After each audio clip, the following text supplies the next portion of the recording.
thinking I try to put it down here, but I'm almost froze in the corner, and I don't think I can turn it in the corner up there.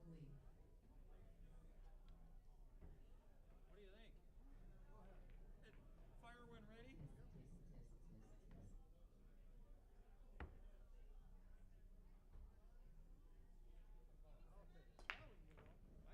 Oh shit, I didn't even think about the 13 ball. I'm sitting there playing safe on 3 balls.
if you'd like to play in tonight's tournament and haven't signed up yet, please come up and do so.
Alright, it's two things. One, you're ringside, so you're gonna have to move your stuff over there. And two, I gotta clean these balls. I like that. You gonna brush the table too, or just clean my balls? Whatever you want. All right, table two.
Good evening, everybody out there in the pool world. This is Mark Weaver in the booth. We are going live here in a couple minutes at CRs Sportsbar. You'll see that in the, I think, in the upper right corner of your screen there. Scotch doubles match tonight. Just one, not a doubleheader. $800 entry tournament per team. First place will get $10,000. Second place will get $6,000. And this is the first match in the second round. So we are winding it down. 16 teams started out. It's a race to 11, BCA rules, and they got the balls cleaned up. Oh, let's see, John's bringing them back out there, and players will be ready here in just a couple minutes. So thanks for tuning in, everybody, and I'll be back in just about a minute or so. If anything with the noise or volume or anything like that, feel free to shoot me a message, but we appreciate everybody tuning in. Be right back.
So here we go.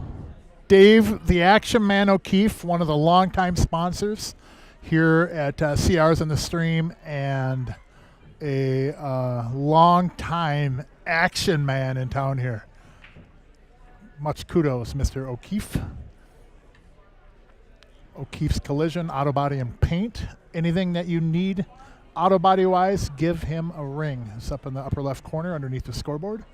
Mr. Dave Action Man O'Keefe. His partner up in the upper left corner, Jesse, Bandit Ball Pool, Angle tonight against Vince, Vinny from Minnie, Garcia, and Gene, Captain Contagion, Albrecht. Gene has not broken out the hazmat suit or the Contagion mask yet, but sit tight, folks. Word has it it's right out here in his vehicle. So here we go, live.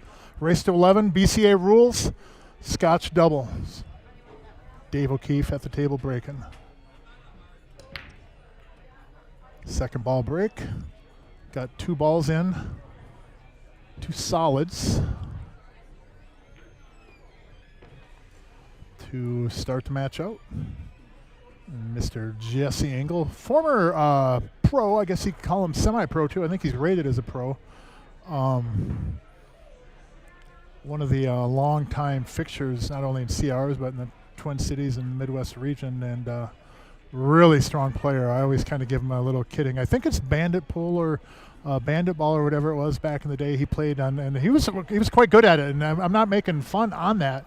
It was quite the tour he went on with that, and it's unfortunate it kind of ended as it did, because I remember watching it back in the day, and I'm not going to try to explain the rules on it because one, if I don't confuse you, I'll confuse myself, so you'll follow right behind me from not too far.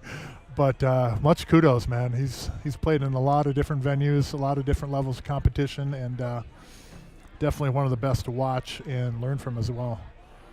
So both these teams, again, won their first round match, single elimination.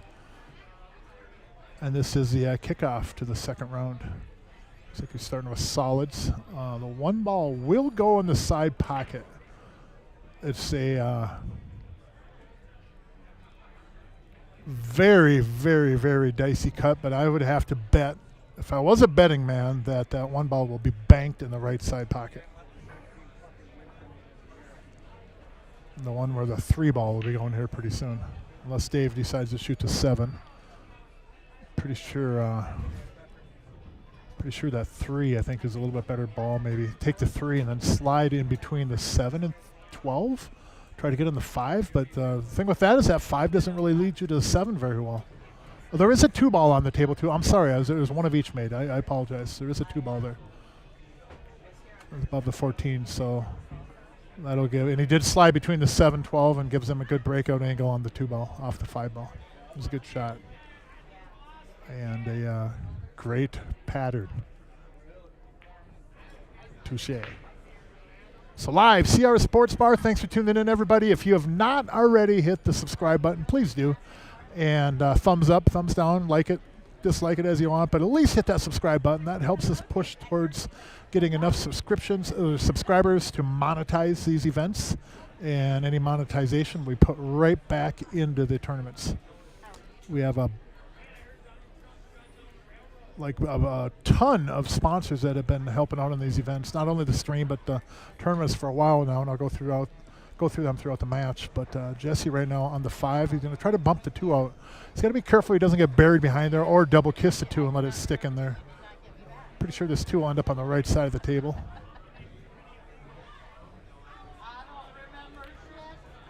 And it's over on the right side of the table. Hold up. Pretty easy to have that cue ball get away from you on a shot like that. You know, there's a lot of breakouts that we do where we can control it better. And if you know anybody that's seen Jesse plays know that his cue ball controls is up there at the tops. But it's pretty hard when you're going into a ball like that and you're trying to pump it in the rail, come back out, to really lay that cue ball in a specific spot. You're kind of rolling the dice a little bit. But Dave will have a shot now on the 2 ball.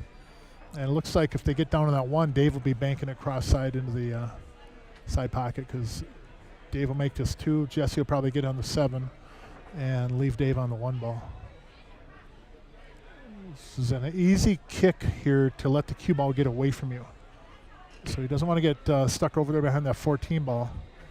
Ideally, lay the 7 up in the upper right corner. And he got stuck over there behind the 14. It's easy to do on that shot right there. It's easy to run into it and then have it bump back out. And it's also easy to come underneath it off that kick in the 2 and get underneath that ball and get stuck behind there too. It's not an easy situation from there. I agree with the way he hit that too. You know, so you could have hit that a little bit softer maybe and tried to hold for the 7, but I don't like that shot. I like that idea of, you know, hitting it a little bit more firmly, making the 2. Make sure you make the 2. And, you know, he got kind of an unfortunate rub over there, but that's part of pool too. I think I would have hit that pretty much the same as Dave did and just try to get a good kick over there off that 14 somehow. I don't think he could have held that for the 7 ball. It was a little bit too much of a back cut in the 2. So now Jesse will try to kick the 7 on the left side. And if he does make this, Dave should have a bank on the 1 in the upper right corner. I don't see that cue ball ending up to where Dave would have a bank on the 1 ball back cross side. No, I think he's going to have to bank this if he gets on it. If, you know, Jesse makes a 7, but he'll be looking at a 1 in the upper right corner. First, this task has to be accomplished by Jesse Engel.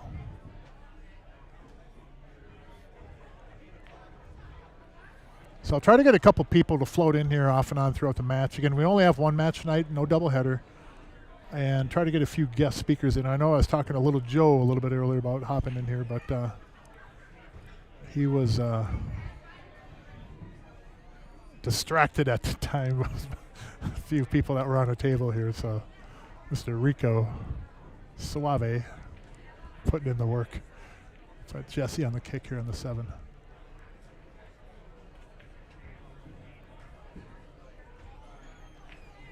And it's a good hit. Good hit. Look at this cue ball. Cue ball's good too. Cue ball ended up good. I wouldn't have liked to have him make that 7 from there, but if he'd have made that, the cue ball wouldn't have ended up there. Cue ball would have went off the 7 in a different deflection angle. So it probably wouldn't have ended up behind that ball at all. I'm pretty sure that Dave would have had a bank on the 1 ball.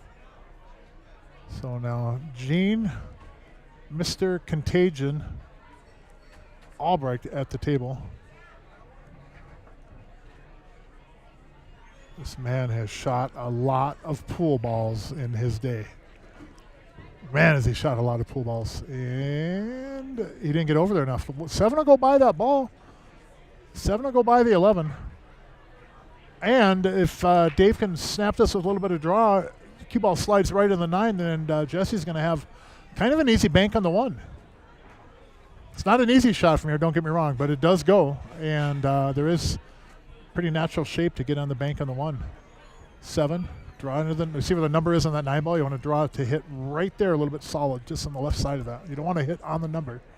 Just to the left of that, where that little white and the yellow meet each other on the 9 ball. That'd be a perfect spot to slide this cue ball into. You don't want to be straight on the 1. A little bit on this side of the 9 would be perfect. Once again, though, it's not an easy shot on this 7 ball. Dave O'Keefe at the table. And, oh, good shot, good shot. Came a little bit light on the draw, and then that ended up getting the 1 ball, the cue ball, a little bit away from him. I think Jesse might be able to pinch this. Now, when I say pinch it, see how that is lying? If he hits out a center ball, that 1 ball will go past the side pocket. But if he goes with some inside left, the 1 ball will end up with some right English going into the rail, and that right English will actually kill or shorten up the angle that it comes off that rail. And that's how you kind of term it as being pinched. So you're pinching that deflection angle a little bit. And this ball will go, especially on a diamond with Simonis on. He can pinch this ball back, or alternatively, he could play this ball into the 12, the edge of the 12, and then have it carry him in to the side pocket. A little bit more difficulty. But if he's patting that pocket like that, he feels that he can pinch this ball, tighten up that angle. I think he can too.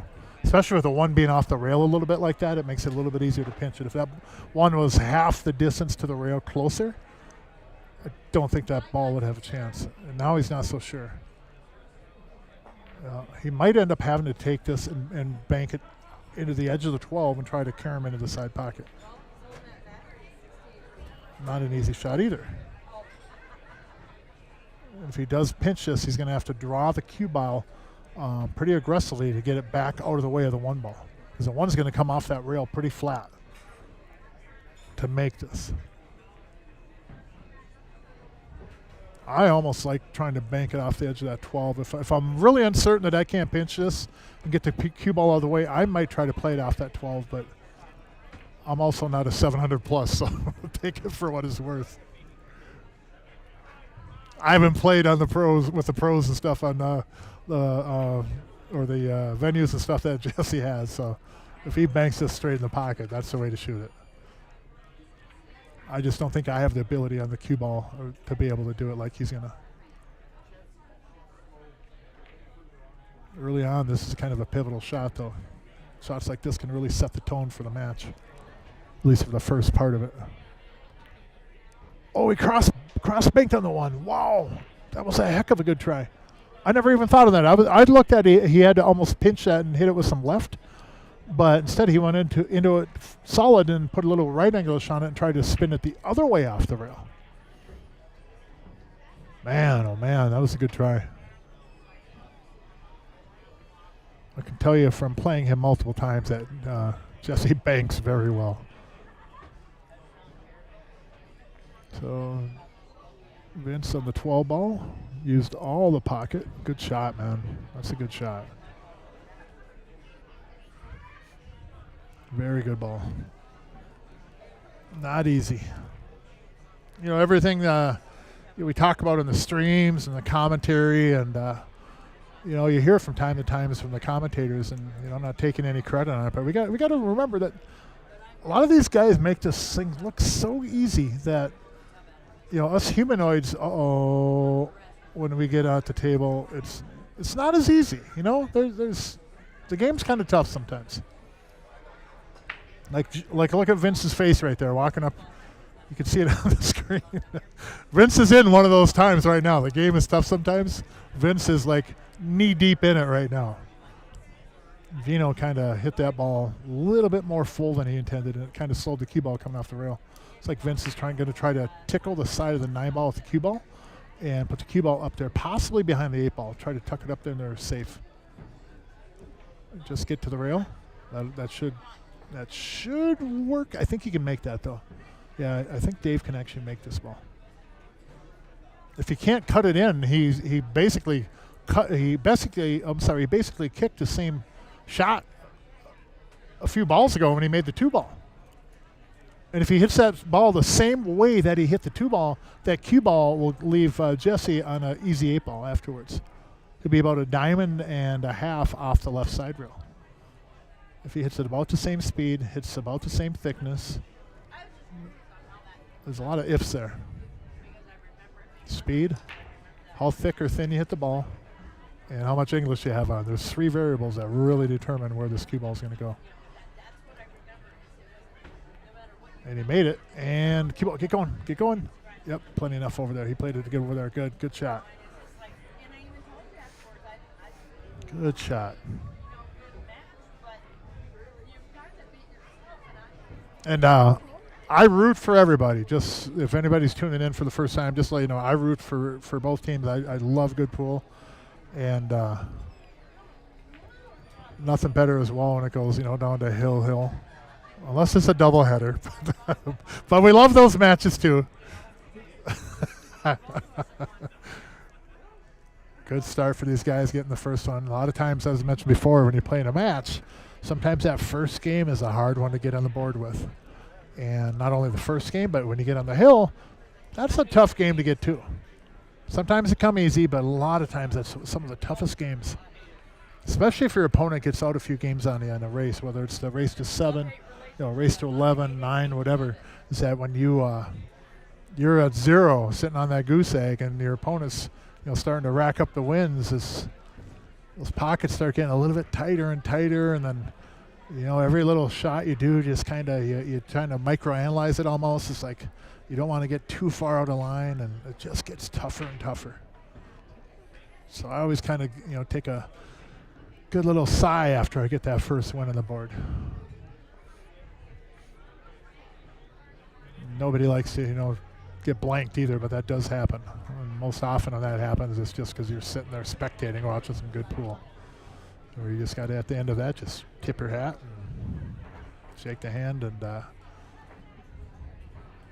live to fight again another day. So Dave O'Keefe again breaking. Jesse, the higher rated player, of course, shooting first after the break. Seems to be the typical or standard way that teams are doing that.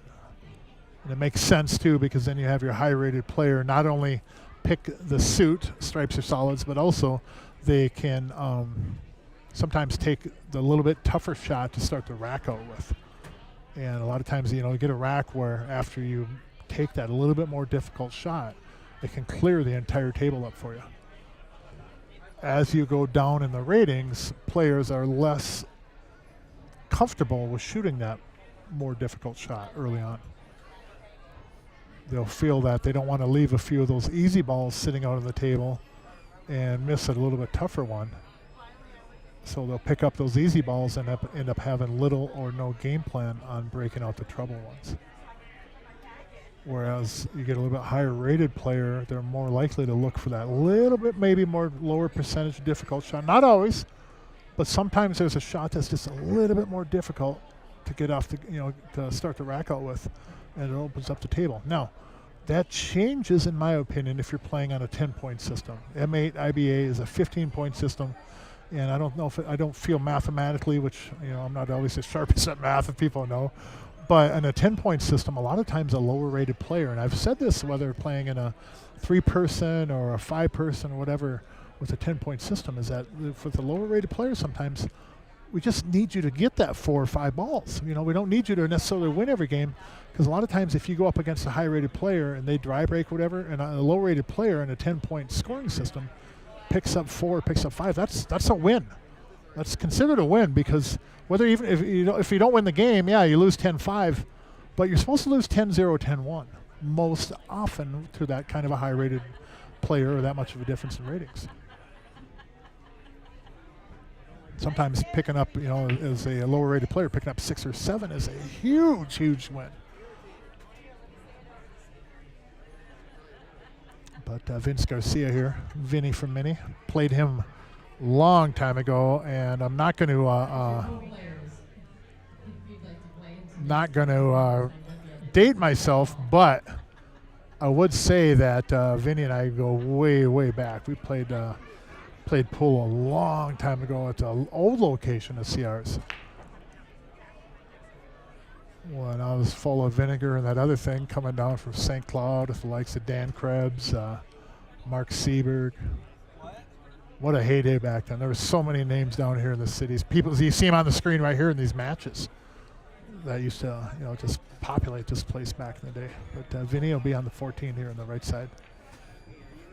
And I don't think that 13 goes past that point on the side. I could be wrong on that. And thanks, Rob. I got the score correct.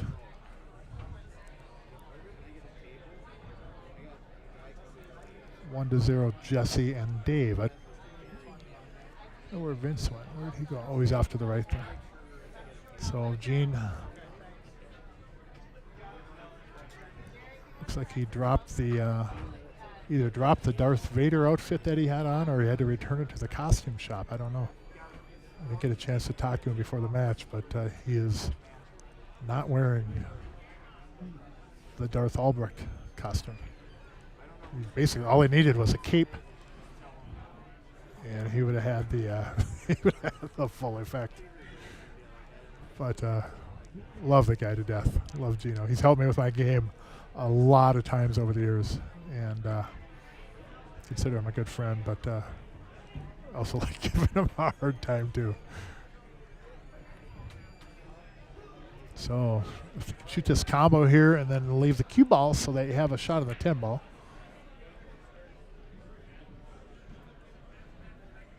I'd love to have the cue ball a little bit over to the left from where it is right now, even about halfway to the 2 ball.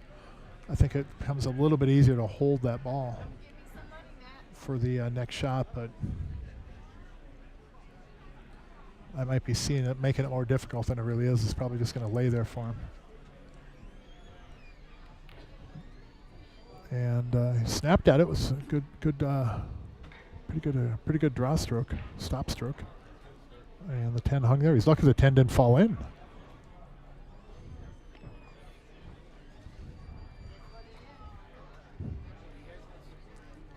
So Vince Garcia have to get Gino on the 15 ball. All he's got to do is get that cue ball in between the first diamond on the upper rail and the third diamond, somewhere in that region, somewhere in that area, all the way to this middle of the table. So he's got a pretty big window up there.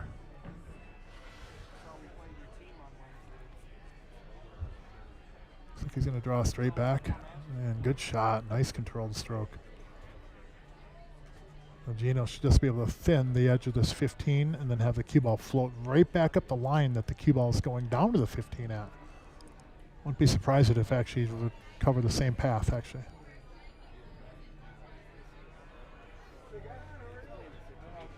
Pretty close. 8 ball in the same pocket. And should be 1-1 here, barring a uncharacteristic miss. Commentator curse.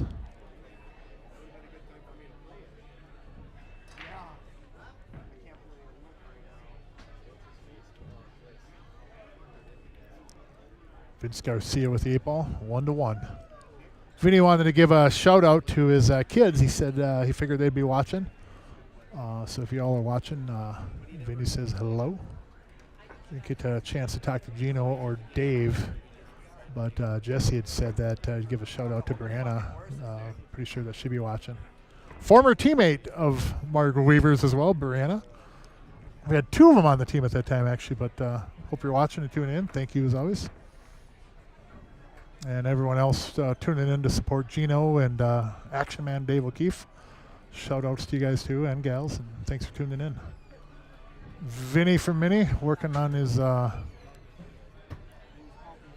don't know if what he's got going now. If I went and did that, I would pull a hamstring, quad, and probably a few other things would go on.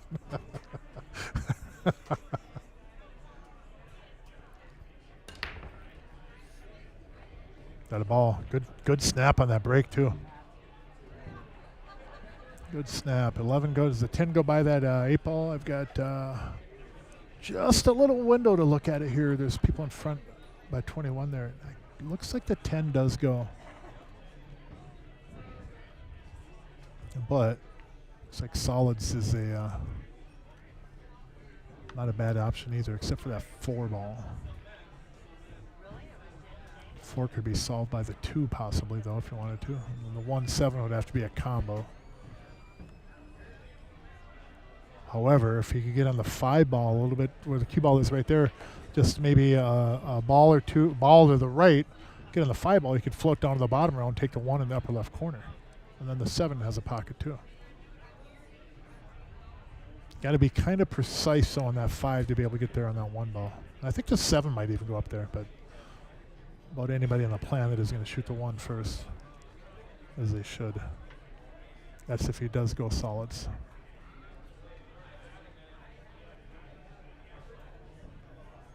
So Gene is not tuned in to the stream, just so you know. Just put a disclaimer out there.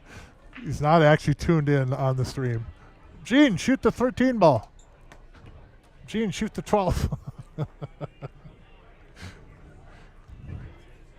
He can hear, though, with those on, though. I think it's selective, but he can hear.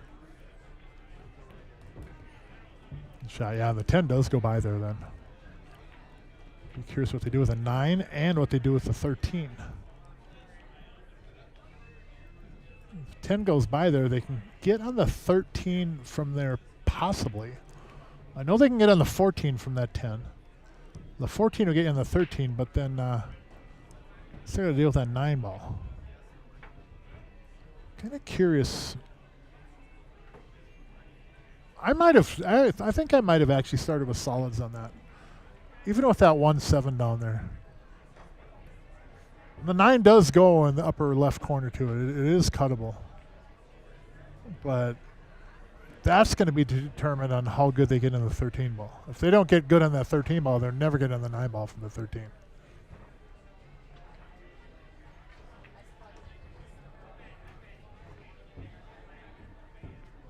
So 11 ball, he'll roll forward, probably into the rail, and then come back out.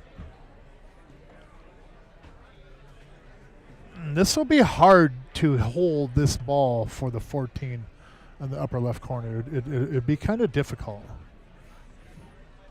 But a lot of times in pool, we have to pull off that difficult shot. We have to, we always like to have the cue ball going along the line, not going across the line, for the next shot. But sometimes we're left with little choice.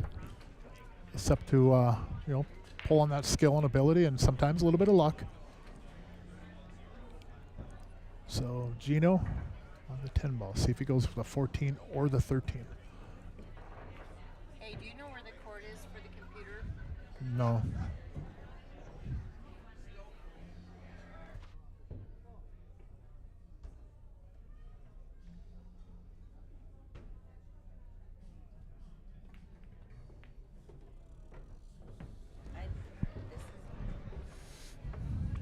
So, got over there on the 13, but not in a really good spot. So there was a cable they're looking for up here to plug the computer in for the Friday night tournament, and had to go mute for a second.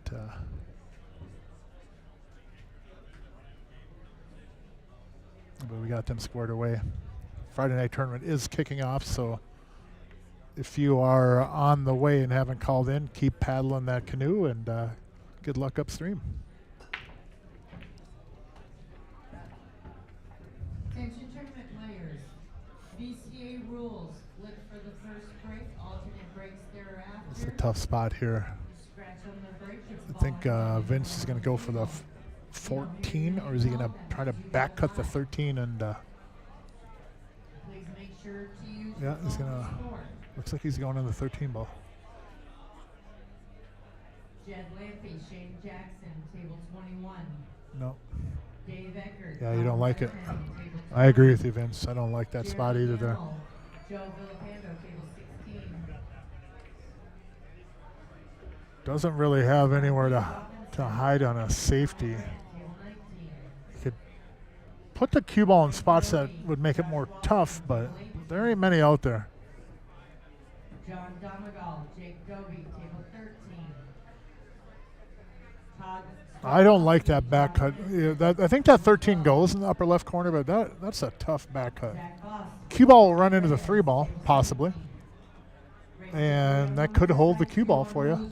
Or how about this? How about playing the 13 off the 9 ball? Then you don't have to back cut as much, and that'll hold up the 9 ball for you too. Because really, in a way, and this is debatable, but if you're in a position like this, do you play the carom, which is maybe a little bit higher percentage shot for you? And at least if you play the carom and you make the 13, you're going to win the game because both balls will be out for you, unless you get hooked behind the ball. If you do this back cut and make it, you still have to figure out what to do on the 9 ball. And you're probably going to lose the game if you go for this back cut and don't get out. So I think he is playing it off the 9.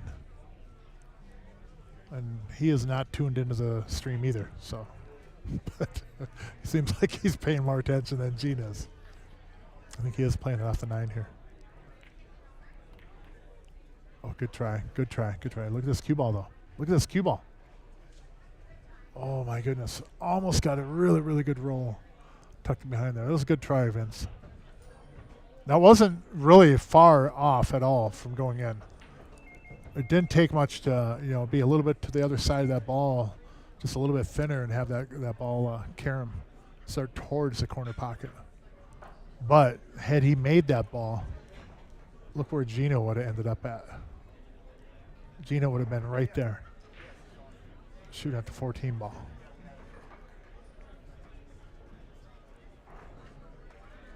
And I don't think anybody in the country would envy his position if he was there. So looks like Jesse took a quick break here. But thanks for all the sponsors for this edition of the Scotch Tournament. Primo, roofing, siding, gutters, painting. Nick Hansen, my partner in this actually. Give him a call. O'Keefe's Collision, I already mentioned Dave O'Keefe. Amadon Graphics, a long-time sponsor. Frovik's Towing. CRs Sportsbar, of course. And I want to say, I don't have the full list in front of me. I thought that Ryan Janikowski and Monticello Auto Service was in on this one too. A good commentator would come prepared with that information. Would they not? Would we all agree? I'll make a note to myself to have those duckies in a row. Actually, I could probably look it up on the Facebook post. And I do have a 90-some% charge on my phone this evening. With one tournament, we should be able to make it. So anybody chatting in the YouTube stream, have any questions or any input or anything like that, feel free. I'm able to monitor it, and I'll shoot some answers back to you if I can. But again, thanks for tuning in, everybody. It's Friday night here at CRs Sportsbar. Scotch doubles event, BCA rules, race to 11. $800 entry per team. $10,000 for first, $6,000 for second place. First match of the second round. And BCA rules again, when you break, if you scratch or foul in any fashion off the break, instead of the cue ball in the kitchen, you get to put the cue ball in hand anywhere on the table. It's a great format because then you don't actually get punished from your opponent scratching on the break and then having to take stripes or solids, which might be a little bit tougher. And it actually, in a way, can kind of punish the person for actually scratching and fouling. So.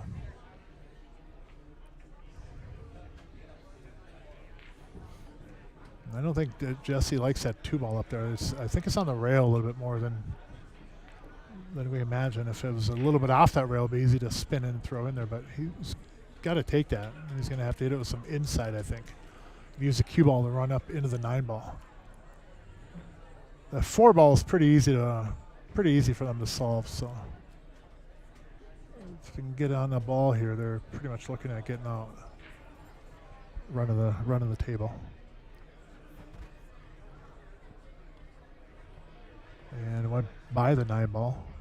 Cue ball came down here and should have the 1 or the 7. Well, this is a spot where I was mentioning that if you had a little bit better angle on the 5-ball, you could float it down here.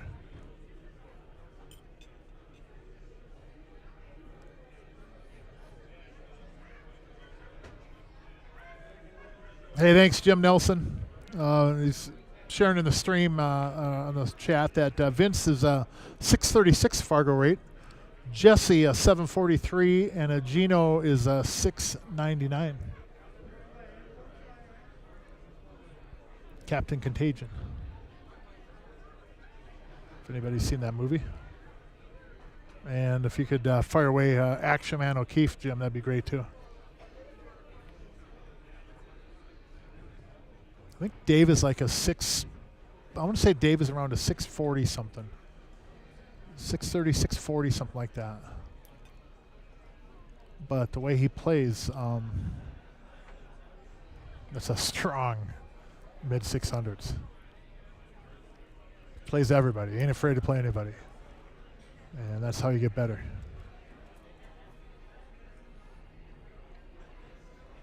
Play better, people. You get better. He's a 614. Thanks, Leslie. He's a 614, and that's he's a very strong 614. I think for Fargo rate, I would give him 1 or 2 games to 7, which I don't think I would like. 1 I might, but not 2. But he's tough. He's beaten me, I think, in the NBA more than I've beaten him.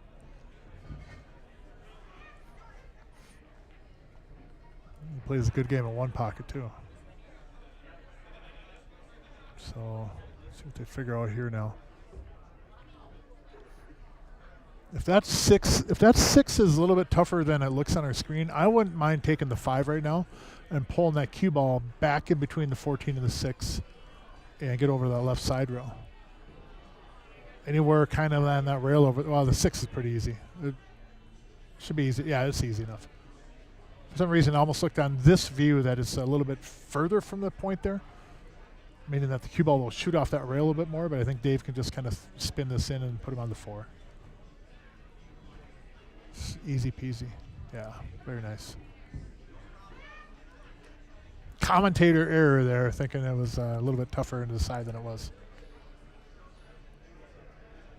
So, Jim, thanks for tuning in, buddy. I see you on the stream pretty often and chiming in. We appreciate it. The Postman, Jim Nelson. There's a movie about you. You know that, Jim? Well, there's a series, too, but that was Seinfeld. That was a different kind of a postman. But the actual movie, The Postman, I think it was Kevin Costner. Tom Petty was in it.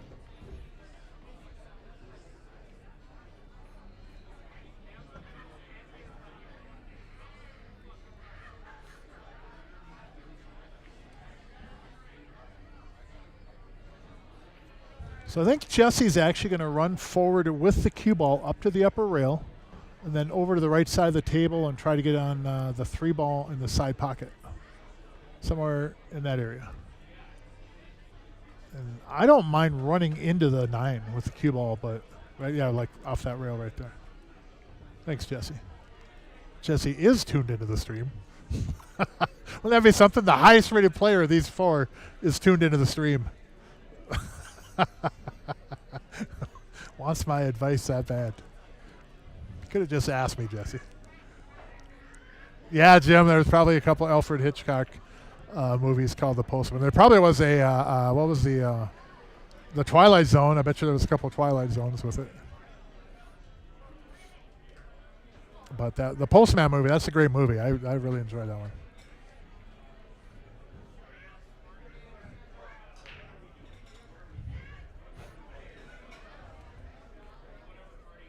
So Jesse Engel taking a few good looks at this, making sure he gets on the 3 for Dave here. I like his methodicalness, if that's a word. If it isn't, I just made it.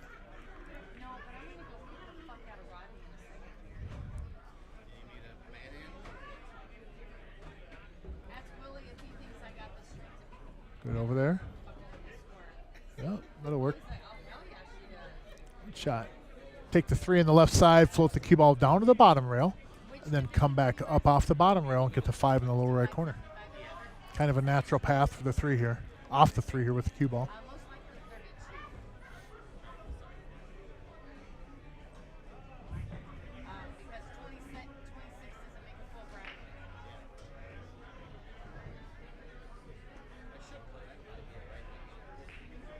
Three in the side, float down, 5 in the corner.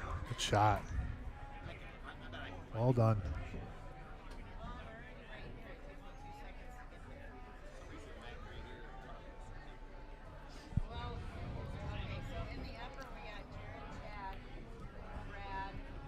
Good shot. This will put them at 2-1. And Action Man will be racking again and breaking. Race to 11.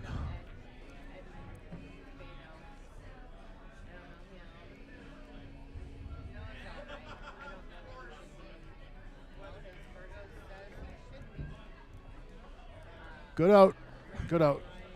2-1, race to 11, BCA rules, CRs Sportsbar in Coon Rapids, Minnesota, the mecca of pool in the upper Midwest.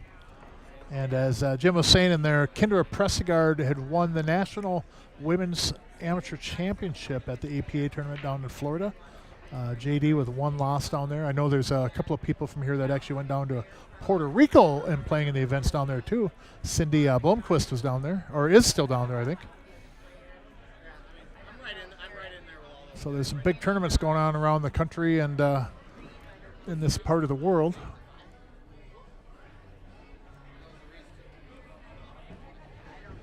And right here we got probably the highest entry Scotch doubles tournament in the nation right now going on.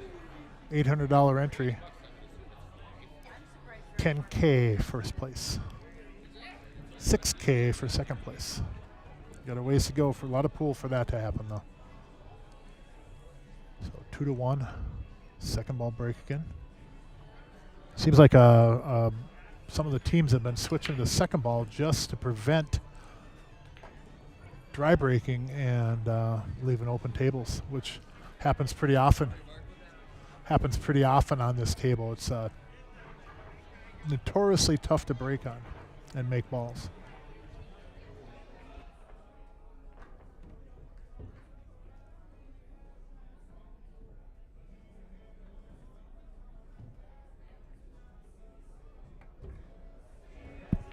Alrighty.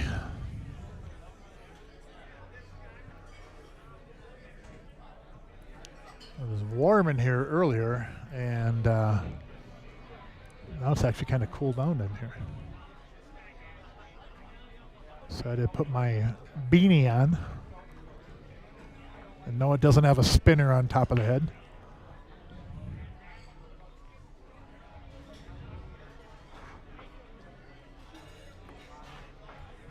Shot Gino. This 9 ball sets up really good right now to use the cue ball to move the 10. And that 13 is sitting there perfectly for the side pocket to kind of be a bailout ball, so to speak. So should be able to just kind of bump into this 10. He might even go into the 6 ball. I wouldn't do that. I wouldn't play for the 10 in the right corner, but you could actually just roll into the 6 and maybe shoot the 10 in the right corner too. The thing you got to prevent a bit here is hitting the left side of the 10 and getting stuck behind the 2. It's the only thing that can really go wrong. Well, a few things can go wrong, but that would be the biggest thing I would protect against, is to not end up behind the 2 ball. See how you can just graze the edge of that 10 and then sit behind there? That's where I end up.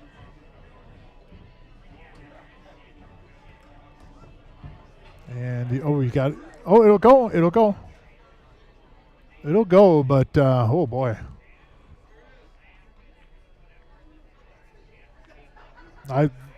That ball goes in that corner pocket. The thing with that ball, though, is that you're going to want to lay that by that 2 ball. So you don't want to end up shooting that 13 ball in any fashion. I think that 13 is your next ball after that 10 ball. Vinny could have got a little bit more fortunate on that, but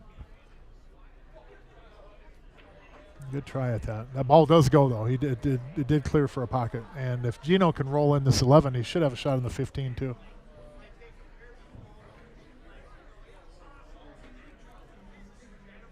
No, it's going to be pretty tough from down there. If that cue ball was a little bit closer, it wouldn't be as hard to hold it.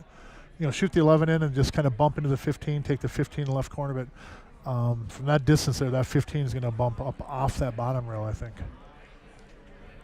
And Vinny will probably end up with a bank of some fashion, if he can even get at a bank. See, Gino was trying to hold it for that 15 ball, and as a result, didn't make the 11. That wasn't easy down there. Gene, we will give you a pass on that one, my friend. It was not easy.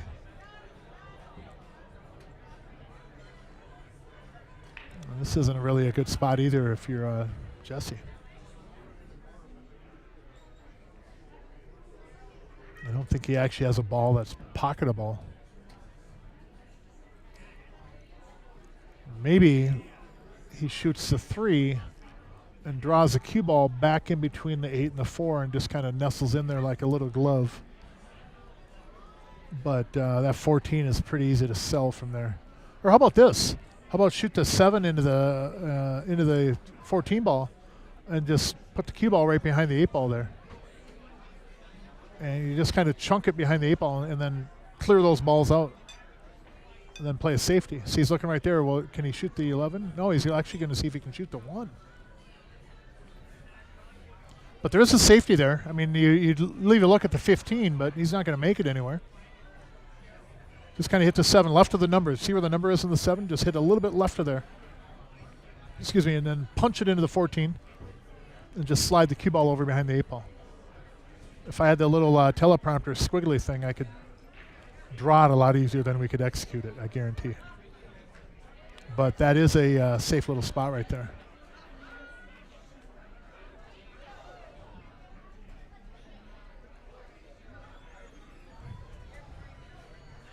Billy Bob in the house. Another longtime sponsor here at D-Hand Garage Doors. Anybody needs anything done with your garage door, give him a call. Billy Bob, Brent D-Hand. Another one of our great sponsors. We got a bunch of them. Thank every one of you. You do a great job helping with the stream and tournaments here, and we appreciate it.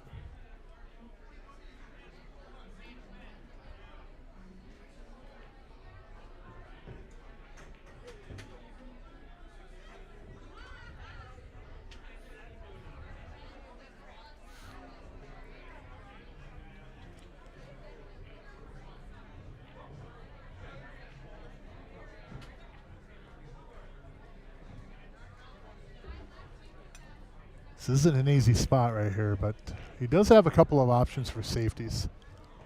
The one does go, if I've got to play that one ball, if I have to shoot that one ball, I'm playing it off that 11 ball and just carrying it. Fairly common in one pocket to have that kind of a shot. I don't make them very often, but I'd still probably try it if I had to shoot at a ball.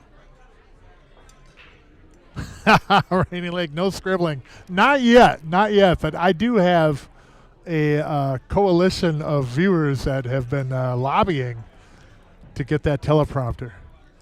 Teleprompter and the overhead cam, but I would take the teleprompter and go to town with it. I mean, I use it conservatively, Jerry. I'd be the John Madden of commentating. And if you get that teleprompter going by, well, probably won't have it in time for Thanksgiving, but we could give away turkey legs after that match too. We got all kinds of good ideas, Jerry.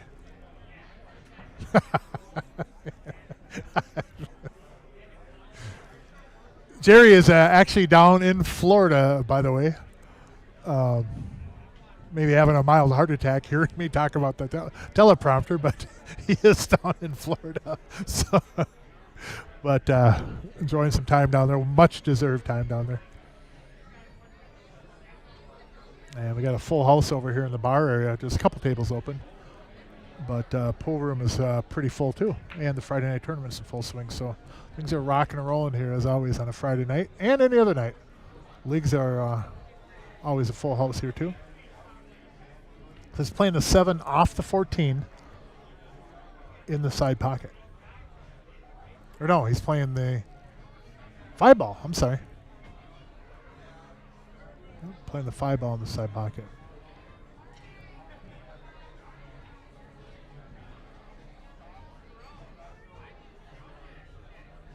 Nope.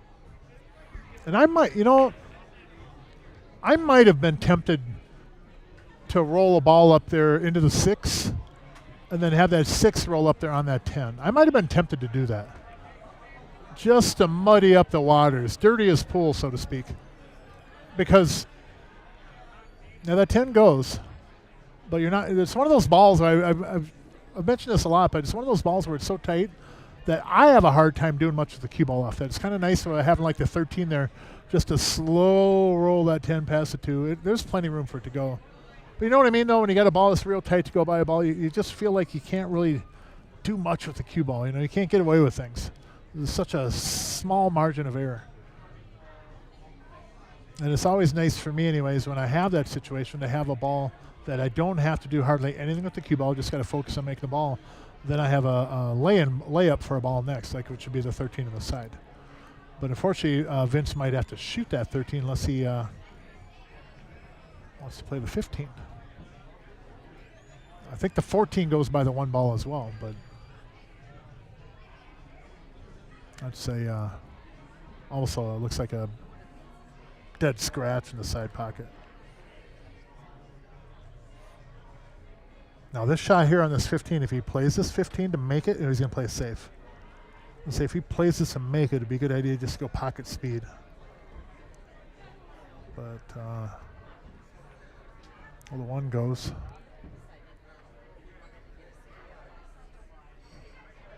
That was a good try, but that was a small little spot over there to hide that cue ball. I'll be right back in about 10 seconds.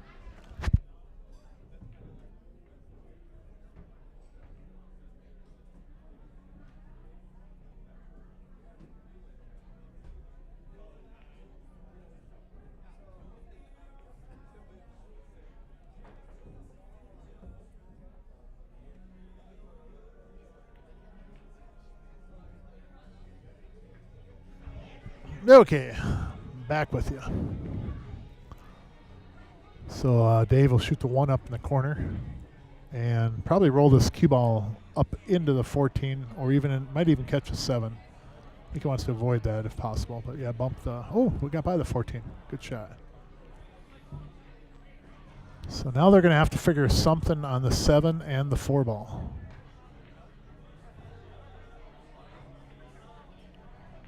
And the 6 has to find a pocket too.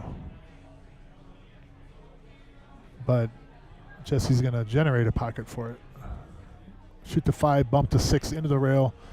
6 out past the 10 and 2. The 6 will probably go in the same pocket as the 2 ball. Does the 4 go down there? I don't think the 4 goes by the 13 up in that corner, no.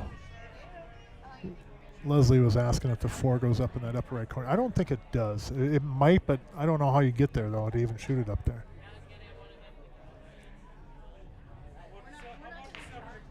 I don't know. I don't know how you get on that ball, the 4. I think he's going to have to break it out, unless he can make the 7 right now. If he can make the 7 right now, then everything opens up. Then he just shoot the 4-5 combo.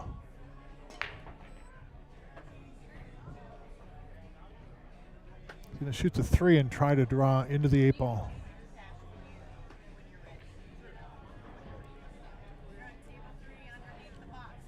Nope.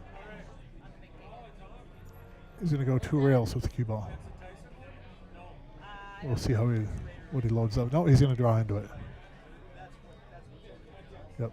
3 lower left corner, draw into the 8 ball with the cue ball.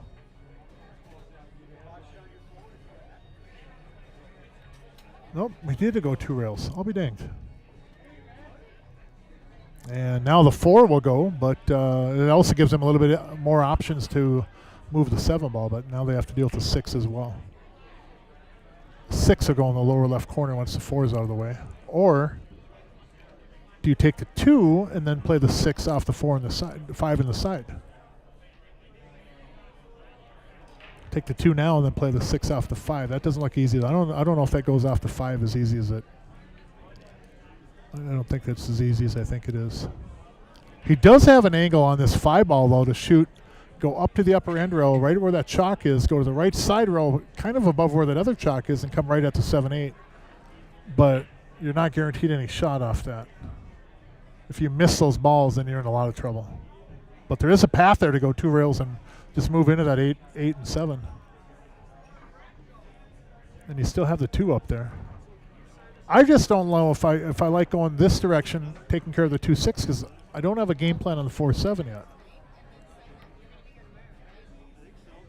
Oh, good try.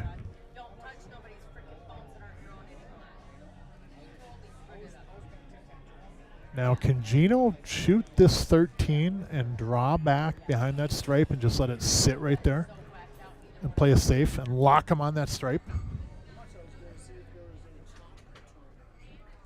I don't think so. I think he's got more of an angle. I think he'll actually bump into that other stripe.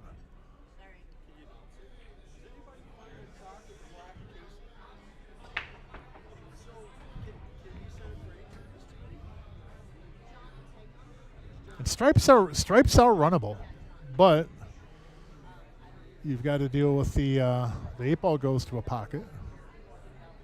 You got to deal with that 10 ball.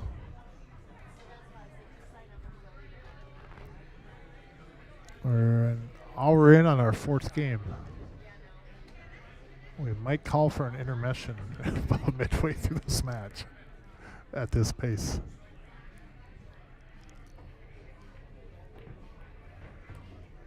Good shot, Gino. That's smart. That's a good play.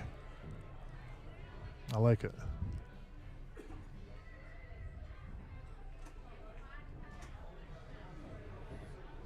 I asked Gino briefly about shout-outs, and he didn't know what that was, so I just left it at that and walked away.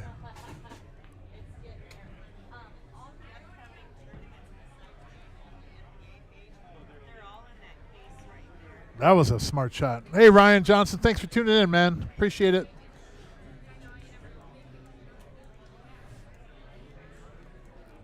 Everybody on the stream as well, thanks for tuning in. Make sure you hit that subscribe button if you haven't already, and then thumbs up, thumbs down. We got thick skin. If you like it, great. Hit the thumbs up. Even if you don't like, if you like it, if you want to hit thumbs down, go ahead. Be a wisecracker if you want to. That's cool too. But at least hit the subscribe button. It doesn't sign you up for any lists or anything like that. You won't get a bunch of spam or anything like that. It just helps CRs monetize the tournaments for future events. So let's get that subscription number up there.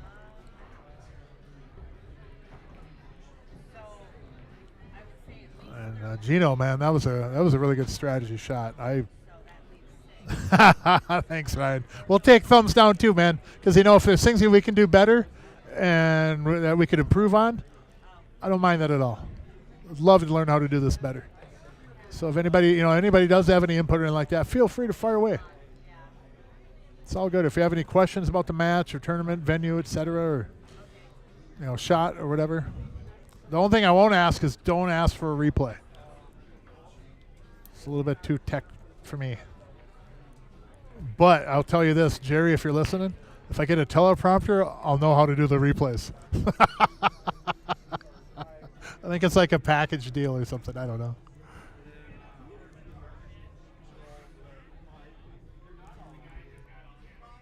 Well, I don't know. Does Jesse kick at the 2-ball, or does he bank the 6-ball? I like leaving the 6 there myself. Because if I kick and make the 2, I'm probably going to get a shot on the 6. But he's going to bank the 6. See what I'm saying? If you kick at that 2-ball, you don't have a really good shot at the 6, but you're likely going to end up with a 6 down in the lower left corner. Fortunately, I'm not playing this event because I wouldn't want to shoot that ball, but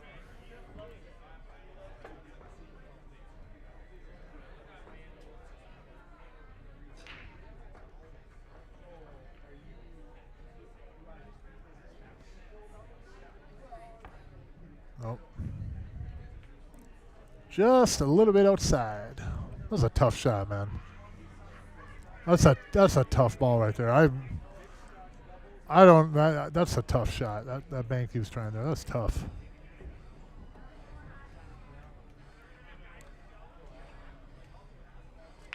It was not easy. So Vinny from Mini up at the table.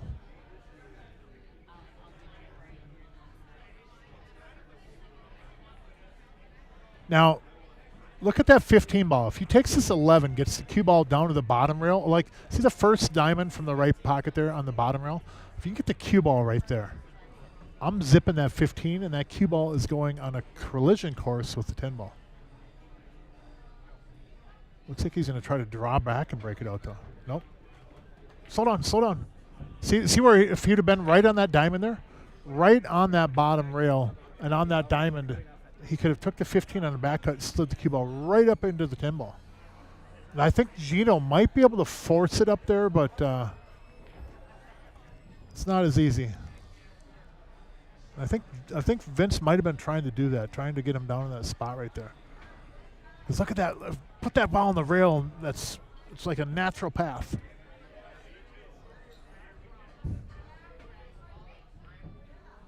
The 10, oh, there it goes, but no, he missed it by quite a ways. Now Vince has an angle, I think, on the 13 to draw back into the 2 ball, and then take the 10 in the lower left corner. There is a shot here. He can draw back and make the 2 with the cue ball. I better not get too loud. Don't think they can hear me over there. I know that Gene can't hear me.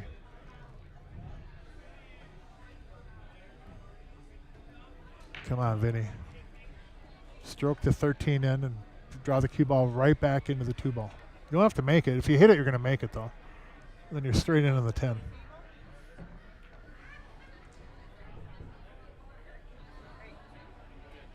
Drop back. Make the 2, get on the 10. He's going to shoot the shot.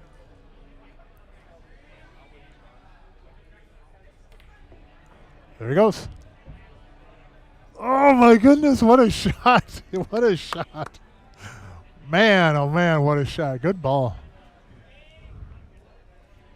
Good ball. Now the 8 goes in the upper right corner. So Gino will want to leave a little bit of an angle on this last stripe here, so Vince can get underneath that 8 ball. He could be on the rail, and Vince go over to the right side rail, then come down below it. He could come off that rail and try to get a good angle on the ball, but it's a very good possibility that Gene, not by his fault, gets this cue ball on an angle on the ball where it's going to be difficult to get good on that 8 ball.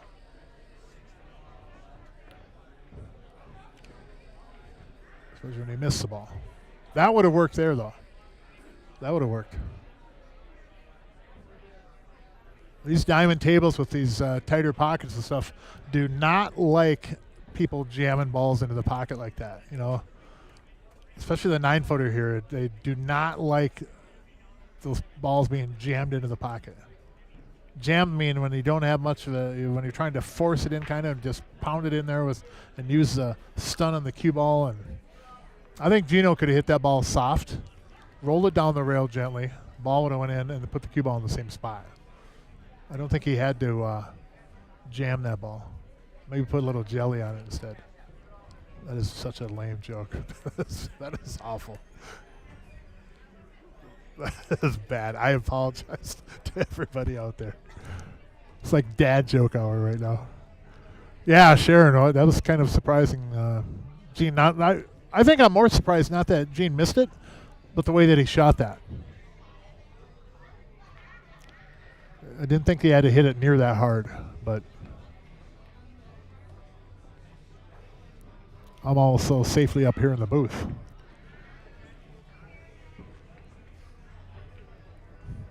Now, Jesse, are you going to show some flex here and take the 4 in the upper right corner and then move the 7 ball? Or do you shoot the 4 on the right side and possibly end up making the 2 ball at the same time? The breakout shot is to take the 4 up in the corner and then draw right down into the 8 and then open up the 7. That's the breakout shot. It's a natural breakout.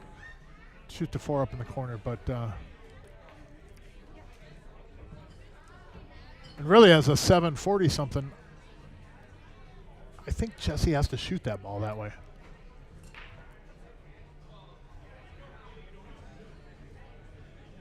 But he's going to take it in the side. Shoot it in the corner. Stroke it up in the corner. Yeah, there you go. Look at it. I know you got this shot. 4, upper right corner. Slide over into the 8 ball. 7 goes. Rack them up. Because if you shoot the 4 and get on the 2 and don't get on the 7, you're likely losing the game anyways. I'm not talking risk reward, and maybe it's a foolish shot too, but I don't know. The good thing about getting on the 7 though is if you look at it, it does go in either corner, upper left, upper right. And I think what Jesse wants to do is to get the cue ball right up in there on the rail, so that Dave can back cut that 2 gently, and the cue ball just goes over the left side rail, lower right side rail, and underneath the 7. And you have kind of a big window down there. But can Jesse get Dave up to that spot on the upper rail? Worst case scenario, what happens there, he makes the 4 and the 2.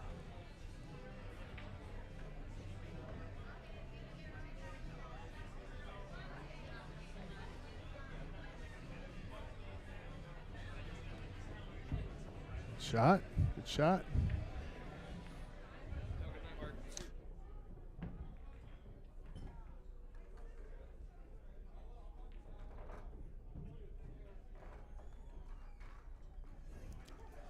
Andy Rutan in the house. Don't get to see him very often. I had to go mute and say hi to him real quick. I'm sorry. But much big hugs and everything out to his pops. Matt Kregg on table 17.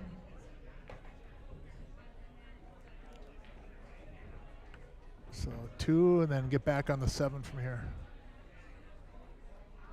I'd like to go left side rail, lower right side rail, and underneath it, just like that. Man, how do you hit that ball? Beautiful. Beautiful, beautiful. And a shot like that, you know, you take what you get, and it takes a lot to get there. It takes a lot. That's not easy what Dave just did there. It's very easy to hit that too hard and come even over further with the cue ball and then lose the 7 completely. And if you're going to have this kind of a shot, I mean, having a 740 something, shooting it is kind of a cozy little spot. Dave did his part. That was well done. And you see if he'd come up a little bit short, too. See where that chalk is in the bottom rail? 7 goes in the upper left corner as well. There's a huge window down there, especially when you hit it like that. So this cue ball will go over to the right side rail and then come back across. Right about where his hand is where he's kind of targeting. You have to be kind of careful, though, too, that you don't go across and bring that 14 into play, which I don't see happening. There is a line there, though, to get the right side rail and behind that stripe. I don't think Jesse will get there, though.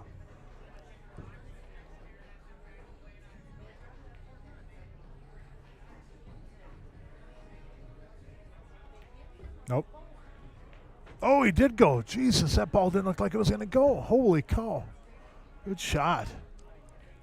That pocket looked like a valley pocket up there. Valley table. Man, that was a huge pocket.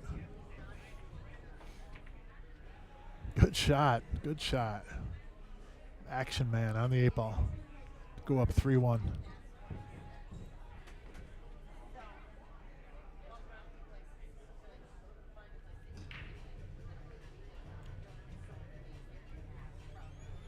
Good shot.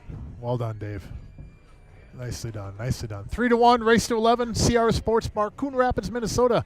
Thanks, everybody, for tuning in. You're going to hear me hammer this horse to death or beat the horse to death. Hit that subscribe button, please, on your app or your browser. And thumbs up or thumbs down. Choose what you like. Flip a coin if you want.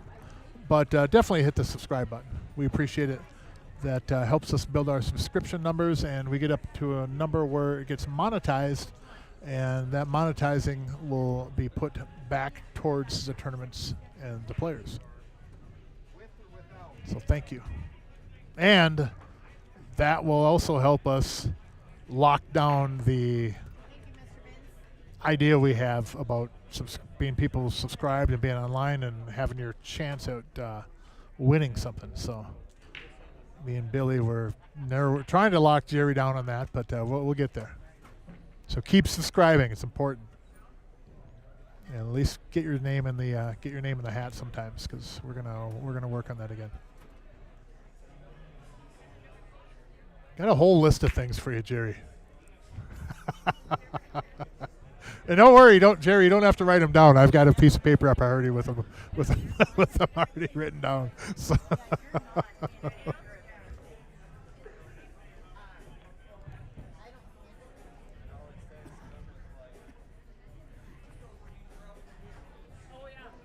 look at that. Look at those stripes. Look at how ugly that stuff is. Look at those balls right there. Who did this? That's wrong. There's a lot of things wrong with that table right there. Look at those stripes. My God. That almost looks like a Corey Dual break back in like 2014, 2015. Except all the solids would be up past the side pocket. Man, look at those balls. Those are just ugly. Stripes, I don't think that 13 even goes in the corner. It might. No, I think it does.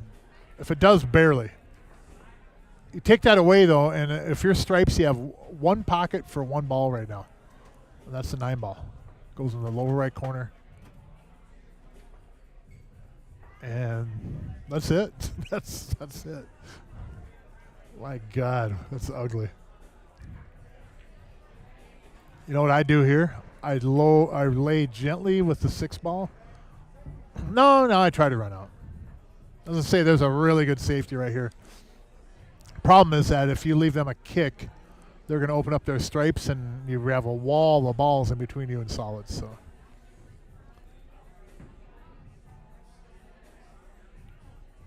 that's the shot Gino should have hit the last time. The last rack. That's the shot he should have hit. Yeah, Ryan. I think there's one pocket. Basically, the stripes have to go in one pocket right now. The 9 ball is the only ball that'll go there, though. The 13 will go in the upper left corner now. And the 12 will actually go off the 8 in the side. In fact, I think the 15-14 would go, 14 will go off the 8 in the side. We got to get the 13 out of the way first. It's a mess.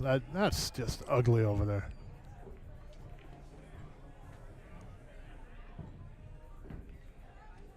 What an ugly table with the stripes. If I'm not gonna say it. I don't want to get in trouble. But it was about a doctor slapping a baby when they're born. That's where I was gonna go in that direction. But I like to commentate, so I'm not gonna get myself in trouble any more than I might have already have. But they're looking at a pretty easy button this rack up here and finish it up here. 7 ball on the side, 2 ball upper right corner, 3 ball lower right corner, and then you're on the 8 ball. I don't know what Gino's delay is about. I want the 2 from here. Look at that. You take the 7, just slide down. Even if you get a little bit left of the 9 or onto the 9 ball, then you just take the 2 next. I'd rather not move the 9 ball, though. I'd like to leave the 9 there so I can get around it easier with the 3. I think Gene's going to go to the rail and come back across with the cue ball.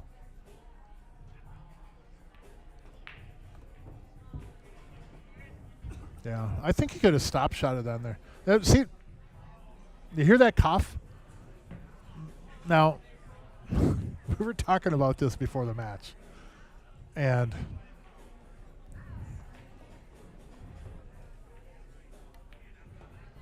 Gene has, and I'm not trying to pick on Gene, just I want to say that, but he wore a Contagion movie-style War of the Worlds post-apocalypse gas mask when he was shooting in here,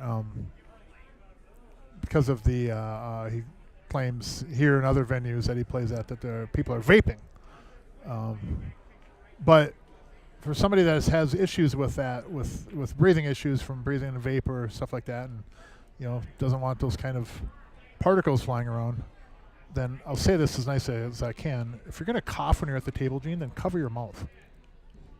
And you're a buddy of mine, man, but don't be one way about germs and that, and then be a complete hypocrite the other direction. Which I'm not trying to pick on the guy, but Jesus, man, if you cough, just cover your mouth.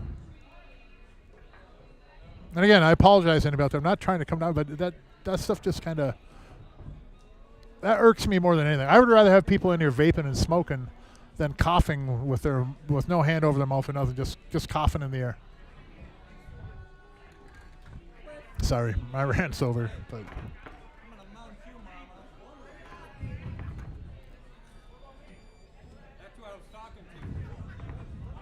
so 3-2, race to 11. CRs Sportsbar in Coon Rapids, Minnesota. Vince Garcia and Gene Albright at the table. Vinny Braken. Upper left corner, Dave the Action Man O'Keefe and Jesse Engel. Race to 11, Vince Braken. I think he'll do us. He's going to head ball. What's up, Brent? 2 ball. Cue ball. 2 ball and the cue ball. And BCA rules, so ball in hand anywhere. Look out. Look out. Again. Coughing.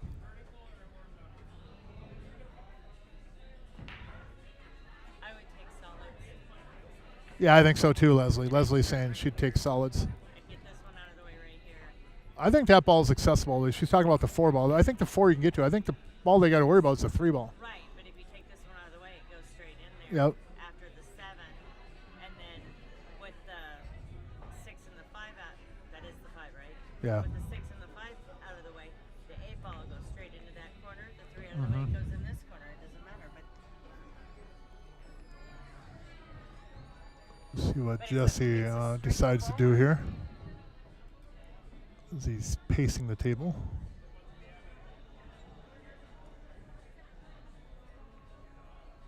I wouldn't take strikes though. And he's going to shoot the 7, but I think he's going to try to run the cue ball into the 3 and just bump it a little bit.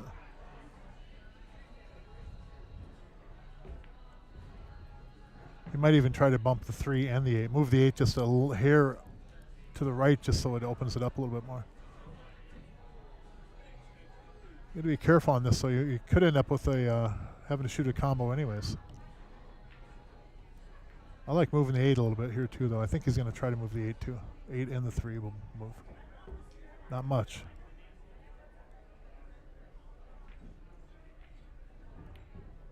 Oh, just move the 3. That's fine. The 8 will go. The 8's makeable, so. Yeah, it's perfect. It's 8 is makeable. If I can move that 8 just a little bit and make it more accessible, I'd love to, but the 1 gets you on the 8 just fine. Just got to leave that ball.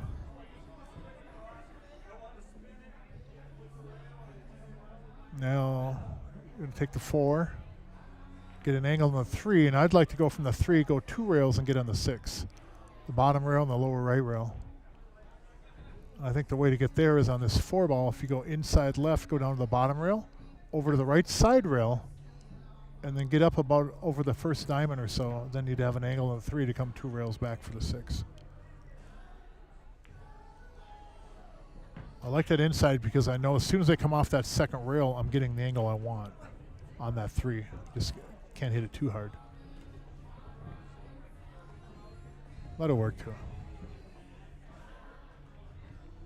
A lot of ways to get out. My ways are not golden by any means. Never claimed that. And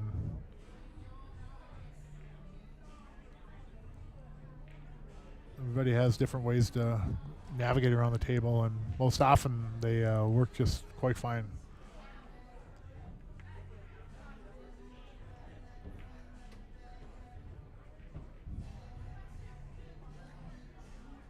If you move that cue ball up off that rail about a diamond from where it is, that 3 to the 6 gets pretty easy. I think Jesse would have shot it by now.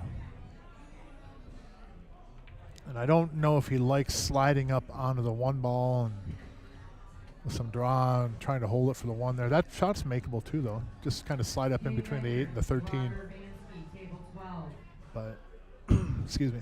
I think he's going to go up for the 5 in the right side pocket. Go up to the left side rail, and then cue ball will go up in between the 10 and the 12.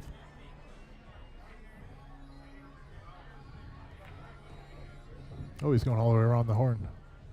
Even better. Good shot. Good shot. Now, I think Dave shoots a 5 ball, goes 2 rails, and comes past the 15, so he takes a 6 in the corner. And then the 6 are good on the 1. 1 gets down the 8. The 8's accessible on the 5 and the 6 too. But see, if you shoot the 5, just go up to the upper end rail. Cue ball goes to the right side rail and then back past the 15, and then you get on the 6 ball. Did you want to pay with cash, or did you want to? You could even play that so you get on the 1 in the side, and then the 6, and then the 8. I like that. 5 ball, 2 rails with the cue ball. If I go too far, I got the 6. If I go a little bit short, I got the 1, and I can still do the 6. But I think Dave can take the 1 and just pull back and get on the 6 here anyways. Thank you. You guys have a good night. Slide back about 1.5 feet. Oh, nice. Down there and spun back. Very nice. Very nice. Very good shot.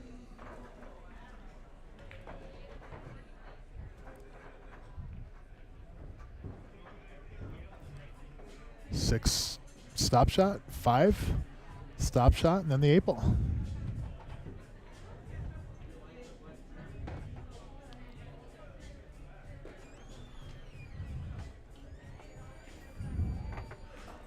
Willie Driscoll in the house.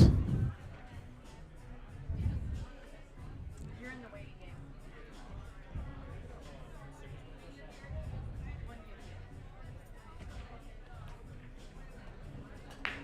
And looks like he's got a good angle. If not, Dave can just run the cue ball up to the end rail and then back down the table for the 8 ball. I think I like that with a little bit of angle on the 5 going up the rail, because if you try to hold it, once you slide over a little bit too far, you're up that creek. At least going into the rail, you can bring it back into the window. Yeah, that's a good shot, man. Smart. Just give your 740 a look at the 8 ball and should be able to mark it up as a win.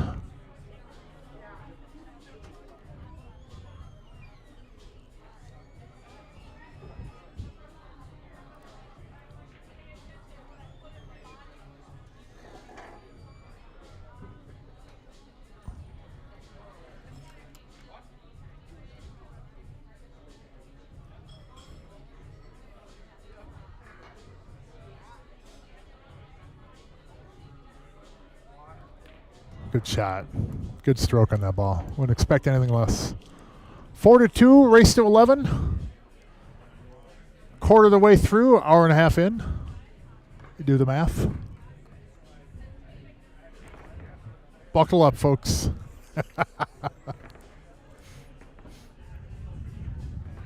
How many did you get for the Friday night tournament, Leslie? 23. How many? 23. 23 tonight. Got stains on your sweatshirt. Water from the dish bin. That's right, Dad. If you can hear me, I'm working.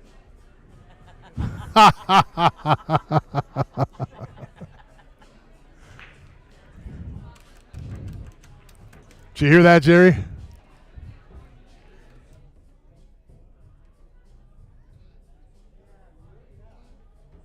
Stevie said he was working because he had a stain on his shirt. Said it was from the dishwater bin. It is. It is. I was telling Jeremy Daniel about this shot that I did last night.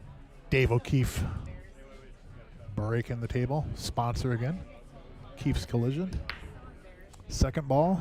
Got a ball. I think he's made that ball up in the corner pocket a couple of times now. His last ball is down all the way. Really, they haven't had, I mentioned about we're an hour and a half in, but none of these tables have been just laying there wide open on these breaks. And you get that a lot with the second ball break. Second ball breaks, you hit them really good, and the spread's really great. But second ball breaks are very likely to leave clusters compared to a head ball or other break. Second ball is very likely, again, to leave clusters. You're likely to have some balls clustered up.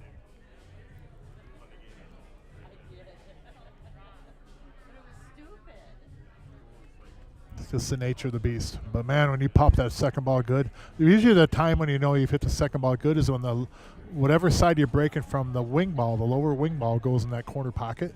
That's when you've normally hit that second ball break good. If you watch the old matches of Corey Duell and then Dennis Aculio, for a while there, they were both hitting that second ball break and making that wing ball like almost every time. Corey had a few other things going on at the time, but Dennis also had figured things out with the rack, and they both had that second ball break that were making that wing ball like all the time. And there's a way to do it. I was making it somewhat consistent, not to their level, of course, but I'd worked on that break and that rack, and there is a certain way to shoot that, and it's actually more makeable if you don't use a break cue. If you use a softer regular shooting tip, it's more conducive to make that ball on a consistent basis.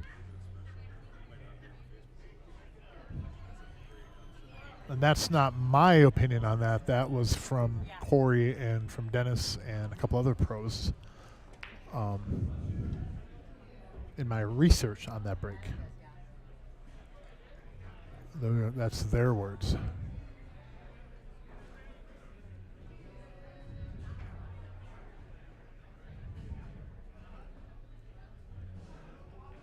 So he's going to probably have to bank this ball. And should be able to leave Jesse on a combo here at 13-12. Oh, he's going to play safe. It's even a better idea. Man, great shot. Very nice. Well done, well done. Rolled that ball off the 14, made the ball, and stuck Vince in a really, really tough spot.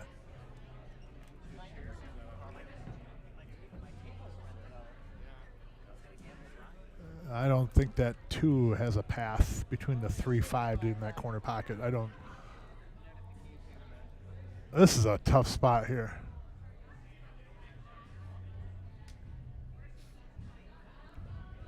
Yeah, this is a really tough spot. You know, one thing he could do is kick off the right side rail, play the cue ball in between the 15-5, cue ball off the 7, make the 12.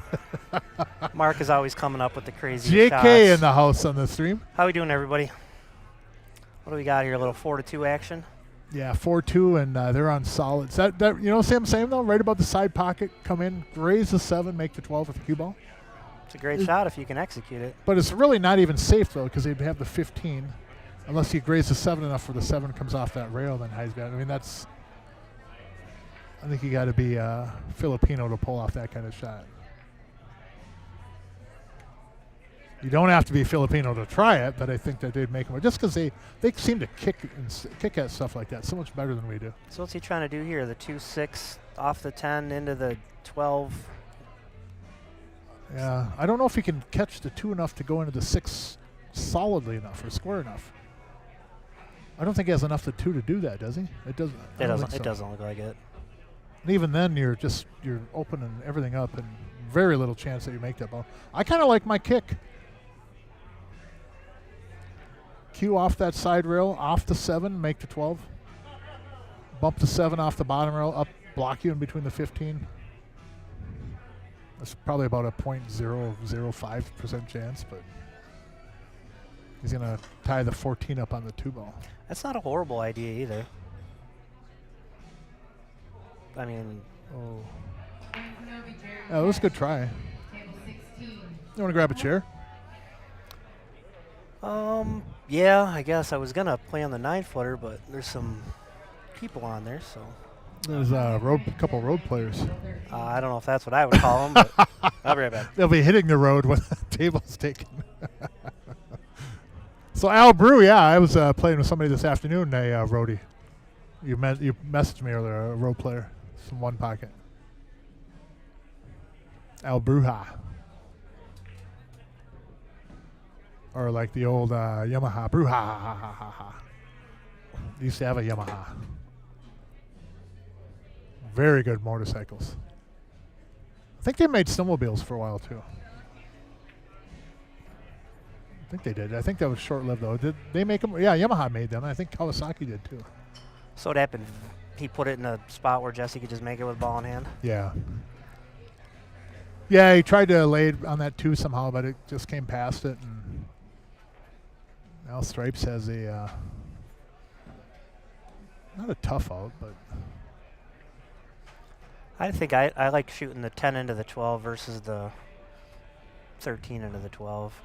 I think so. I agree with you on that. I do too. Because you could shoot the 10 into the 12, and then you could, depending on how it ends up, you could take the 15 on the side next, and then possibly shoot the 13-10 combo. Or do you draw into the 3 here, or do you come down to the bottom now? I would just roll it forward and play the 15 ball into the side next. Yeah, I think I agree on that, especially like that right there. Good shot. Be nice to have that 10 off the rail though, wouldn't it? Yeah, because it ended up slightly funny. You almost got to shoot the 10 now, because if you go 15, 13, you're probably going to nudge that 10 a little bit, and it could get too close to that 7 Get ball. over the 7, yeah. 10 gets you on the 13 real easy from here. Yeah. And then 13 gets you real easy on the 15. 10 gets you on the 13 easy, especially with a 740 shoot. Yeah, there's not many shots that Jesse misses.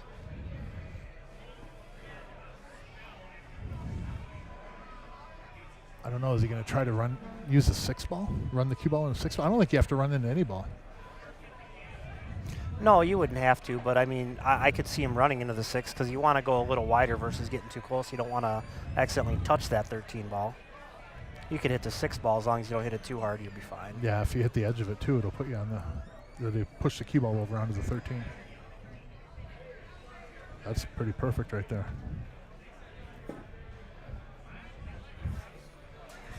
(13 to the 15, 15 to the 8.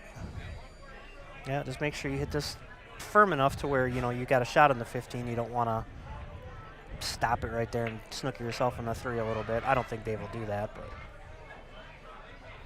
Yeah, I agree. I'd almost leave myself a little bit of cut than end up getting screwed behind that 3 ball.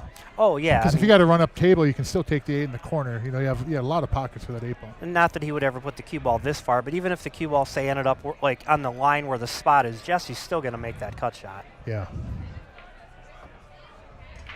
So like this one, you're almost better overhitting a tad bit, you know, versus underhitting it. If you're stunning, which I think he Yeah, is. air on hitting it a little bit too firm. Yep. That looks like it'll work.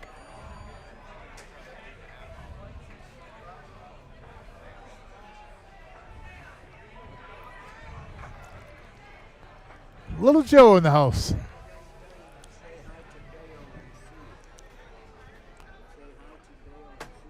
Play the 8 in the same side, more than likely. So Kind of stun draw a little bit here. a little shout out from Little Joe to Dale and Sue in Dubuque, Iowa. Got you covered, Joe. Got you covered, Joe. Yeah, he knows people all over the country. And people know him all over the country. World renowned. Yeah, ain't that something? Everybody knows Little Joe. Oh, yeah.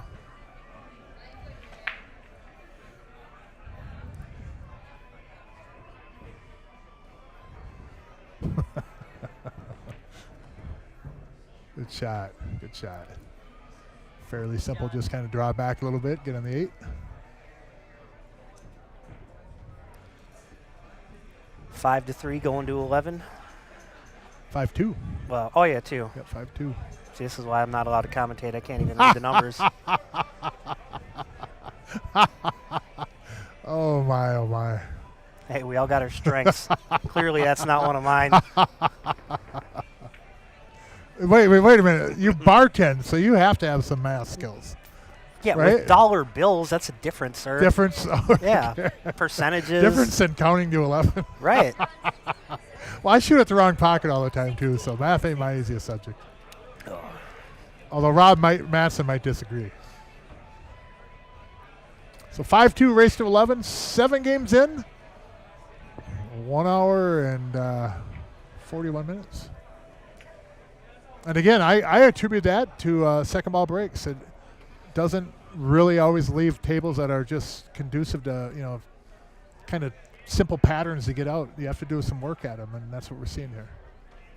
This is definitely, it's good pool, but again, second ball breaks, you protect against, you know, dry break and then leaving a wide open table, but at the same time, it is more conducive to clusters and balls tying up.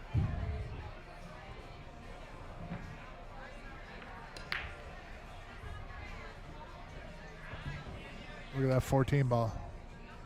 What an ugly spot for a pool ball. I don't think you have to shoot it, though. You just take solids, right? Yeah, I mean, every solid goes. You can make that 4 ball on the side. 4 goes on the side. Probably shoot the 2 after that. Get in the 3 there. Yep, shoot the 4. Could draw back even, get on the 7 or the 6. I think that's what he's playing, is to bump into the 12 and then leave the 2. You could even leave the 4 ball for last 2 and then just shoot the 4 and then shoot the 8 into the upper right or Yeah, left, depending on how you end up on it. That's probably a better idea. Jesse's asking if he should take solids or stripes right now. No, I'm kidding. No He's coaching, not. Jesse, no coaching. Well, if it's from the opposite team, it's probably allowed, right? Did you see, were you in here when Gino had the mask on? He came in last night to practice, And The contagion mask. yeah, I mean, it is what it is. It's. Minnesota Earl. I think Jerry's going to yell at me for this one. Jerry's going to sponsor Gene. He's going to get a CRs Sportsbar hazmat suit for the next match. I'm just kidding. Just kidding. I'd like to see Gene play in one of those helmets like a astronaut. It'd be protected from the vaping. You wouldn't have any noise issues. Imagine seeing that little astronaut helmet on the street. I mean, like, you know, it's a big public place. You can't you can't control the noise. Like, and it's not a library. You know, it's going to be loud, and I don't know. The ambient noise I think is good. Like, I don't like playing pool when it's super quiet. It's weird, but I don't know. To each their own. But. Well, yeah, and, you know, to each their own. One thing about it is that the guys played in you know, on the road years ago for so many different places around the country, and he had to have played in conditions that were way worse than this. Of course, he was younger at the time, Yeah. so it probably didn't affect him as much. But I'd imagine a lot of the bars and stuff that he would stroll into town and play in, they were conditions nothing like this, you know. Right. But I don't know. So from here, what do you think? Just shoot the one ball and kind of come out in middle table? I kind of like, if you can, 1 ball, 6 ball, 2 ball, 3 ball, 4 ball. I don't mind going after the 5 pretty sometime soon too, though. Oh, I didn't even see the 5 ball. Yeah, I suppose you should shoot that one in before the 8. Because I think if you go from 1 to the 5, then 5, you know, gets you obviously over the 6 and the 3. Yeah. And I like that idea of the 4 for the last ball to get in the 8 ball. From the 6 here, I think I go to the 2 if I can. 2 to the 3, Yeah, 3 and to 1. it looks like he's got it the proper angle where he can fade the cue ball to the left side there a little bit. Yeah, that's what he's looking at now. Actually, I'd like to go from the 2 to the 5, and then 5 to the 3, because the 3 gets me on the 4 real easy. Where if I go 2 to the 3, then 3 to the 5, 5 might not get me on the 4 the way I want to. But if I can get on that 3 ball in any fashion, just stop over there, then the 4 sets me up on the 8 pretty easy. So let's see. Jesse shoots the 6. Dave shoots the 2. Jesse. I would have loved to come up from that 1 and take care of that 5 right away, though. But we're past that now. I think we're going to see Dave shoot the 2 and just play position for the 3 in the side, maybe. Because it doesn't matter too much where the cue ball ends up for the 4, because that 12 will stop it for the 8 in the upper right. Well, what you could do too is you could take the 2, get on the 3, shoot the 4, and then the 5 gets you on the 8. 8 goes in either corner pocket.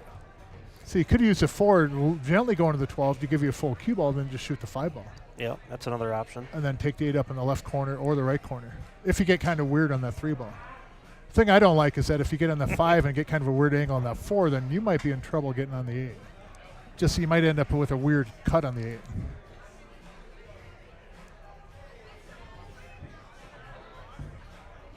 Well, he's shooting the 3 for sure now. Yeah. Which isn't a big deal. You could still get there. Oh, what's going on here now?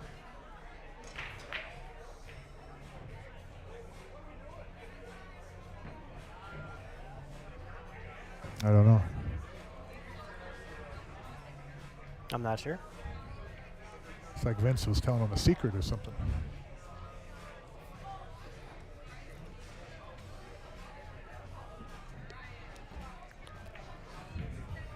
Well, what do you think? Is he playing position on the 4 or the 5? It looks like he's. Gordy. Gordy, let me know how that crusade works out for you there. He wants to start a petition for a worldwide second ball break ban. Hey, I second ball broke for many, many, many years. I had my highest run ever second ball breaking. I was playing George Bissonet's grandson, Austin Warner. We weren't gambling or nothing, and there was multiple witnesses. I know Andrew Schlosser was one of them. Big George is one of them. Oh, hold on one sec.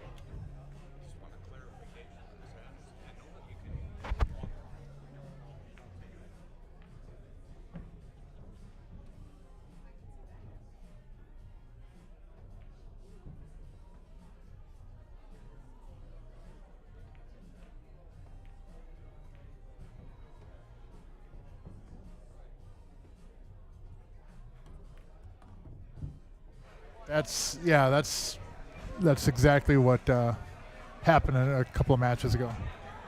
is that you can't after your shot, and that's what Jesse and Vince are talking about. Is that you can't after you're shooting point to where you want your teammate to shoot next.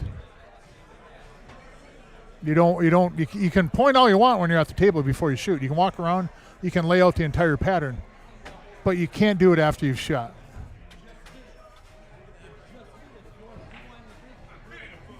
So we have a bit of a discrepancy here. Yeah. This is the same. I went through this scenario before. And well, I think I think Vince's plan here is to call Jerry, and I think he's going to get Jerry on the phone. And I honestly, I didn't even see exactly what the argument in question was. Let me see if I can go back on my phone and see where.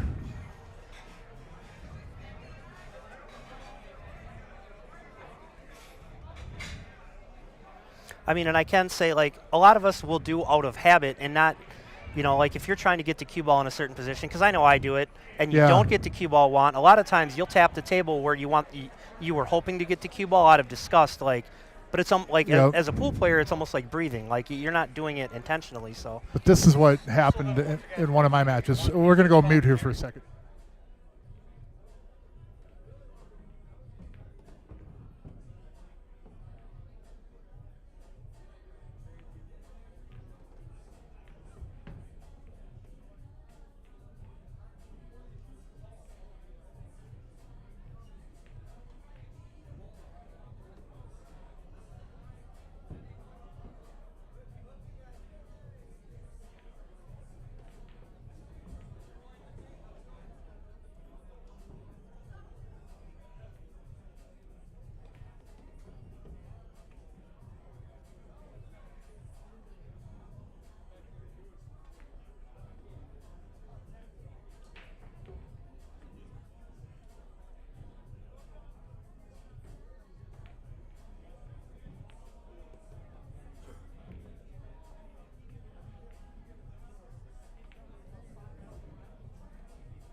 All right, we're still trying to figure out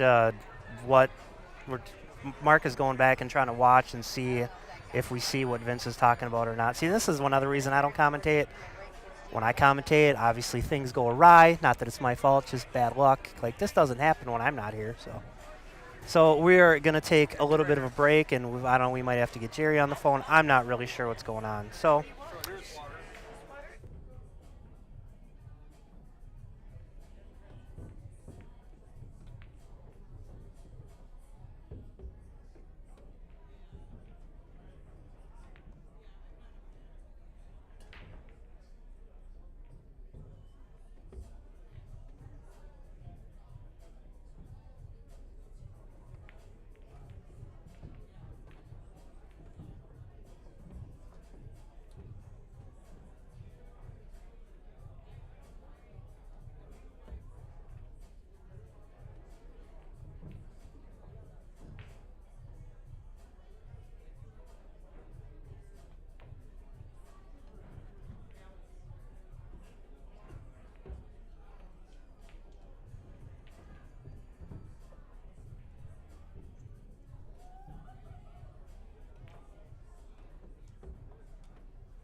ball, and the cue ball comes over here as you're walking by.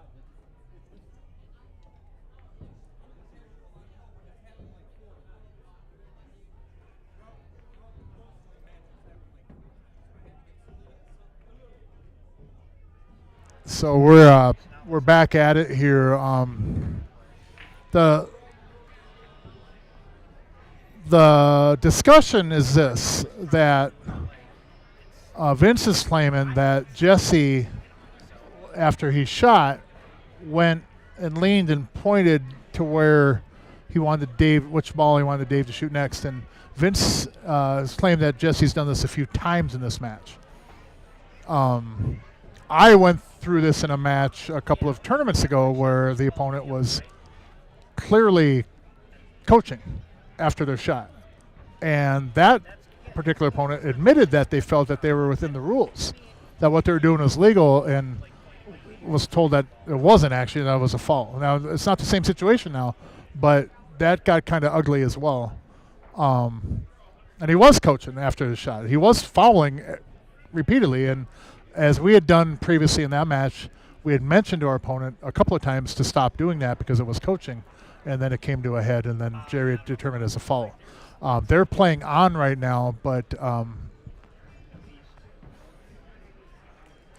in the rewind that I had on my phone, it didn't look like Jesse was doing it in that instance to the degree that Vince was claiming was happening. But for it to be something where Vince says that it happened a few times in the match, again, I can't attest to that either. We can't obviously go back and pick apart on the match. But you could see in the shot that Vince was talking about where Jesse shot the 6 ball, got over in the 2 ball, and instead of shooting the 3 or whatever, Jesse leaned and looked where, looking to see what the line is on the 2 ball. You're kind of giving your teammate an indication, hey, I want you to shoot this ball next when you do that. And really, it's kind of a gray area, but that is not really within the rules. But as happened in the previous match, is myself who I was part of it, we asked a couple of times for our opponents to stop doing it, and they didn't do it. They didn't stop. And we'll just keep an eye on this and see if Jesse, continues to do it. If it is, then it is something that comes up and Vince calls out again. Then obviously it will be a foul, but I don't feel that there was enough there, even on what I seen on the replay, that there was enough to where you could call a foul on anybody. Did you? No, correct. I don't think there was enough on there. But I understand what Vince is saying because, again, not trying to be biased on this, but I went through the same situation. And if you are done with your shot and you go back and lean or take a look at the angle you got on the ball you want your teammate to shoot next, you can do that all you want before you shoot the ball. But if you're doing any of that after you shoot, then technically, no, you're not supposed to. And I think, like you said, JK, we're so used to playing where when we shoot, we go look at that because it's us at the table. Yeah. And I think, if anything, that might have been something that Jesse was doing. And if you're trying to hit like a small window, just as a pool player, after whether you're playing scotch or singles or whatever, you're going to want to see if the cue ball got to where you want it to get. Even if you don't touch the table or nothing, you're just looking. Well, then people can portray that as well. You're looking to see, for him to shoot the shot, and that's not the case. But I don't know. You can claim that you're giving the indication that that's the ball you want your teammate to shoot next. Now, again, not to dig up the old stuff, but in the match that I was involved in, the opponent admitted that they were doing that. Well, I can do that. It's within the rules, and they found out then all that it isn't actually in the rules. And it was actually after shooting, going and putting the cue down and pointing, I want you to shoot this ball next, and basically coaching. That was coaching. That was more egregious than what I think Vince was claiming Jesse was doing. That's why I like coughing once for a yellow ball, twice for the blue ball. Well, Gene's been coughing the entire match. So. I mean, I can say that because I'm not even in the tournament no more. So clearly my strategy didn't work. But apparently they've worked it out to some degree, and we're back on. Yeah, and kind of surprised Gene missed that opening shot. I mean, I know it wasn't easy, but it's for... I think Gene was caught up in the issue that was going on, and because he walked away from the table, and I don't think his head was back in the game still. You know what I mean? I think Gene can be easily shook. Oh yeah, and I mean in this run out here, if you can get on that 12 ball, it's not too difficult. So from here, what do you shoot the 9, come hit the bottom rail, nudge that 13 ball over, Yeah, move those balls to 15, 13, and get on something there. Yeah, and if you can get good on the 15 ball, you can go from the 15 to the 12. Because so let's see, Jesse will shoot the 9, Dave will shoot the 15, and if Dave can not hook Jesse on that 12, if Jesse can see it at all, I'm sure Jesse's going to shoot it. Yeah. And up the rail like that, it's a relatively big pocket if you hit it at a softer speed. Yep. Or if you hit it really bad, it might go off the 8, but I don't see Jesse doing that. So. Yeah, and it is accessible, like you said. They can get on this ball, and that 15 is probably going to be the one to do it for him. Because I think the 13 will be the next shot.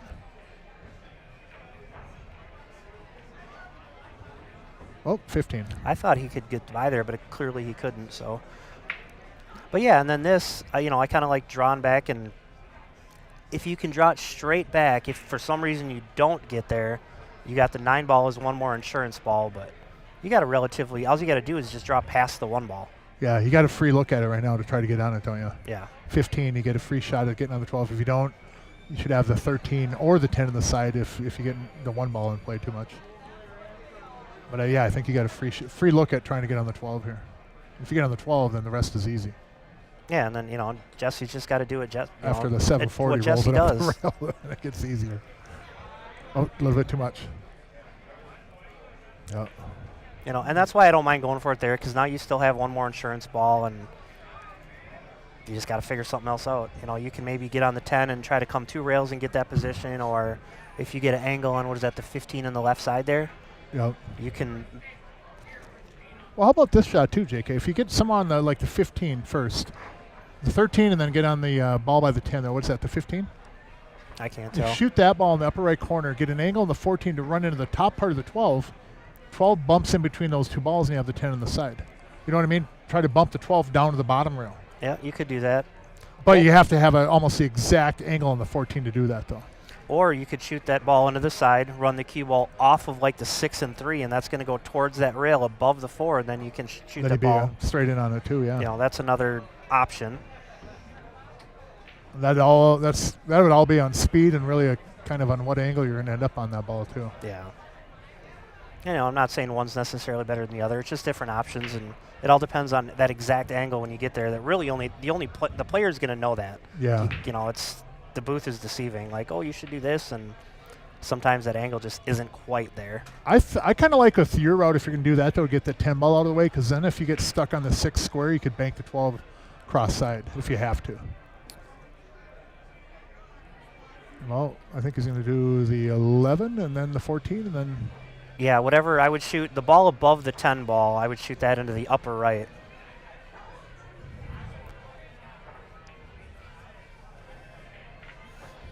So Dave O'Keefe at the table, longtime sponsor of the stream, O'Keefe's Collision. Auto body and paint. Upper right, the team of Gene Albrecht and the less than pleased Vince Garcia. Well, here we go. See what Mr. 740 plus does here. Looks pretty straight in, but the object ball's close enough to the side you can manipulate some sort of an angle. I think he's going to do your shot where he's going to come off the rail into the ball, nudge it probably down to the end rail, and shoot the 10 next. Yeah, just try to get it between the 3 and the 4, or it looks like he's almost going to try to run it into the 3, and then it'll carry him down towards the pocket too. Yeah, either way, as long as you get it past that whole cluster of balls. Should leave him the 10 ball regardless of how he ends up, unless... Yeah, I don't see him getting buried where he doesn't have the 10 ball at least. He's going to probably hit this pretty firm, huh? Because I think he has to hit it firm because he's straight in. He's going to have to pound it in. Yeah, firm, and then you probably see quite a bit. Well, you won't see it on the cue ball, but a lot of left English. Kitchen asked if Jeff can come back to see him. He's way too busy right now. I don't know what's going on. Bump it down to the bottom rail. Good shot. Now can you get there? Yeah, it almost looks like... Looks like he might have to draw back and get that window between the 5-1. Yeah, because looking at the table, it looks like he's dead straight in. And he's tree-chopped a little bit. Yeah, I think he's going to have to try to draw back at her, ain't he? Oof, that is such a that. There ain't much of a window there. Yeah, Literally, I think there's a cue ball spot where he has to put it. I don't really know what else he can do. Bank it in the upper left corner. Nobody does that though, do they? You'd get on the 12 that way, but no, don't. If you're listening at home, don't bank it in the upper left corner. There is a shot there though, and it would get you on the 12, but. I would just shoot it in, stop the cue ball, and say, I made mine, and walk away. But no, I'm kidding. I wouldn't do that.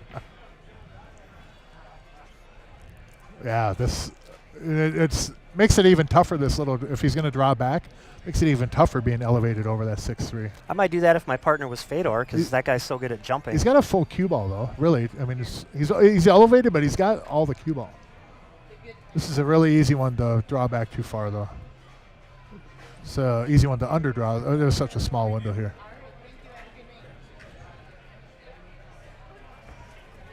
He got there.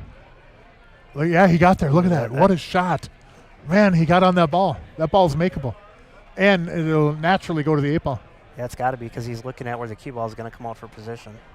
Watch the side pocket. He's gonna run it over by those chalks, or is he gonna go up past the side pocket? Looks like he's trying to play it past the side pocket, ain't he? Run the cue ball right at that diamond past the side pocket. I wouldn't even flirt with that side. I would just try to get it somewhere by the chalks and expect my partner to make that 8-ball. Yeah, I mean, because it's not very tough. It's pretty close to the pocket. Slight cut shot, but nothing Dave can't handle.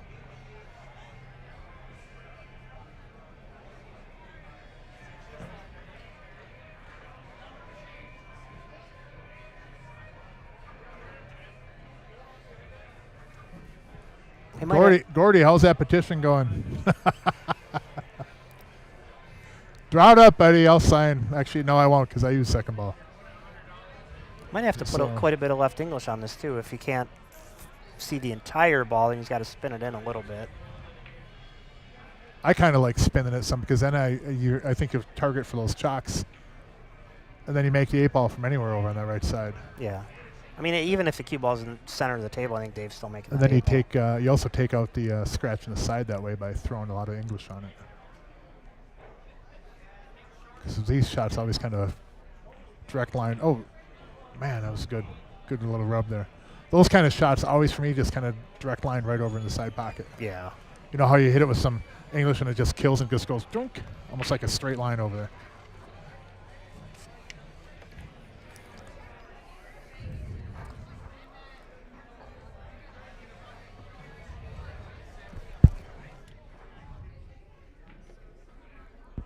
So this will get them up 7-2.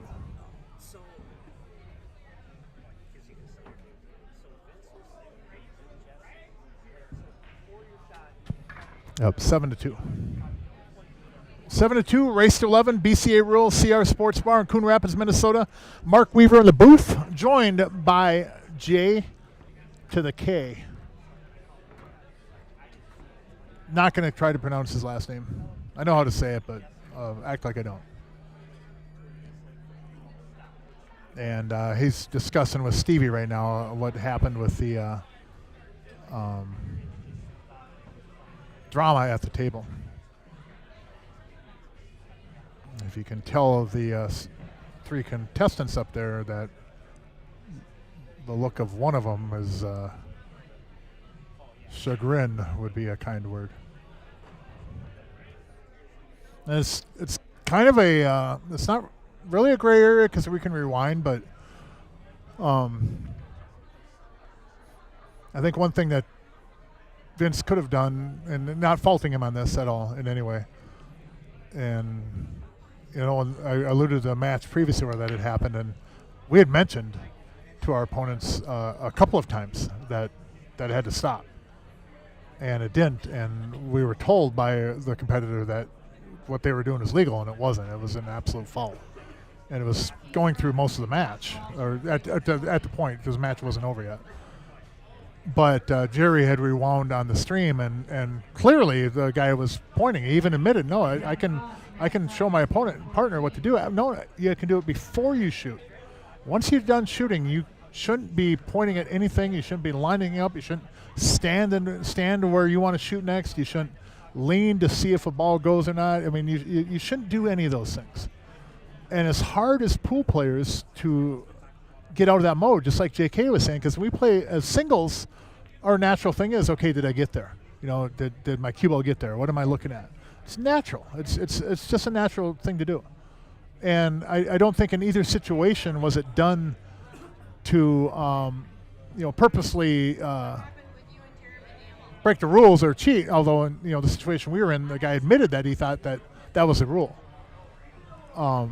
So it was more clear. But in this situation here, I think Vince might have been better off or done well off to earlier in the match because he mentioned that it happened a few times, to mention it to Jesse that you can't do this, and to ask him to stop as we had.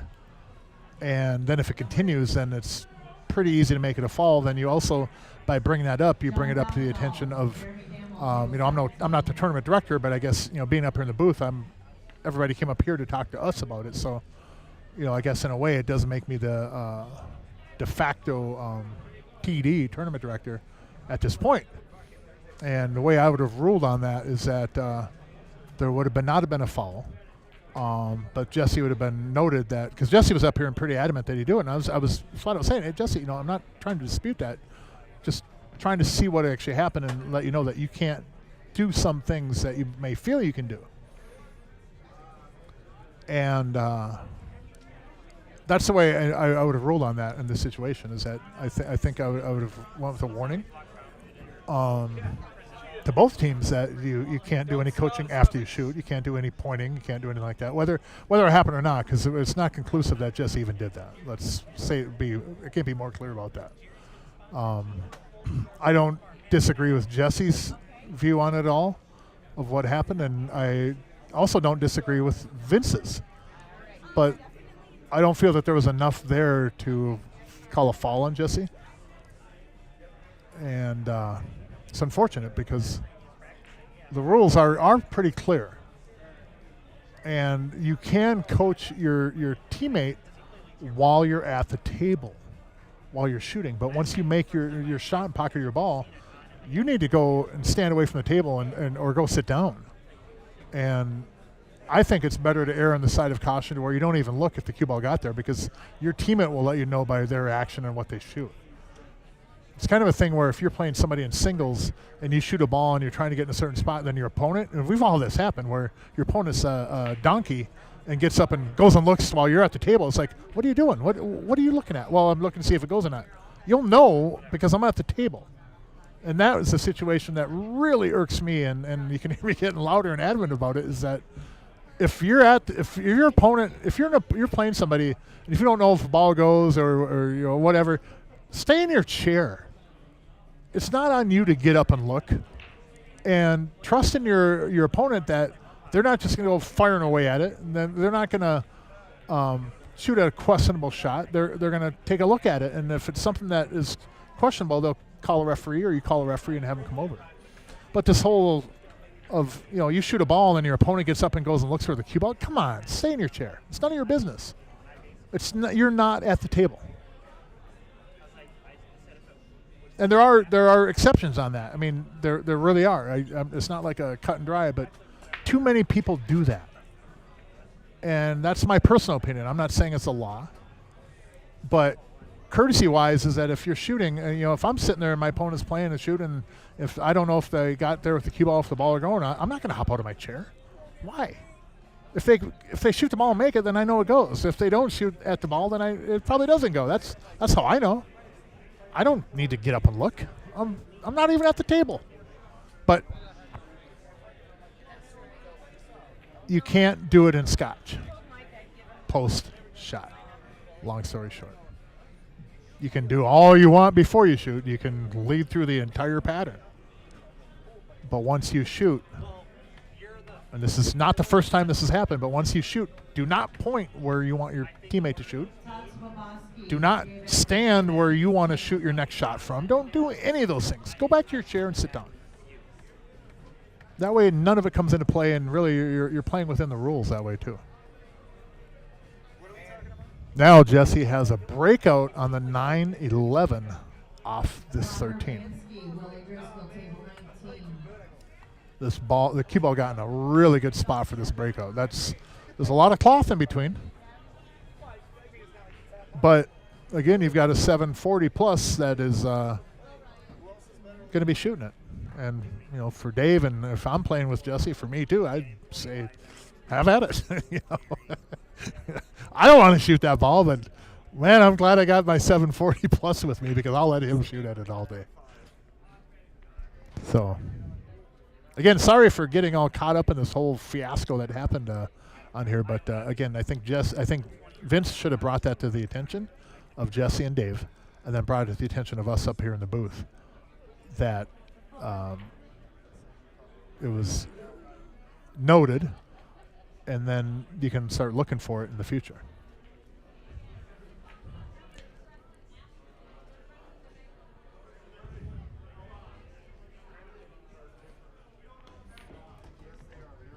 Oh, 9 goes. 9 goes. It's not ideal, but you know we've a lot of us have been in worse situations and made the shot, and I give David pretty good odds at making this ball. The ball they're going to have to worry about after this, though, is going to be the 15 ball. I think he can lay the 9 ball in and run the cue ball into the 5 without having to draw it. I think he can run the cue ball down to the bottom rail into the 5 and then have the 15 in the side. Or just do that, and it's even better. Man, he hit that ball good. Jesus. Wow, he hit that ball good.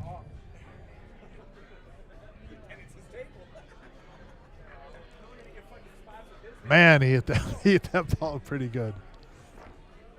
So 7-2, race to 11. Jesse Angle on the 15.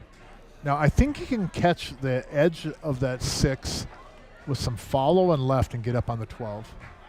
He might not even have to really get up there. Oh, he's going to cross-bank it. I'm surprised in that because I think if you shoot that 15, you rub into that 6 and you'll go over to the side rail and give yourself a shot on the 11. Is he crossing it or is he stiffing it straight back? I think he's stiffing it, yeah. He isn't going to cross it. So if he hits a high cue ball, he's crossing it. Low cue ball, he's going to stiff it. I'm assuming. He's going to try to get down there, huh? I like 15 in the side, roll the cue ball into 6 because I don't mind back cutting that 11 in the side, run the cue ball into the 3. But I'm also not a 740, so. Yeah, I would just assume that whatever decision Jesse makes is probably the right one. Yeah. I'll give him the benefit of the doubt, I suppose. Yeah, like with bar table 8 ball, whatever he does or whatever TJ does, I'm just assuming that's pretty much the right thing to do, yeah. Yeah, them 700 players, they usually know. I can say that because I'm not a 700 player anymore, so I'm only a 6-something with everybody else now. Back down with the rest of us peasants, huh? Yep. Just think if you went and played in, if you did like the Jamie Sanford project, you could probably get down below a 650 before too long. Oh, people, yeah. If I could be a 649. That's fine. I don't even think anybody would you they wouldn't play? Even complain. Yeah, would they let you play if you drop that low? Well, the numbers don't lie. Man, yeah, they don't. Oh my God, that's a good way to put it. Yeah, the numbers don't lie, right? It's Fargo rate, man. See, it's right there.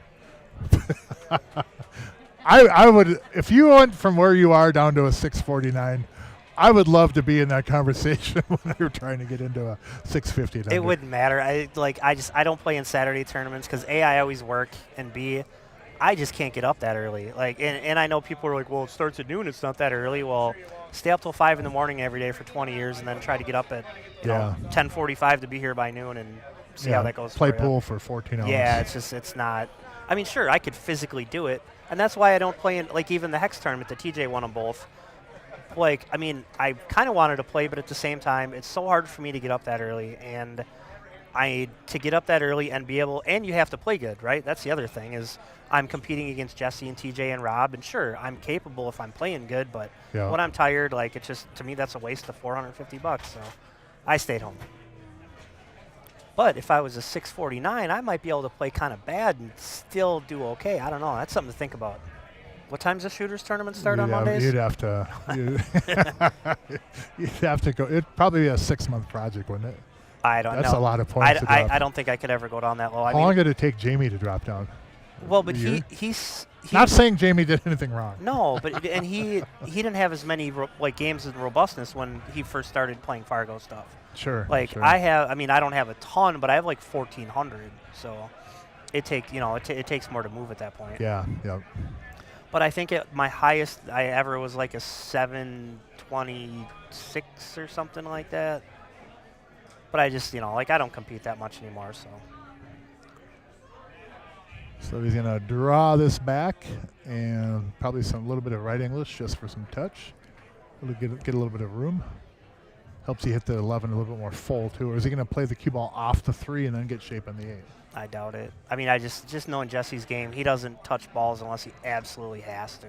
It looks like he's going to try to touch the 8 ball, though. He was looking at it. What was he pointing at there, then? He's got to be able to avoid this. I think he was pointing where he wants Dave to break the next game. Too soon, man. Too soon. Vince is going to blow a gasket over there. Yeah, I don't think he has to touch the 8 at all. No, but I mean, just like that. I get it. It's kind of an expensive buying tournament, but you still got to have fun with pool. Like, you can't take it that serious. Like. Yeah. Well, the thing is, though, is if there is that kind of coaching in this, that's absolutely. It's still a foul. If it's blatant coaching, sure. But what I was saying in the stream, and I think you'd agree, is that if Vince to handle that properly is like I did in my match when that came up. We'd notified them a couple of times that, hey, you're doing this, you have to stop doing this. And our opponent had told us that he was within his rights because it was legal. And it's like, that's not legal. And then Jerry corrected him. Yeah, you can't be doing what you've been doing. Correct. And I think if Vince had done that previously in the match, instead of saying, hey, you've done it a few times, if you make a note of it, let us know at the booth up here that is happening, then we can keep an eye out for it too. Then the next time it'll be automatically has to be a foul. But there wasn't enough there conclusively to call a foul post shot. And I know Jesse was up here getting kind of animated, but at the same time, can understand tensions being on both sides. And I get it from Jesse's point of view and I'm like Jesse.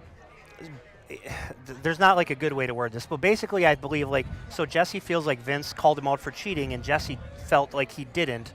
So if you're getting called out for cheating when you're not, you're gonna obviously get kind of loud and animated and defend yourself. And again, and I'm not taking sides. I'm not saying one was right, one was wrong. Yeah. I'm just pointing out what was probably, because it's easy for that to escalate. Yeah, 100%. Yeah. And I'm just glad that it's over and now we're back to playing pool. And yep.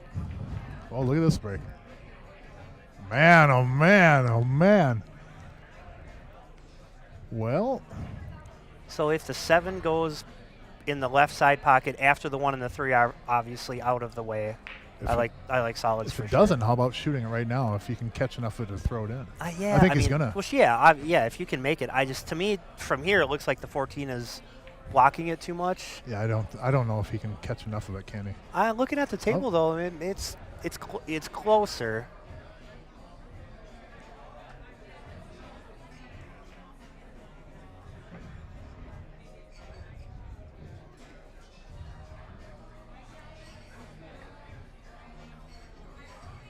So it looks like he might be shooting the 1, playing position for the 6. And I mean, even if you had to, you could, if he has the right angle, shoot the 6 and run your cue ball into the 7-14, break it out. You got a few insurance balls.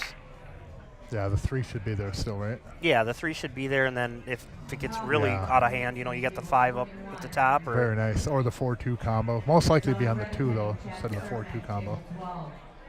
3 goes pretty easy, though. Yeah, 6 run into the 14-7. Cue ball should stay right there, actually. Probably have the 2, almost guaranteed, especially if you don't hit it real firm. You don't have to move them much. You just got to bump into them. Yeah, and you got 2 different ways. I mean, you could kind of stun draw over to it. Not sure. I would come off the rail into them if you have the angle to do that. Yeah, me too. I don't like the stun draw because if I miss-hit that in any way and catch that 14 on the right side, you're you're bringing the side pocket into play, absolutely. Whereas if you go into the rail, then you're pushing those balls to separate. There's no chance of scratching. Yeah, at that point, the only worst-case scenario is if you hit it too hard, the 14 ball firm, and you put that 14 right on top of the 3. I mean, we laugh about it. Right, we do it, though. It happens all the time. Only reason we mention things like that is because it's happened to us. And yeah, absolutely from experience. Just hit it. We missed it, though. Oh, boy. Well, now the 2 ball into the 14, cue ball into the 14 ball.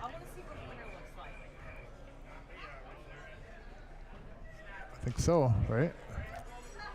Shoot the 2. Thin the 2 and run the cue ball up to the left side of the spot into the 14.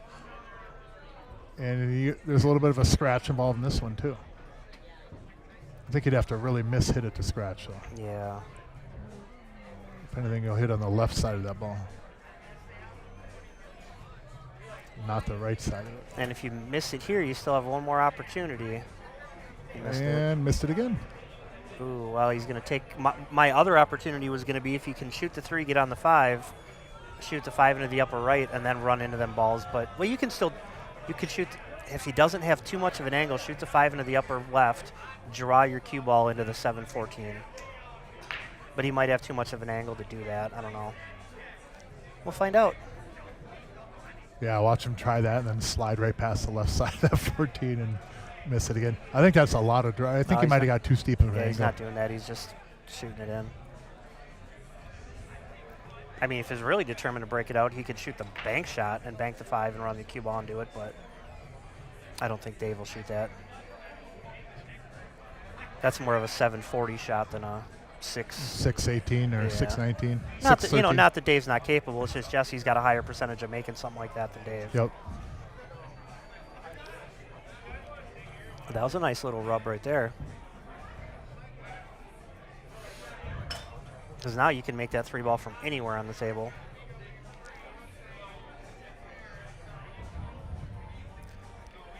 So we might see Jesse shoot the 4 into the upper left and run his cue ball off the rail and then bump them off balls. the right side rail into him. Yeah. 7 go into the 3 from over there. If you can get over there, though, I think I'd just assume break it out, wouldn't you? I don't think he can get the cue ball over there. I don't. Unless he was looking at the spot where he's going to run the cue ball into those 2 balls. Yeah, sometimes he does stuff that I don't think is possible. And it does help, like you said, that 3 got moved a little bit, because now you can make that from pretty much anywhere.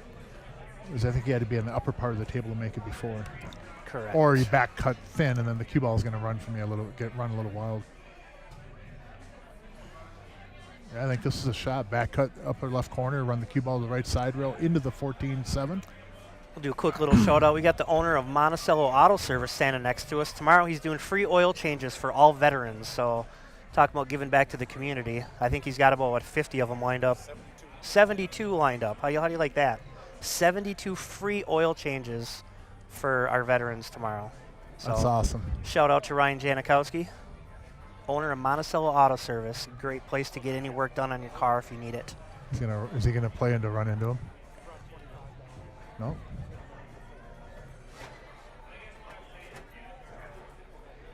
Well, so I'm not really sure what the plan was there. I don't like something like that. I would love to sit down with Jesse and be like, I'm not dogging on Jesse, obviously, because the guy's phenomenal. But what was the plan right there? I think he was trying to get the cue ball on the path over just a few more inches, and then you could take the 4 and slide over to the right side of the 7, and then take it in the side. I think that's what he was trying to do. Because if he ran that cue ball just a little bit further, he's got a good angle on the 4 just to drift over. In fact, I think the 7 might even go in the upper corner. Dave might actually be able to get there, because I think he has enough of an angle to get over there off the 4. Because that 7 goes in the side. Or is that straighter than I'm seeing it? And this is going to sound like a crazy shot. So if Dave is say if he's dead straight on the 4, right, and there's no way he can stop his cue ball, because you can see the 7. You can't see the 7 to make it in the right side, but you can probably cross rail it into the left side. I'm looking at the table from here. If he were to stop that cue ball, he's got a shot at banking it into the opposite side pocket. And it's Jesse shooting, so. Yeah, that's the thing, though, too, whereas if you're a player, and, not saying Dave's not capable to see it, or obviously he did get over there. But that might not be a shot that Dave would look to play for. You know what I mean? He might not see that, because that's not a shot that he'd be comfortable shooting. Right. I was just, from up here, it's easy to point out, you could do this, could do that. Execution is, what kills everybody, right there.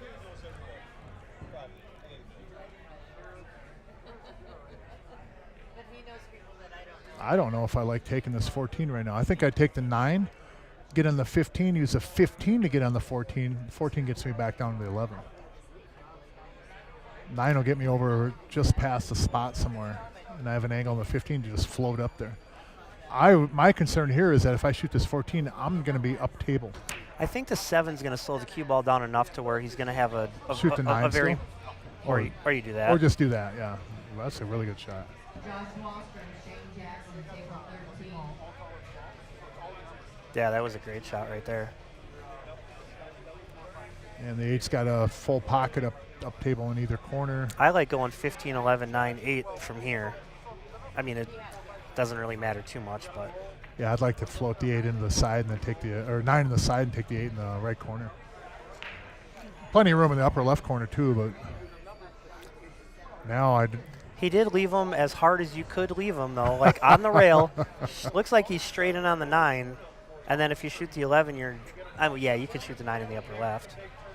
Oh, you must have a slight angle here. Oh, way more than I that thought. was a good shot. And get nice and flat there too. Whoops. They're not helping each other out much, are they? Yeah, because I don't know if the 8 goes into that upper left. I mean, he might have part of a pocket. I think it does, but I don't want to shoot it there. Well, that wasn't where they were going to try to play position for. I can tell you that. Yeah. Yeah, I don't want to shoot it there, but he might end up having to shoot it there. Yeah, because to shoot it in the upper right, you have to just slow roll this and take a super long shot. Can he go 3 rails, force follow, and take the 8 in the left side? I don't think he's going to do that.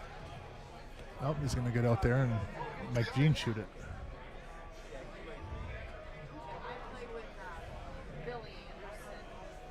Gene has a carbon fiber shaft that matches his hair color.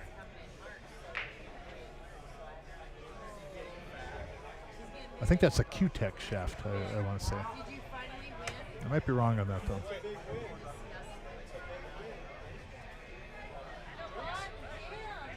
Made it. Didn't even touch the 4. Wow, that was a good shot, Gino. So 8-3, race to 11. CRs Sportsbar, Coon Rapids, Minnesota.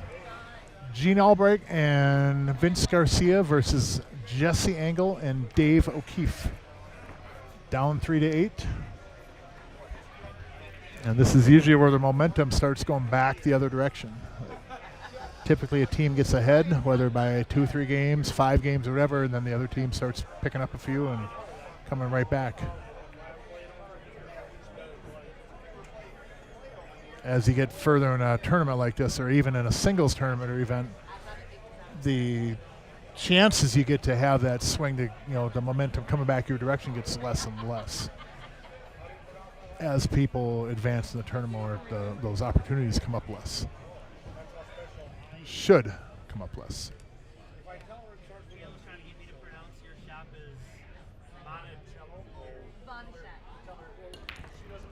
And another second ball break.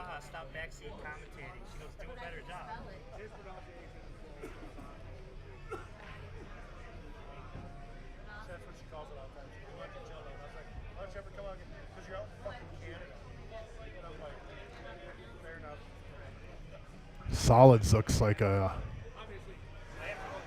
fairly easy table for first time in a while.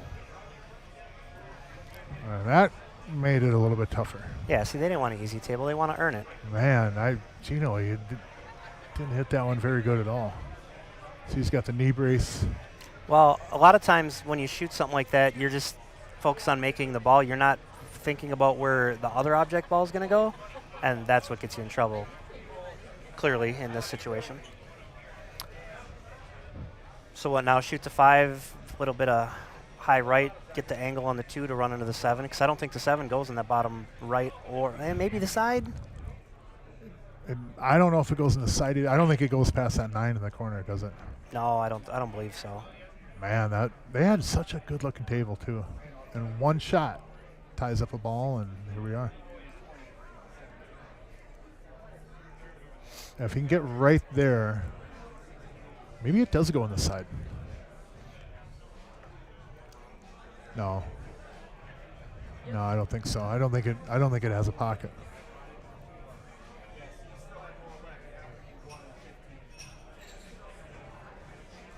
You're gonna have to follow into the rail, and a touch of right will help.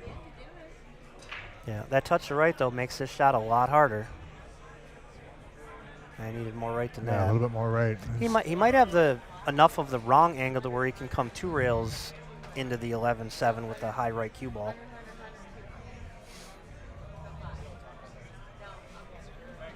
I think he's going to take the 4.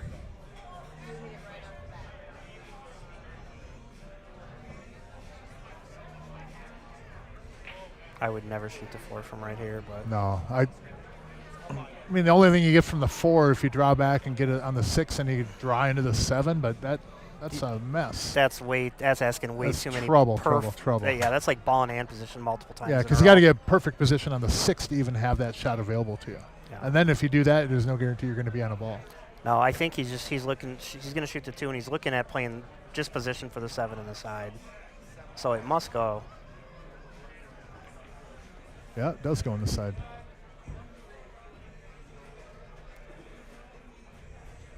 I think he would have liked a hair of an angle, but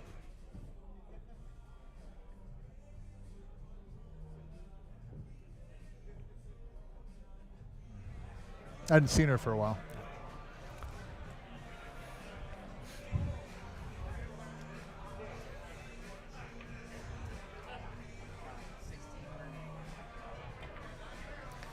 yeah, so here you just got to shoot the 7 inside, and I would stop my cue ball, take a longer shot on the 6, make sure I don't get treetops so you can draw back to shoot the 4 into the bottom right. Or go down to the rail, come back above the 4. Or, no, I don't think, does the 4 go on the left side? They might. But either way, I mean, you got to just kind of stop your cue ball here and Yeah. take your medicine, and can't try to get. See, like. Oh, they high-fived. Gino likes it. What I don't like about that is, so now you're going to either run into the 14, or if you're going to draw past the 14, you're bringing the side pocket into play. And you're bringing the 10 into play if it gets away from you. If you Yeah, I don't understand why he just didn't stop his cue ball there, but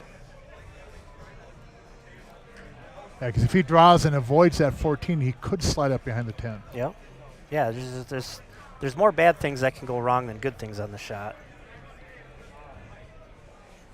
And Gino don't look real confident about it either.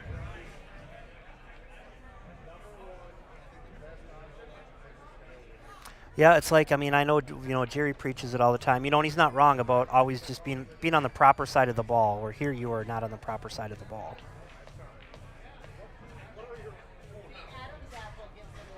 Oh, how do you hit that ball? Man, that was a good shot. Yeah, that's Risky, though. well. I mean, yeah, but Yep. he had to hit that absolutely perfect to get that result. Yep. Yeah, a little bit more dry, goes in the side. If he tries to draw and avoid those balls, he can get behind the 10. But he executed it, I mean, but and Gene's a great player. I mean, he's like a 7. He's not a 740 like Jesse, but I think he's like a 710, something like that. What is he here? I think 699. Oh. He's your number. Oh, he's not even. Oh yeah, he's down with me. Oh, you never mind. guys should match up. Nah, After never this. mind. He plays terrible. No. Be an even match by paper. Oh, anyways. he would hate it. I don't vape or smoke, but I would go buy a vape. I would just hang it out of my mouth. He's got no chance, none. I could probably spot him like 7 games going to 10 if I had a vape in my mouth. He's got his gas mask out in the car, though. That's crazy, man.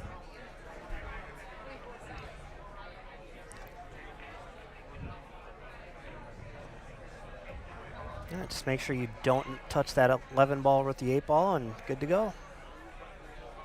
Good shot, wasn't even man. close. Center of the pocket. 8-4, trying to mount a little comeback here. Picked up 2 games. If they get one more game, they could afford to give a game back. But you take it in little chunks, almost like in college basketball games. If you're down by 11, okay, by 5 minutes, we want to be down by 6. By this time, we want to be down by this. You chip away at it. And I think if Vince and Gene get to 5, they could afford them to get to 9. I don't think they can afford them to lose this game and be down 9-4, though. I like to just never miss a ball and beat them 11-8 I think from here. 9-5 would be still reachable.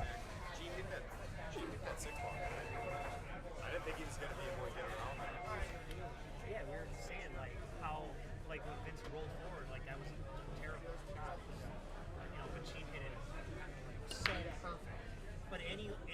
Good second ball. Got a ball. And the stripes look runnable except for the 9 ball. Solids are actually more runnable. Except for the 7 ball.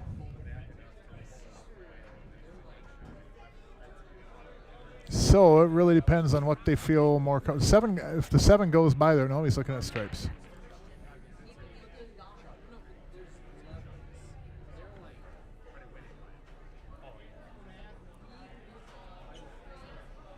And I don't think that 7 squeezes by. Oh, it must. He's looking at it now.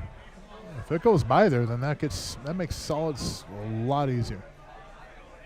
Yeah, because otherwise you got to try to deal with a 9 ball. Yeah, the 9 would be broken up by the 10, but if that 2 ball's up there, you might not have a pocket up table off that. If you get stuck over in that rail and 9 gets so tied up in the 13, I like solids a lot better. You might be able to shoot the 9 off the 8 on the side if you had to. Yeah, you got to get over on that 3 though. That's kind of dicey. Oh, I would. So if it were me, if I had to take stripes, I would just shoot the 10 ball. I would shoot a stop shot and just cut the 9 off the 8. I wouldn't from even right there. Yeah, from right there. I would, but because if if the cue ball's close to your object ball, you're gonna get good accuracy. So a tough cut shot isn't that tough. It's one thing if you're shooting like a table and Yeah, it's marginally easier. Yeah. The closer the cue ball is to the object ball, the harder the shot you can allow yourself to take because you're going to be more accurate. Versus trying to shoot if your object ball is 6 feet away from your cue ball. Trying to get that little spot on the ball. Yeah. Absolutely. Yep. So for anybody listening at home, you can take them harder shots the closer your cue ball gets to your object ball. You don't want to be at chalk's distance away. That's a little too close, but I think most people know what I mean.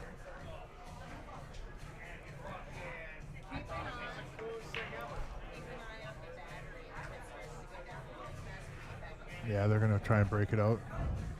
14 to the 10. 10, move the 9. But again, you move that 9, you're looking up table, and balls don't go in that upper right corner. Or you could push it in with your 2 other stripes, and then nothing might go anywhere. Yeah, then nothing goes, yeah. If you get the 9 to come off there and avoid those balls, the 15 goes, but I don't see that 9 moving off that rail and not moving into that 13. I think it's almost definitely you're going to hit that 13.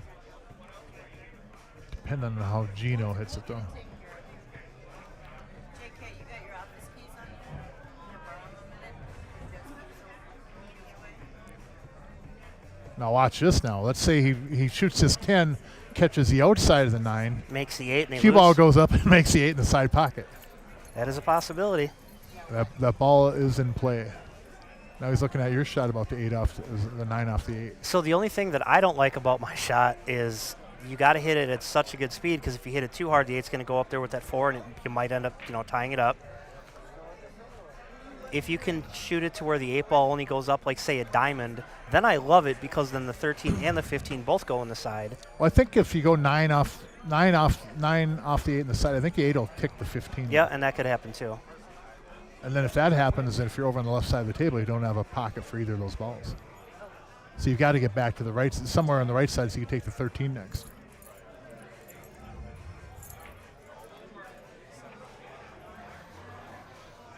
All right, let's see what he does.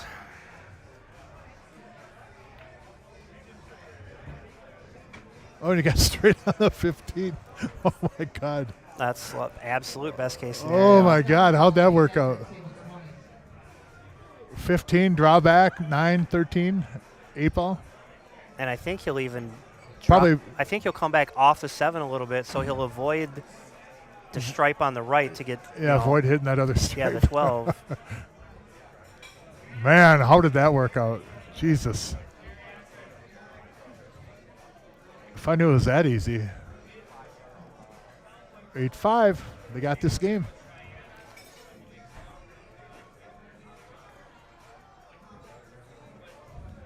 Might be slightly overthinking the shot. See, now he can do that all he wants before he shoots. Oh, yeah, for sure. But if he shoots and goes and does that, then. And I don't think it was that egregious what Jesse was doing, if he was doing it at all. He must have just a hair of a wrong angle here or something. Or can he just draw back a couple inches and?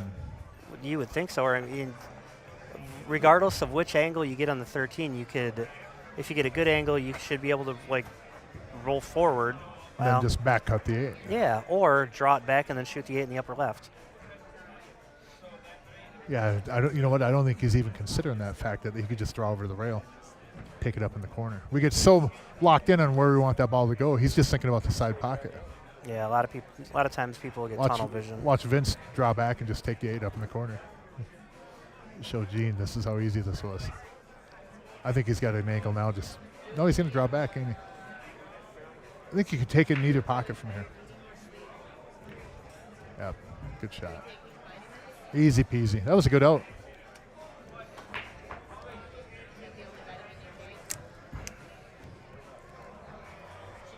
Eight to 5 in our race to 11. That's a big game right there. They picked up 3 in a row.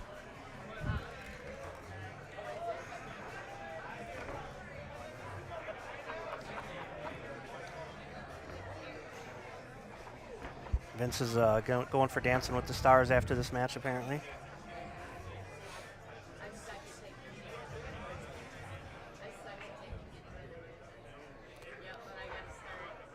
So I wonder if they practiced enough to, like, for Gene to be a better racker than Vince. Like, I always kind of think it's a little weird when your teammate racks for you instead of you racking for yourself. Yeah. I don't know. That's just me. If I'm breaking, I want to rack my own rack. I agree on that. I don't want my teammate. But there's quite a few people that do it. So, or if I've seen a lot of teams over the durations of all these or iterations of these Scotch doubles events that do that. Now I wonder if we go back, if any of the teams. Oh oops, boy, that's a bad little kiss. Yep. If any of the teams that have ever, like, say, taken first or second, have they racked for their teammate, or has it always been, like whoever, like when the one that James Whittle and I won, like I never even put my brake cue together. He racked, but I never racked either. Like he racked and broke every single time. I wonder if Trent and Zach, when they did that, I think Zach racked his own. Not that it really matters. That just kind of, a little tidbit. I was just curious. So you got the 12-6 that's going to pose some problems. And even with ball in hand, right now, you can't make either ball, I don't believe. Well, how about just taking the 10 and drawing back with the cue ball into the 12? You're going to be on the 13 in the side at the worst. Or he's going to take the 13 and draw back into it this way. That's not bad. That's probably better, yeah. I would actually prefer to shoot the 15 into the side and follow my cue ball into it. Then I have the 13 and or the 10 next. Or the 10. And you're going to be pushing the, you should be able to do it accurately enough to hit the 12 ball towards the pocket a little bit more. But oh, wow. Wow. Sometimes I always feel that I am destined to win matches and I'm destined to lose matches. And, like, I'm serious. Like things like that happen. Yeah, right? like it's just sometimes I just think I'm supposed to lose, or sometimes I just know I'm supposed to win. And, yeah, like when things like that, I mean, I would go broke betting, like, Jesse's going to miscue on ball in hand. I mean, what kind of odds, are you going to give? That doesn't happen. But it did right there. It's just crazy how pool works sometimes. I don't mind solids from here now. Either the 4, I actually like taking the 3 first. Yeah, right now and breaking out that 5 there, or the 6-12. Coming down on the bottom rail, then into the 12-6. I think the 3 gives you a natural path on that. The 4 will get you there too. But you just back cut that 3 a little bit, and you're naturally gonna hit that 12-6. He might. Oh, he's going to shoot that, yep. Yeah, or he might shoot the 3 and then try to he's going to lay it for the 4. And it's still there, but now you got to really force it because you don't have as much of an angle as you did before.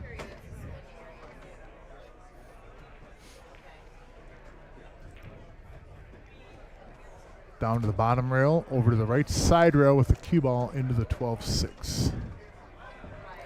Probably hit about diamond and a half on the bottom rail. If he does that, though, I think he'll come in too low. I think he has to hit just past the middle diamond. He doesn't like it though, does he? No, you might actually see him shoot the 1 and then try to get a better angle for Gene to do that shot. You don't even have to hit the bottom rail. You could Draw over to it. Yeah. Again, I mean, it's hard to see the exact angle from here versus Vince's point of view. I don't like that just because of the fact if I hit that 12 on the bottom side of it, the cue ball's going to end up down towards the pocket. Oh, I don't like it either. I'm just saying, like, it's that right there. So the only issue with that, I didn't Now you get got a a chance longer to say shot. it. Well, you had a chance of doubling everything up. He can still shoot the 5 ball. I mean, I guess he could shoot the 6-7, but I don't see him doing that.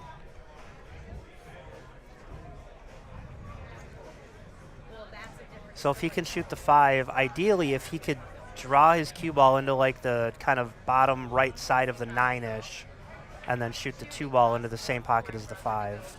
Yeah, bottom from our view. Yeah.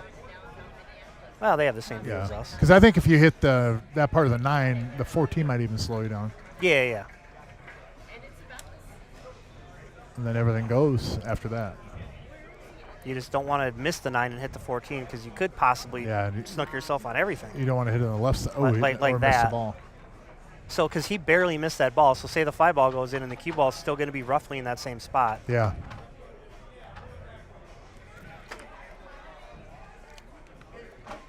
Gene's trying to manipulate balls around the table. He didn't do that on purpose.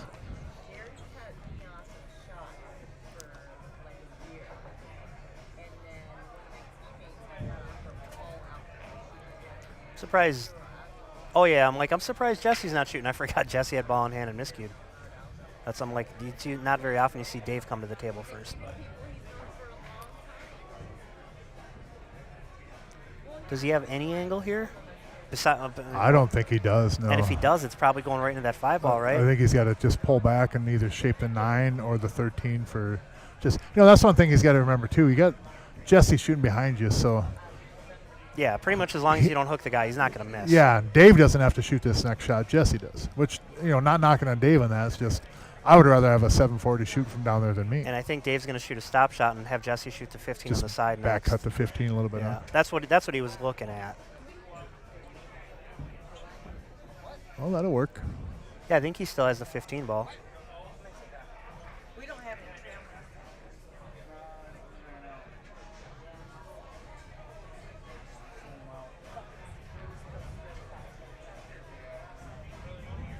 So you just kind of roll this in and then probably shoot the 14 ball next into the upper right.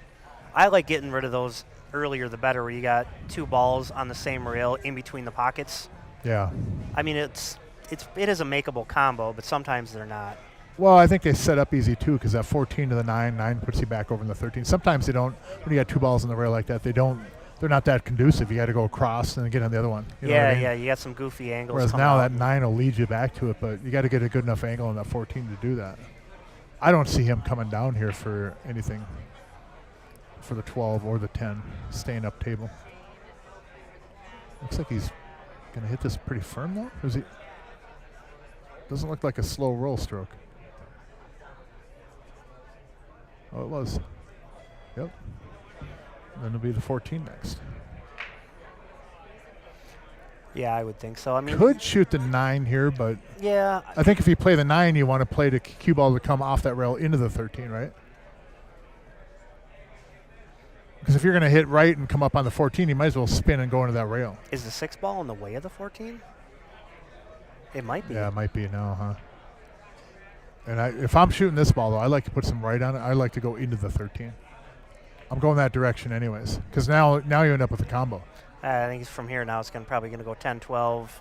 And the combo is not terrible. So let's see if Jesse shoots the 10, Dave. Yeah, because Jesse will be the one. Yeah, Jesse will be the one to shoot the combo. He could even shoot it now. Shoot it now, yeah. The thing I don't like about the combo though is I think the 13 may end up going left, and then if it goes left, if you shoot that ball next, you're not going to necessarily. It's going to be harder to get back down on these balls. 13 go up floating out that way, then you're going to go around the 2 ball. I like almost leaving those 2 balls for the last ones if I'm doing a combo.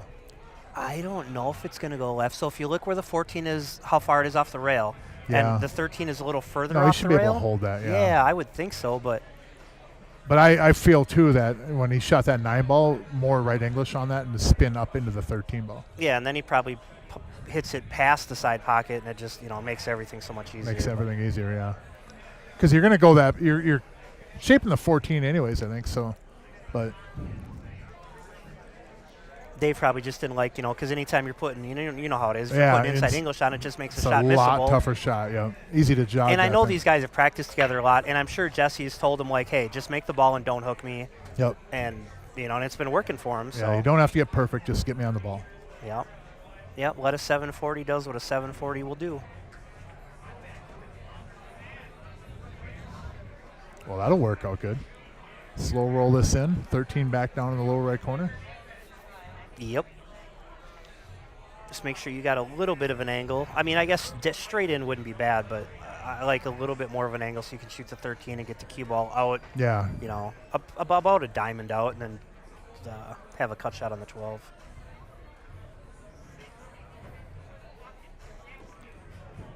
It's like that. A little bit of an angle. I would have liked a little bit more, to tell you the truth, because now you're Yeah. now, like, if you hit it naturally, you're almost coming into the 12 ball.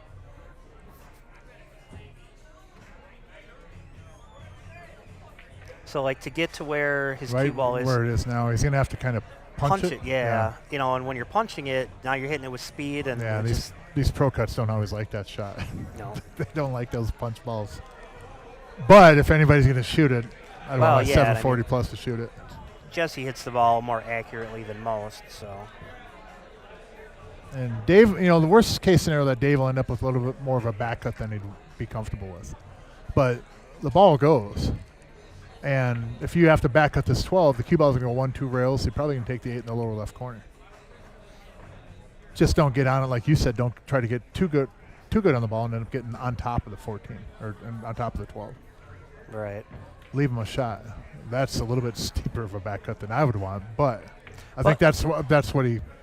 Yeah. He didn't have much to work with, like you said, not much of an angle. And that's why, I would have liked a little bit more of an angle, so you could have hit it at that speed, but the cue ball would have came out further. But Yeah, I think if he had put a little follow on that, he might have even been able to come out further, come down past the side pocket. But you're still going to have pretty much the same kind of a shot. So in here, you just focus on making it, put a little right English, and try to get around 2 rails and take the 8 in the lower left corner.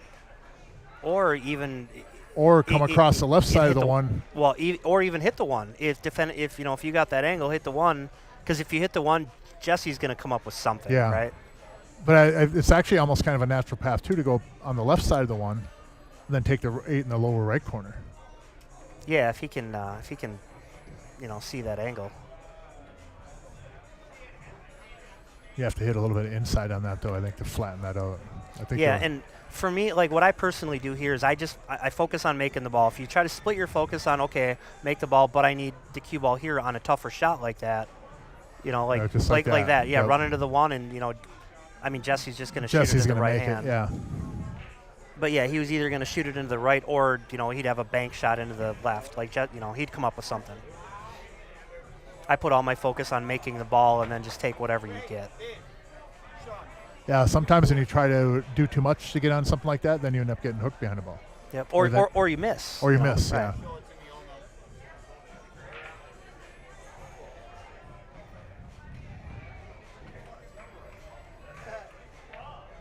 You give him miscue again. Not on this one. If he does, I probably leave town because I don't want him to rewatch this stream. It's that commentator curse. 9-5. 3 hours in, 9-5. A little bit longer, man. Thank goodness it's not a doubleheader. I don't think I would be able to make it tonight. All right, little player break. Let's throw the. Yeah, I'm going to grab a beverage real quick. Be right back. Whoa, I didn't sign up to be left in the booth all by myself. I don't even know what to do. All right, we got all our sponsors on the stream. I can't name all these off like Jerry does, but we got O'Keefe's Collision. That's Dave O'Keefe in the action tonight. Fast Action Pool Table Service, Rob Matson. We got Fire, Water, and Storm. Remax Prodigy. Then we got the Van Grimson Group, Monticello Auto Service, Color Caliber. Can't even pronounce words anymore. Primo. Sticky Nicky Hansen. We got D-Hand Garage Doors. He's in the house tonight. It was with his wife April over there. Looks like they're eating some dinner or something. Dirty Whore Clothing Company, Refuge Siding and Roofing. That's Mr. Josh Wallstrom. Frovix Towing. M&K Tires. We got, what is the other one? Steve Brandt, I believe that is. And then Military Mortgage Guru. Steve Brand, yeah. Yeah. They're actually sponsoring the Christmas tournament this year. Yeah. I think I got them all. One of the sponsors, anyways. If not, I'll probably get a text message. Somebody will yell at me, "You forgot me." So all the players have vacated the premises. We got one of them over there watching a little E-tab action. So when are you? Oh no, that's right. You guys. Yeah, we ran into a tough one. We suck. Thanks for bringing it up. Oh, sorry. Appreciate that. Yeah. That's right, Jesse and Thanks, David. thanks, beating you guys. thanks. Sorry about that. Jesus. Rude. That was- Hey man, it's pool. Oh my God. Hey, it's pool. I win some, I lose I some. don't have so. the mental capacity I used to, but still, yeah, that was. I'm sorry. Oh, it is what it Holy is. Christ. So when are you playing again? I was about to ask. Oh my God. No, it's just and in that match, I mean, and they played good. Can't take nothing away from them. They got a couple of more fortunate rolls than we did, but that's just how pool goes. Sometimes you get the rolls for you, and sometimes you don't. Like, it is what it is. I think a couple big ones in your match that you had was when there was a safety when that ball was hanging in the hole up there. And I think Hank had played the safe and then left a jump shot on that ball. Right, and I remember that specifically. So the reason I didn't play safe is I knew Jesse was shooting next. It's such an easy jump shot for Jesse. There was no way I could get the cue ball up close enough to them balls by coming off of whatever one of them balls were. So that's why I shot the shot, and I was hoping Hank would be able to play a better safety. And he played a better safety than I could have from my position. Yeah. But he still didn't get the cue ball close enough. Jesse made the jump shot. And I almost think that if he just ticked the outside of that ball and just laid those balls into those solids, and it would have tightened up enough to where he couldn't have jumped at that ball. Yeah, because he tried to stun into him, and he left, I don't know, 2 balls distance. And I think that way too, if you do stun into him, you're more likely to actually create separation between those balls. Where if you thin off that ball, you're gonna go into it, and it'll actually kind of Velcro, kind of tighten into it even. You know what I mean? Right. You bump into it, and then it rolls in and tightens up again. But that was kind of a big part of the match. Yeah, right that there. one, and then and I broke, and then the cue I broke and dead scratched once, so that's on me. But then the next time I broke, the cue ball got kissed in, and that's, that always sucks. But yeah, makes it tougher too on not only scratching on the break, but with this BCA rules. Oh yeah, ball and anywhere on the table, it's huge. But I like that better. What about you? Well, yeah, I mean, you should get punished when you're when you break and scratch, whether it's your fault or not. It's. You shouldn't break and scratch and expect to get back to the table, not at this level. Yeah, and you shouldn't be able to break and scratch and then have your opponent get punished by having to take the tougher suit. Right. I mean, because they're in the kitchen. And I can tell you that, like, anytime that they had ball in hand, Jesse never miscued. So yeah, there is that too. Right.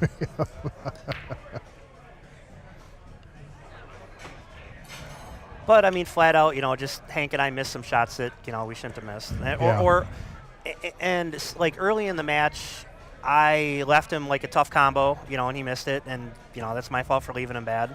Then he left me jacked up over a ball that I had to shoot table length, and I still feel like I'm going to make that more than I missed it, but I missed it, it's just. But life goes on. So. Yep. And now I think I kind of like shooting that 411, I believe. I think that's what he's looking at. You shoot the 411, 11 in the side, and all the stripes go after that. Yeah, there's a 9 doesn't go by that ball on the bottom rail, but the one on the bottom rail does. Right, and if you get assuming you shoot the 411, and then whether you shoot like the 12 next, you're going to probably get straightish on the 13 at some point. Yeah. You can come down, and then both them balls go into the right-hand side pocket for I think sure. that's what he's looking at. Or the right-hand corner pocket, sorry. Hitting this 4, and then 4 doesn't go down into the 1 and then get on the 13. Yeah. But I think if he hits a full kind of square and doesn't thin it, he can actually run the cue ball down to the 1, like right there. That's what he's looking at, is the cue ball playing into there. And then the 12 is there for him.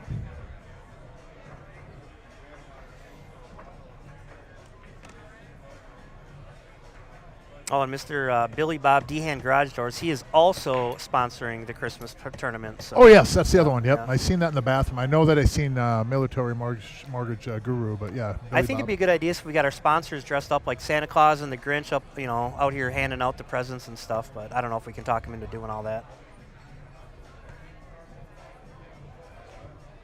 Well, that's a pretty good shot. 8's kind of in a little mess area right there, though. Yeah, the 8's probably one of the toughest balls to figure out at the end here. Because does it go in the upper left past the 4? It's tight. Unless, how about this? You go 15 and then get on the 12. 12 to the 10, come down and take these balls. 13 goes up in the upper left corner, and then the 8 will go on the side. The only issue with that is depending on who's shooting it. So to shoot that, you got to stun your cue ball forward a little bit, or have the perfect angle to come kind of graze off the 6. Kind of go into the 6 a little bit. Yeah, because if you just shoot the 13 from there, that's a tough little cut. Yeah. Yeah, So you got to be almost out off the rail a little bit on the right side of the 13 line rather than the left side. Yeah, and if you get dead straight on the 13, for any of the players that don't know, stunning your cue ball forward say 2 inches. That's a tough shot. Right. And if try it at home, you got to stun it forward 2 inches. That's one of the hardest shots in pool. Yeah. That little shot where you just kind of get it to turn like a half of a revolution. That's a very difficult shot. Yeah, and that's that's one of the biggest differences between a 770 and even say me, where you don't see the really, really good players hardly ever roll balls. They stun them to avoid skids and all that kind of stuff. But to stun a ball 1 ball or 2 balls is so hard. It's tough. Yep, it's tough. I kind of like what Dave did there, because now Jesse could shoot this 13, and if he wants to come down for these balls, he could. If he wanted to draw back into the 8 ball and bump the 8 out in the table more, the problem with that, though, is that it might tie up to 10. I think he's going to come down and get on the 9. Yeah, get on the 9 and that 14. I see him shooting the 13 and rolling forward and, shooting the 9 or the 14 next. Because the benefit of the 13 into the 8 is that you're on your 12. But getting from the 10 down to those balls would be tough from there. So if he does shoot the 13, say he shoots the 13, then the 9, then probably the 14, then what do you, how are you getting out from here? Getting from the 10, onto the 10 to the 12 is pretty tough, or from the 14 to the 12. Everything is somewhat difficult now. I mean, getting back onto that 12. Well, you didn't specify it first. I wasn't really sure.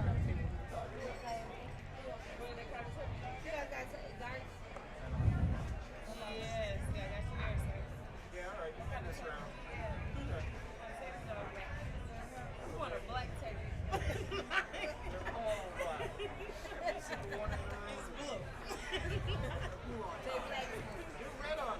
So what is he doing here? Is he going to roll forward, or is he going to try to get on that 12 now? I don't know. Looks like I think he's trying to go forward, bump the 8, and then follow through with the cue ball onto the 14. Is that the 14 down there? Yeah, I think so. All right, so I just got a message. So Billy Bob, owner of Dehan Garage Doors, says he will dress up and hand out cash to the players in the pool tournament that day. Now, I don't know how much cash. I mean, you might get a nickel, you might get a blue $100 bill. First, let's clarify, what is he dressing up as? Well, I don't know. I mean, yeah, Billy Bob, are you dressing up as Santa Claus, or are you wearing a naughty maid outfit? I mean, I'm just curious. What's up? The splits? Me?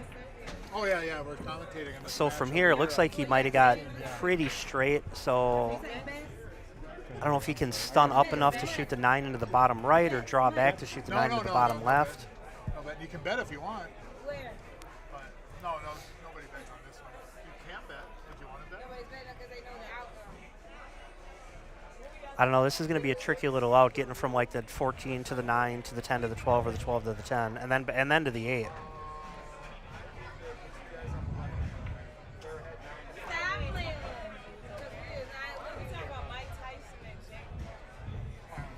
Well,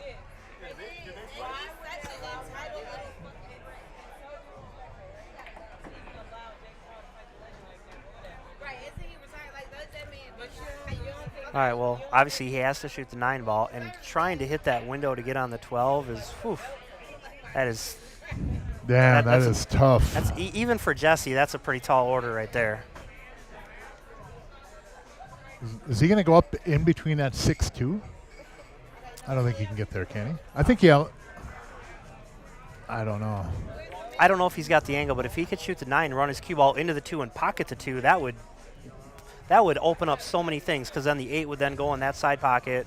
You wouldn't be snookered on your 12 ball, but I don't know if he can do that.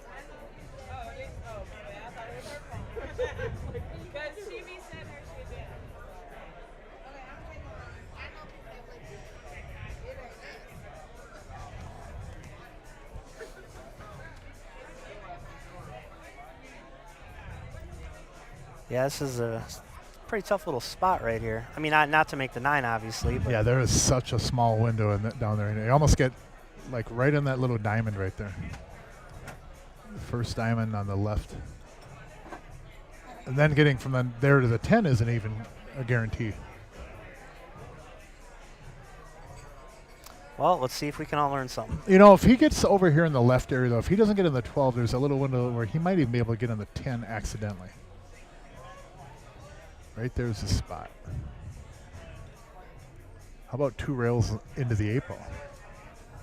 Nah, he's hitting straight high, so I don't think that's gonna. He's just going to try to come down to the bottom rail and then go to the left of the 8 ball. Yeah, because I think to do your shot, I think you'd have to hit more right side on the cue ball. Well, if looking at it would be the left side, but his right side.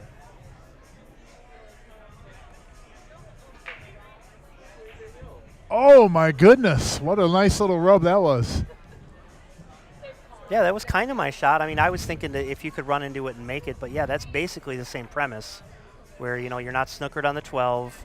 The 8 now goes in that side pocket if you need it to, which is probably the best option. I mean, it does go in the bottom left too. Well, here's a shot. And Dave's looking at the 10, the lower left. If he can get over there at the cue ball, Jesse makes a 10, goes over the right side rail, gets underneath it, and 8 goes in the side. I like that play, getting over to the right side of the table with this cue ball. And then take the 10 in the lower left corner, snap it with draw over to the lower right side rail, come across the table and get in the 8 ball. And the 10 does go in the bottom left. I stood up and I looked, down the heart of the pocket. So. And I like having my 740 get me on that 8 ball from that 10 ball. I don't like getting the 10 to the lower right corner and getting on the 8 ball, although there's a path there to go into the 1 ball with the cue ball. The thing is with that, if you come up short on that, you're not going to be able to make that 10 ball. No, I think Dave just needs to make the 12, make sure the cue ball gets out far enough to where he's not hooked on the 5, not that that'll be an issue. And one thing he could do to make guarantee your partner come up with something. The angle on the 10 on the right side, though, is if he follows forward and goes up to the end rail, over to the right side rail. Then you're guaranteed that angle on the 10. Whereas if you do it this way, I don't mind this either, but you might end up on the rail or... Oh, that's a good. Oh, he hit that ball really good. That's a good spot right there. Now, do you run down into the 3 ball and gently have the cue ball release over, or do you go into the 1 ball? I don't know. Jesse's so good. He'll probably run the cue ball in between the 1-3, 2 rails. I'm serious. Like, I know we laugh about it, but I've watched this guy play enough to where he plays a very precise game. Like, I have no problem running into balls, but again, that's why I'm not even a 700 player anymore. He's pretty precise. I mean, he more than likely will run into the 1 ball, but I could see him trying to come between there and,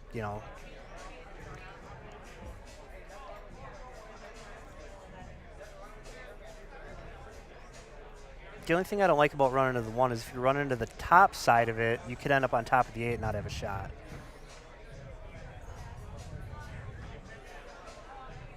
Yeah, that's... I think you'd really have to hit it to go on the top side of the 1, which probably means that I would do it that way. Well, I think you just got to draw it. Yeah, I think you just got to slide over into it and then just catch where the number is, and then the 1 will go to the left side rail, and you should be able to float right there with the cue ball and be a pretty easy shot on the 8 ball. I think Dave will like his position here. Don't want to draw too much, so I think you want to. Like you said, he hit too much of it, didn't he? The upper part of it. I think he drew too much. I think you want to go more center ball, and then guarantee you catch the bottom part of the 1. Yeah. Now 6 or 8 off the 4, carry him into the right side pocket. if it's available. I mean, I like that versus just cutting it into the right side pocket, I think.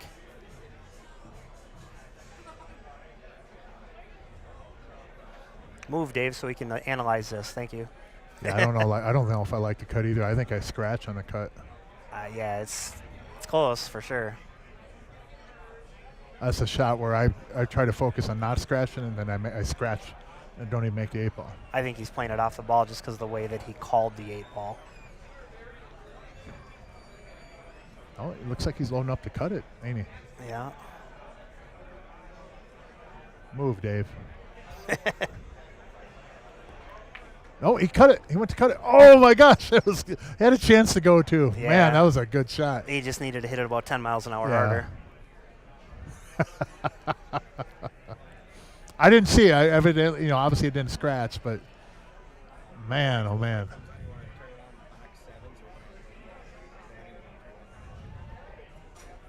This is a long one. Well, it needs to be over by the time the Tyson fight starts because, I mean, I'm not betting on it or nothing, but I really want to watch that.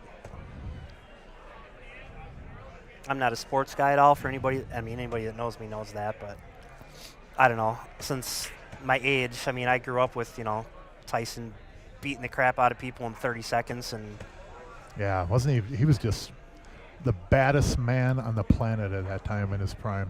yeah, I mean, and I know the fight's kind of gimmicky, because, like, you got a 27-year-old fighting a 58-year-old, but That 8-year-old is Mike Tyson, though. And did you see him, how good a shape he's in? yeah, well, I mean, Jesus. I watched that, the countdown or whatever it was on Netflix of, him training and the whole thing and leading up and da-da-da-da-da.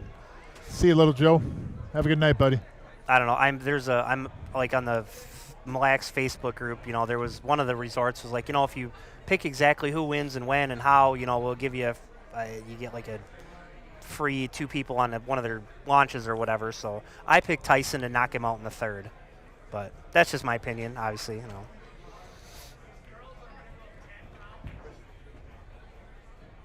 you see that Tyson slapped him yesterday? So I think the whole thing with that is Tyson made fun of him or said something about like he's got bad feet. Like his footwork isn't very good. So that's why so Jake Paul like ran up and stood on Tyson about for bad feet, and then Tyson took that personally and gave him a quick little slap across the jaw.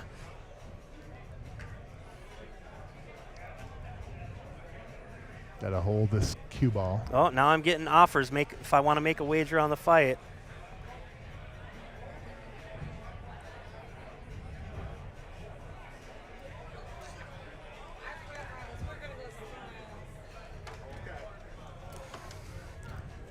So what do you think from here? Probably shoots the 7 to the bottom right.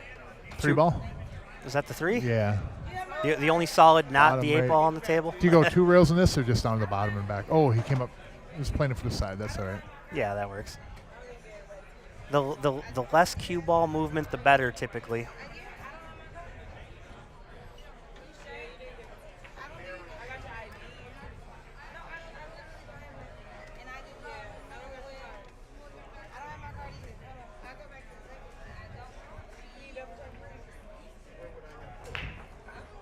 Nine to 6. Here we go. Still alive. CRs Sportsbar in Coon Rapids, Minnesota. Mark Weaver in the booth with JK. Watching Vince Garcia and Gene Albright versus Jesse Engel and Dave O'Keefe. This is a race to 11. No doubleheader tonight, just a 1 match. Yeah, we probably won't really have any more doubleheaders, because, I mean, the first round we try to do it because there's so many teams. But yeah. Gets to be a long night when it's a doubleheader. And, and what will probably end up happening is, like, once it gets closer to the holidays, we don't have leagues in here for, 2 weeks or whatever. So if the tournament isn't over by then, a lot of the times Jerry will ask some of the teams, like, hey, can you play on a Tuesday or Thursday or, whatever, just to try to get it over with before the holidays so, somebody has a little bit extra money for the Christmas presents. I think we did something like that last year to where, we ended up playing matches during the week kind of a deal. So the only ball here for solids would be the 2 ball. Does go in the side if you want to. Yeah, or the upper left. Or the upper left.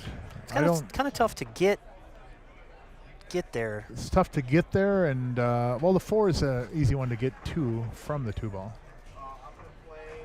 After the 2 ball, I should say. But there isn't, yeah, like you said, there isn't a real easy path to get on the 2 ball. I like stripes, but you don't have a shot at one. Not a realistic shot anyway.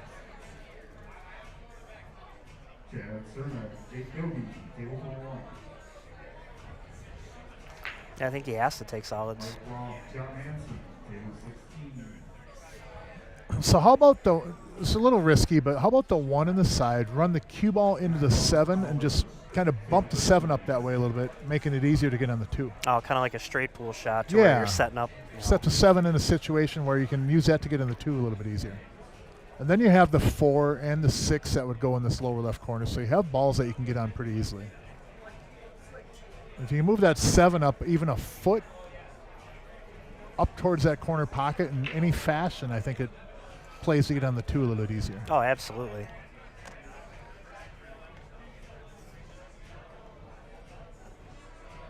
I kind of think that's Even's looking at that, shooting the 1 and then moving the 7. Even if the 7 gets over the left rail, that gives you an easy option to get on the 2 ball, but he doesn't want to do it.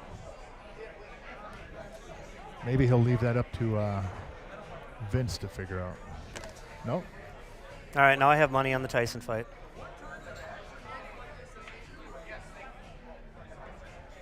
It's 2,000, nothing big. No, I'm kidding. It's not that much. I bet $50.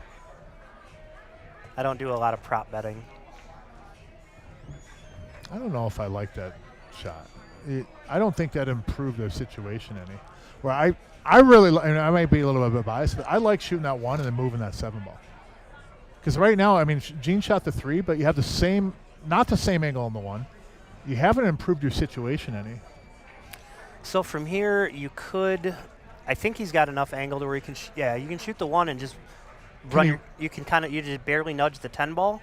And then get an angle on the 7 to get up for the 2? Yeah, shoot. Yeah, you got an angle on the 7, and then you'll hit the top rail with a little bit of right spin, and then shoot the 2 into the right-hand side pocket. It's still tough, though, from there, because even shooting the 2 in the right-hand side pocket, you won't be able to hit it with a lot of speed to get the cue ball out of that area to get on something, so.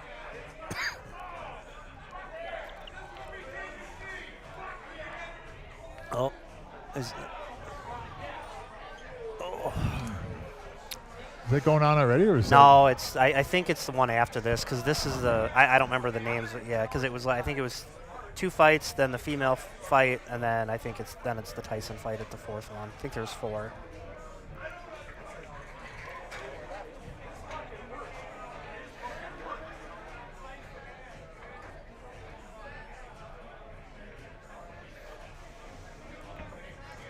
Yep. Took your. Uh-oh. Yeah, but that's so the reason that I said slightly nudge it is to avoid that. But he can get there. Yeah, you might even actually be able to just draw it right there, now. I think he can get there off the 7. Yeah. Draw it in between the 8 and whatever stripe is buttered up with that 2 ball. Kind of gave a nod to himself, so I think he's. That's got an angle on the 7, get over on the 2, shoot the 2, come back out in the middle of the table, get on the 6. From here, though, you got to make sure that you are on the proper side, because if you're on, like say the 8 ball side of the tangent line, then your cue ball is going the wrong way, and there's traffic up there and a pocket up there, and it's a whole lot of bad news. That's not bad. I think he's either got the good angle or he's straight enough to where he can draw out of there. Yeah, and if he needed to, he could go forward too. I like going draw though from there. But he could go forward, float forward and get on the 4 or 6, or float forward, go 2 rails and come out on the 4. But he's going to draw. I like the draw shot too.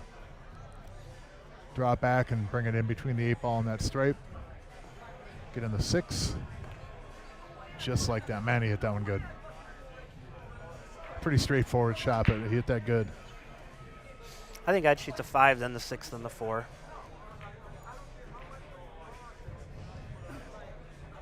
Doesn't make a whole lot of difference, but if you go 5, 6, 4, there really isn't much that bad that can happen. If you were to say go 6 ball and you overdraw it, there's a possibility of snookering yourself. Looks like he has enough of the cue ball. Yeah, he's not even really. He could shoot with a level cue from right here. Yeah, and it'll help to have to hit the left side of the cue ball anyways, because it'd be nice to have a little left going to that rail. I don't think he needs much though. No. You don't even have to play for the side. You can come out and play it up in the corner too. Yep. Yeah. Either one will work.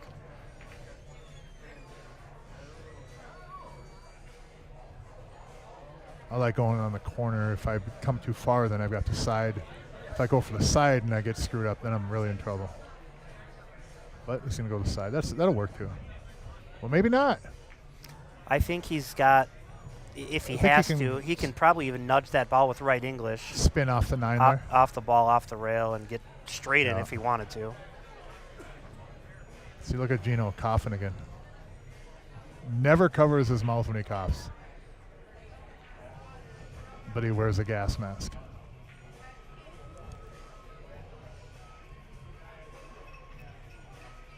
I always wondered that about him. He never, ever covers.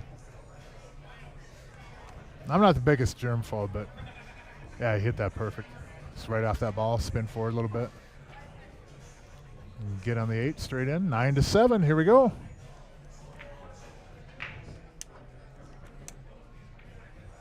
How about these guys just run out to set? 6:30, 3.5 hours in this match. Well, I might bet on this too in a second here. I'll tell you if I want him to run out to set or not. You're gonna bet on the women's boxing match?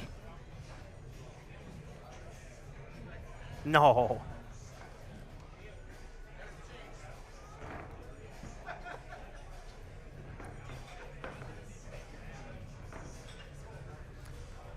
All right, 9-7 going to 11.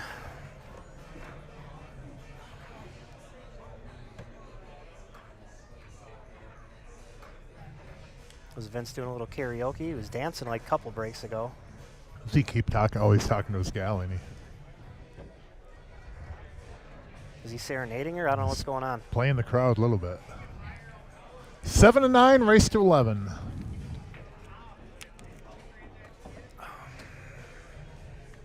Second ball break.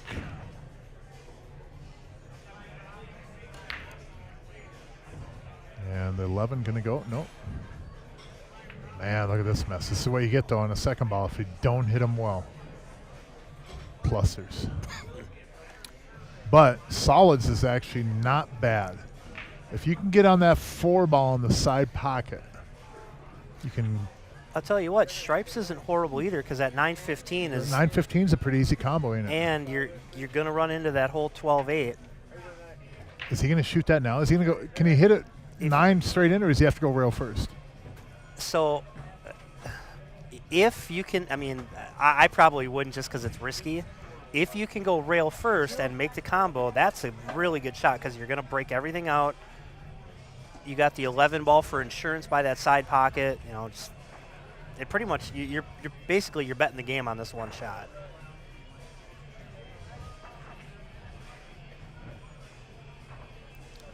I mean, you could shoot the 11 in the side, then shoot the 14, then shoot the combo and break it all out.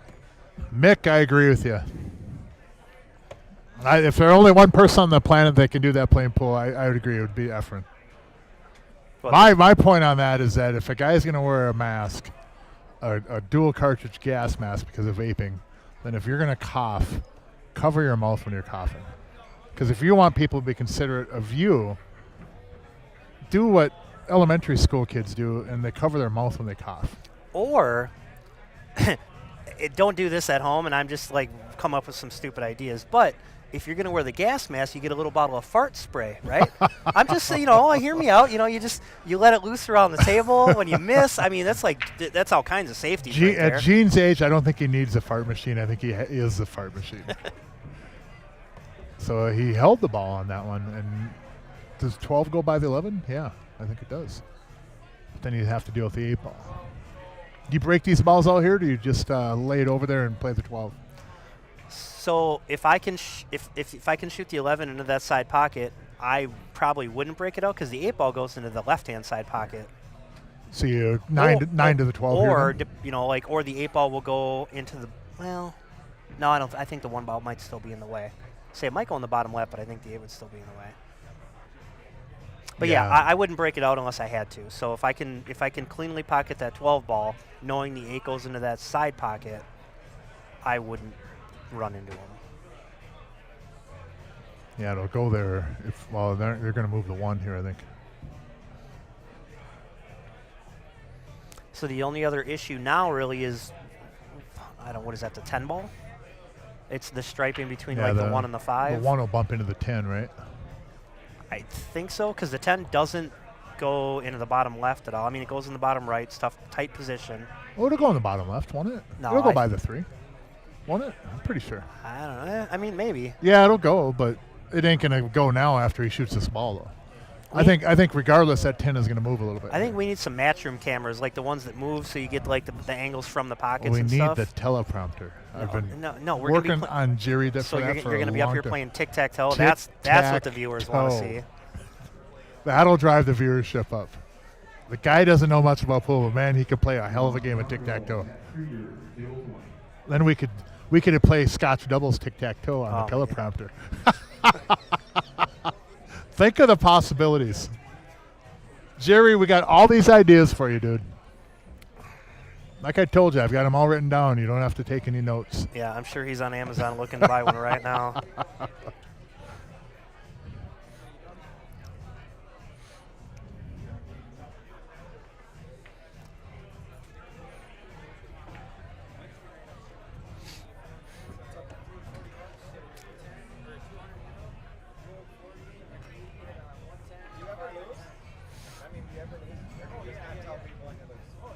I will say this, though, and not knocking, but this has been probably the longest match of all the tournaments that I've done. And I think part of that is conducive. Part of that is the reason because they're doing second ball break. You just don't get as many tables that just lay wide open. Right, yeah, and then, And they're protecting against that, just like Robin mentioned in his last match, him and Jared, who have 2 of the strongest breaks, I feel, in 8-ball, were both second ball breaking just for that very reason, because this ball breaks tough. They don't want to break and smash them, leave them wide open, let the other team just run out on them.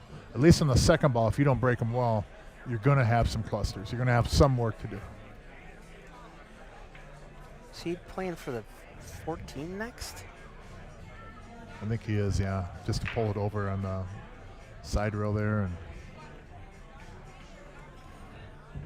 now the 10 goes in the lower right. It sure doesn't go in the lower left now. But it does go in the lower right.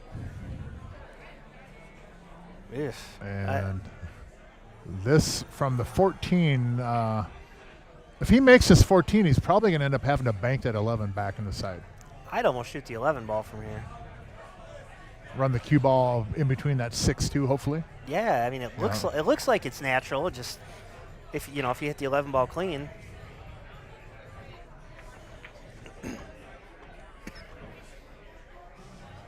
But then you're going to kind of have a funny angle in the 14 to, because you really kind of want to go 14, draw out for the 13 in the same pocket and then the 10, but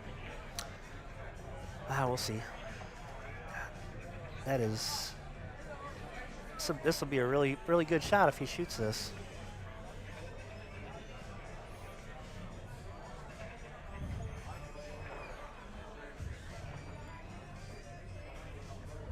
Bank to 14. That doesn't do you any good, though, either. You're still going to end up in the same spot with the cue ball. Yeah. Hey, I don't see him banking that 14. No. Cutting it, you're going to end up with 11, probably for bank. Or you might come out and get on the 10. But that doesn't help you either, I don't think. So just, again, focus on making this ball. You're not going to be really able to do anything magical with the cue ball anyways. Oh, he went that way with it. Oh, yeah, I figured. I thought he was going to the right corner. Oh, yeah. Okay. I assume that's where he was shooting it to get straight on, straight on the 11. Oh. Well, if you're going to miss, that's the way to miss right there. Well, you can bank the 2, draw the cue ball up into that ball in the corner, and if you miss, pocket that ball, leave the cue ball up in the corner. I don't mind my opponent being there. But I think, can he shoot the 3? I don't think he can shoot the 3. I don't think so. No. Yeah, I mean, I'm assuming he's going to end up doing your shot because his other options are what? Cut the 6 ball down, which I don't see him doing Back that. cut the 7. Like, and again, I don't see him doing that. No. How about the 5? 5 go? No, it doesn't go by the 3 either, does it? No, and then, yeah, I mean, the 5-3 combo. Yeah. Again, No. How about the 3 and lay a safety and put the cue ball down and then the bottom rail down there? If you can't make it. Catch the top edge of the 3, go to the left side rail, put the cue ball down in the bottom rail. Right there. Shot my shot. Now, Jesse does have a combo, right? 13, 14? I don't know if. I don't think that goes. I don't think he can. I mean, he can hit the 13. I don't think he can shoot the 13 into the 14, though, can he? Isn't the 2 in the way? Going to the rail? Will it catch it? It's going to be pretty close. Yeah. I think with ball in hand, he could pull it off, but I don't think from frozen down in the rail. He called it, so we'll see. Is he going to play the 13-2-14 combo? Ooh, I don't know if I would move their 2 ball. Because so if you do that, now you got to hit it firm. Otherwise, now the 2 ball is going to hang there, and you might not have a good pocket for your 13 ball. I think the 13 goes by the 2 and it'll make that ball. Yeah, he called the 14, so Yeah. it's Should we tell Vince he's using that chalk as an aiming point? super close. He almost is, ain't he? That'll put Vince on tilt. Yeah, it kind of is an aiming point, though, ain't it? Just inside of the chalk. Split the difference in the middle between the chalk and the 2 ball, and that 14 ball will go. It's not his. But chalk, he didn't though. do that. Yeah, it's not his chalk. Right, he didn't yeah. do that. He uses the blue. Just so diamond. everybody's clear, he did not do that. No, yeah, we're just having fun. I think he can make this ball, though. I think he can make everything he shoots at. Nope, not that way. Was Was he going off the 6 with it? I think he was the way he hit it. Otherwise, he hit it horrible, and he normally doesn't miss hit balls that bad.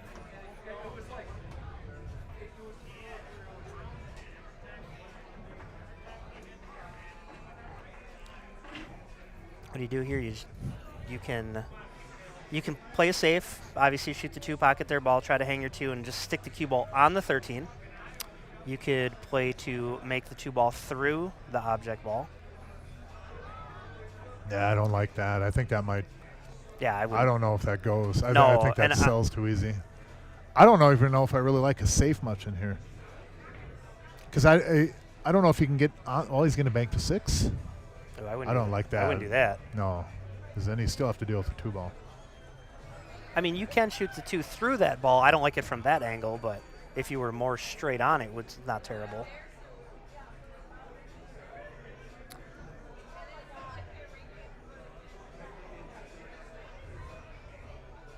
Sometimes it seems when you shoot a ball through a ball, it just goes so dead and perfect and easy, but you got to hit that thing so good to do that. Just to have it follow, especially have an off angle like that. Very difficult. He kind of shot my shot. If you're going to do that, though, I like just sticking the cue ball on the 13 because then you don't really have any option. Where here, he could take a flyer at the 10 ball. I don't know if it's going to do you any good, but...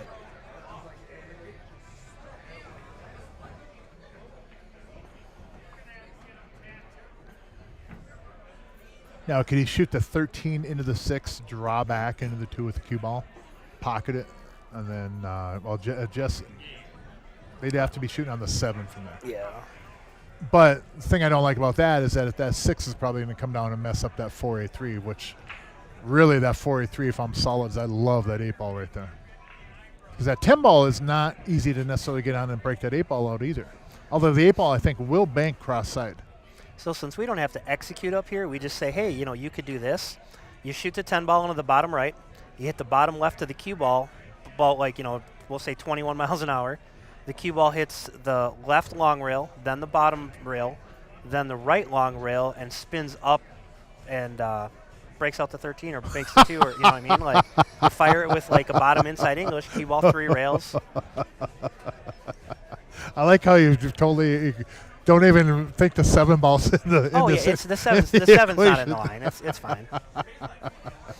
So make the 10 in the lower right, snap draw to the lower left side rail, come down to the bottom rail, over to the right side rail, up at the 13. Yeah.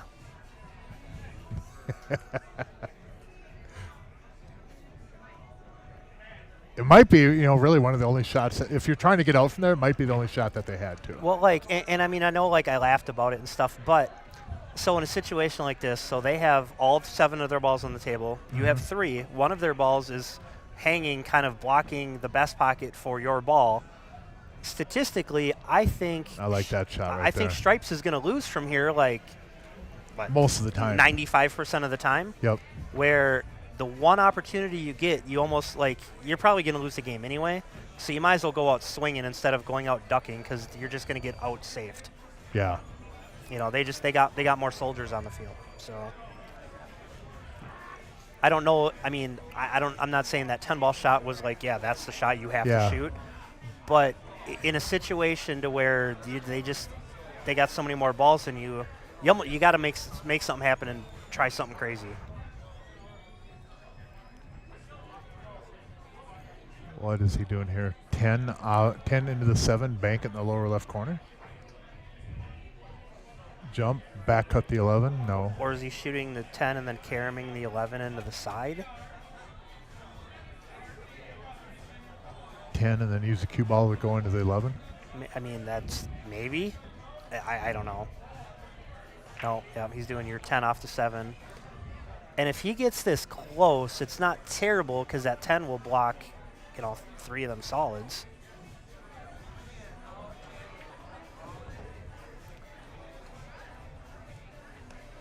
Yeah, he's got to hit it pretty good though. Oh, to yeah, have I a mean, block. that's- But you give yourself a chance to. Yeah, I call this a circus shot. You're going to make this I don't know what, 1 in 50?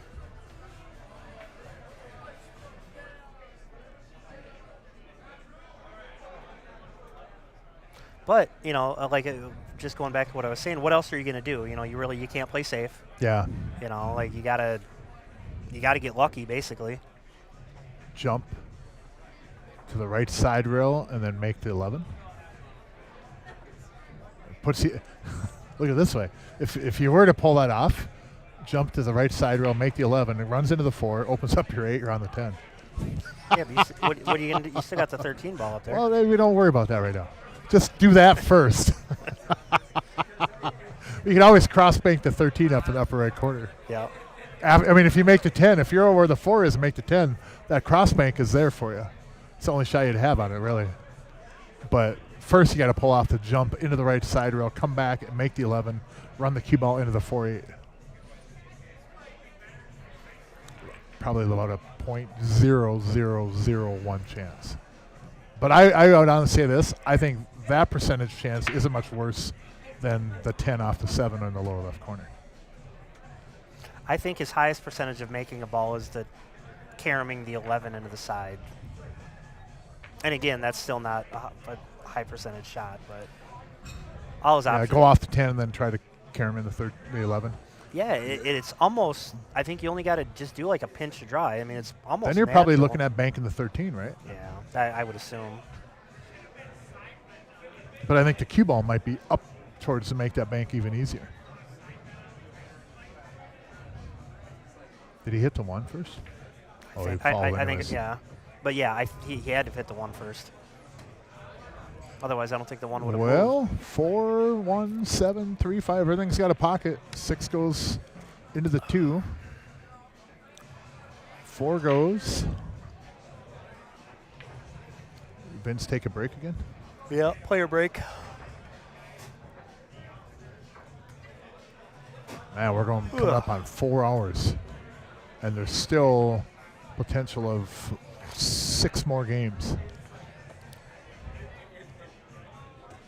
This will be the longest running match of the tournament, which is okay. Again, thank God that there's not a doubleheader. I told Jerry we should always have a 10-second shot clock. Because if there was a doubleheader, I would pretty much be certain that there's going to be some dead air at some point of the second match. Well, yeah, I didn't even come up here to commentate. I came up here. I was going to play some one pocket with Ryan, but there are people on the 9-footers, so here I am. I wonder if they move over to a 7 and let you guys on there. Nah, I'm not too worried. They probably got on there because there wasn't a 7 open.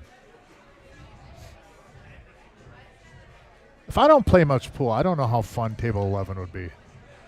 I have a hard enough time making balls, and I play a lot of pool. Well, Let's go over there and shoot balls into the rails for a couple hours and yeah, but if you play bad enough, you're going to shoot balls into the rail on any shooting the table. ball in the yeah, I suppose, yeah. Well, 7 gives you a little bit better chance. Yeah. So. There's some shots on that 9-footer that some players they'll never make. But you get them on the 7, and I think they have a chance to at least slop the ball in. Everything else is rented out right now. Right now, there's a few tables out there. Yeah, there's. So Vince is back.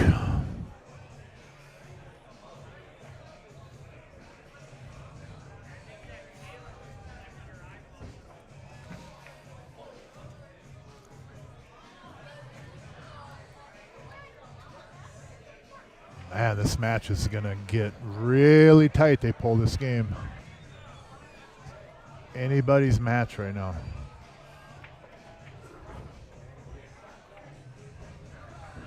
Yeah, I mean, realistically, it should be 9-8 with them breaking.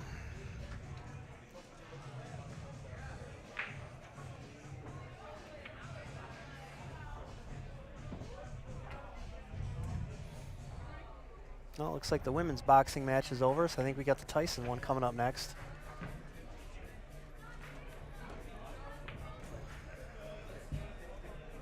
Well, that'll work.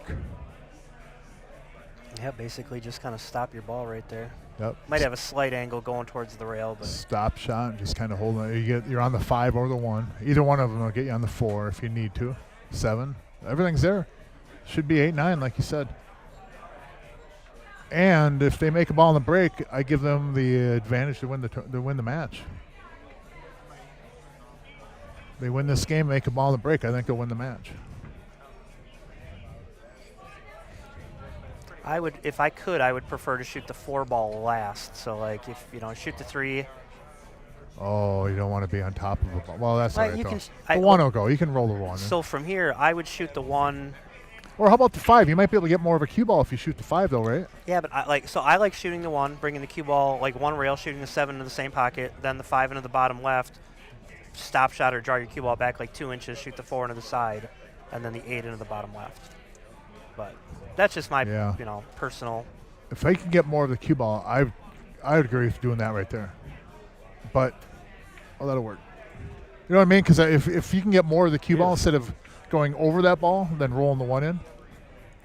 I like getting more of a cue ball. But he hit that pretty aggressively. Because if he came up short, you still have the same shot on the 4 if you come up short. But then you have the 7 up in the corner, upper left corner. I mean, they still should get out here. Yeah, as long as he doesn't overhit this and put the 8 up on the 10. Put the 8 on the 10, yeah. Or hit it firm enough where the 8 goes through the 10. That's exactly what we didn't want to have happen right there. Yep. I think he hit that. If you hit that, maybe hit it firmer and then have that 8 and 10 clear from each other. They still got a decent shot because, from here you shoot the 1, draw your cue ball, 1 rail into the 10. You'll probably have some sort of a shot on the 7 into the side. Yeah, and you might not have a bad shot because if you come and catch the rail first and then the 10, the cue ball will come out in the middle of the table. If you hit that 10 square, you're probably going to be stuck over there. And I think the 8 could even be bankable in the right side pocket.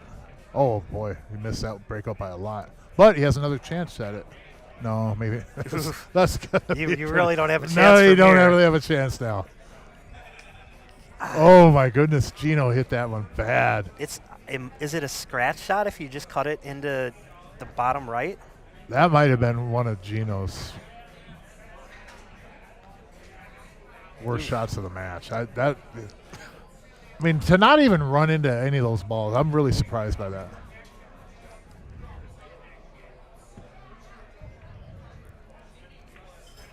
Elevate, bank it back up to the upper right corner, draw the cue ball into the 8-10. Let's go.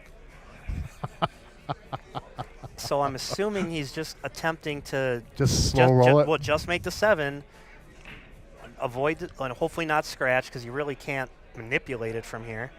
Will the 8 turn enough to the lower right corner on a bank? Will it go by the 10? I don't think so. I don't know. You might be able to Z-bank it from there to the lower left corner. Yeah, it's pretty close. I think the Z's probably more open than the one rail, ain't it? I think it banks in the side, though. I tell you what, Z banking on the 7-footers in here is almost impossible. I've messed around playing some bank pool and stuff, and they open up fine on the 9-footer, but I don't know what it is. They do not open up very well at all on any of the 7-footers.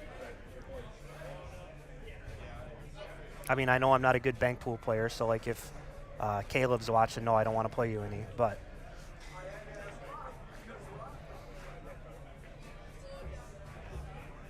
Man, this is a tough spot. He's going to put the cue ball down on the bottom rail. Maybe even try to get underneath the 10. I don't like getting underneath the 10 ball, though, because you're going to get safed right back. I don't know. I think he either misses a 7 or he scratches if he makes it.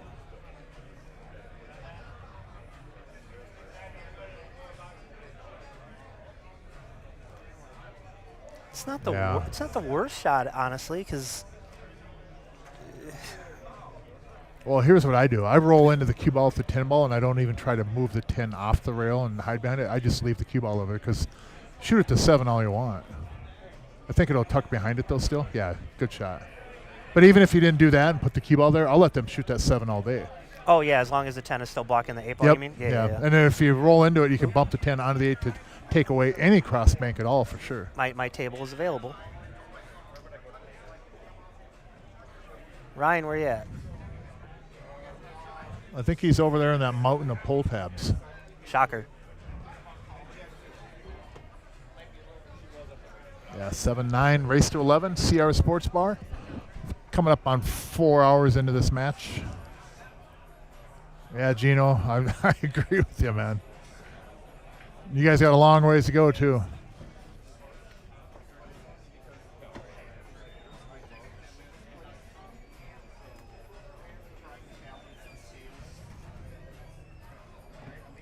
Oh, boy. Well, you make it. You're probably on the 8.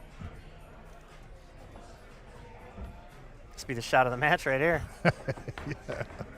Yeah, I didn't even get over it. Might have been a foul. Yeah. I don't, Right. you know, jump shots ain't easy, especially from that close, but you could tell by Gene's temperament and the way he was carrying himself, he didn't think that he had a chance of making that ball, let alone getting over the ball.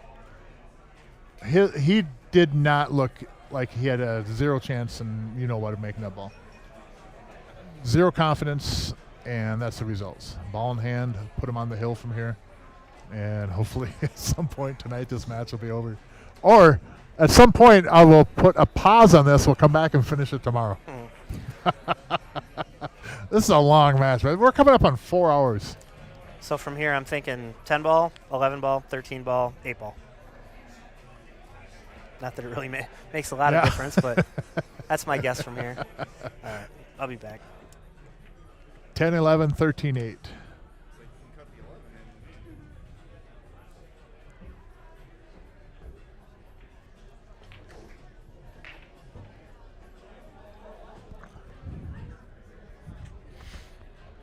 So we'll put the sponsors up here. We'll be back in just a minute or so when they go live. Thanks, everybody, for tuning in. Make sure you hit that subscribe button and thumbs up, thumbs down, whatever you prefer to do. It's all good. Be back in 2 and 2.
My club, John Donahill, table 19.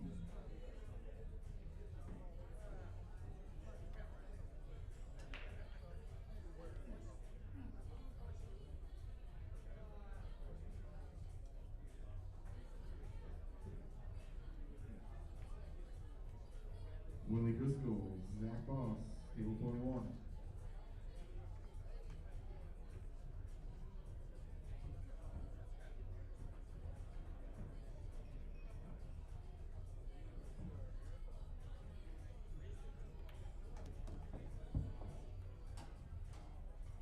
Chad Cermak, Jed Lampy, table 17.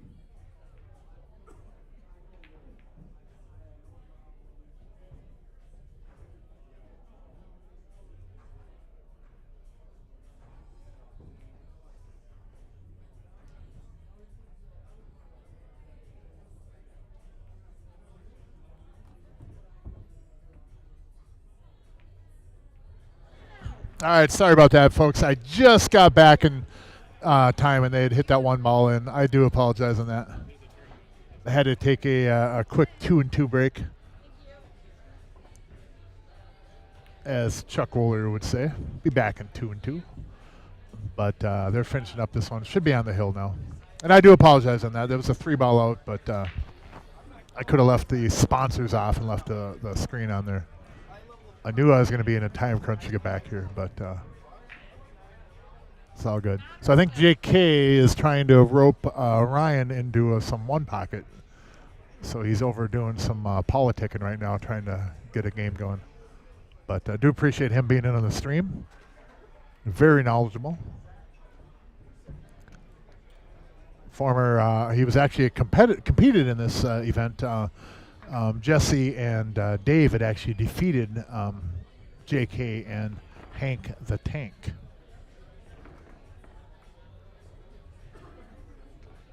So now Jesse and Dave are on the hill. Vince and Gene down 7-10. Not out of it though. And I think the Mike Tyson fight is coming up. So everybody, about 90% of the people here in the room are, well, maybe about 80% are glued to the screens now to watch Tyson and hopefully knock out that Jake Paul.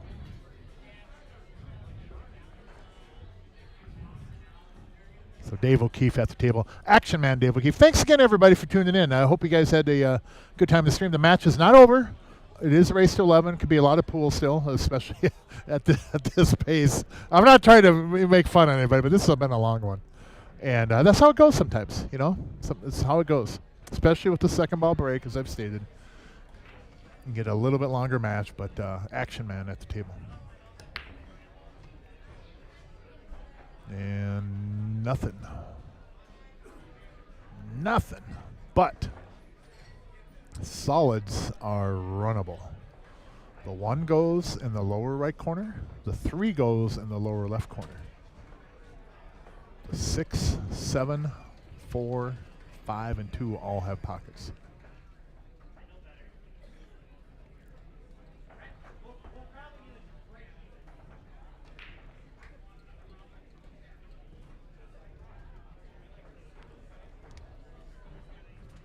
Gene Albrecht at the table.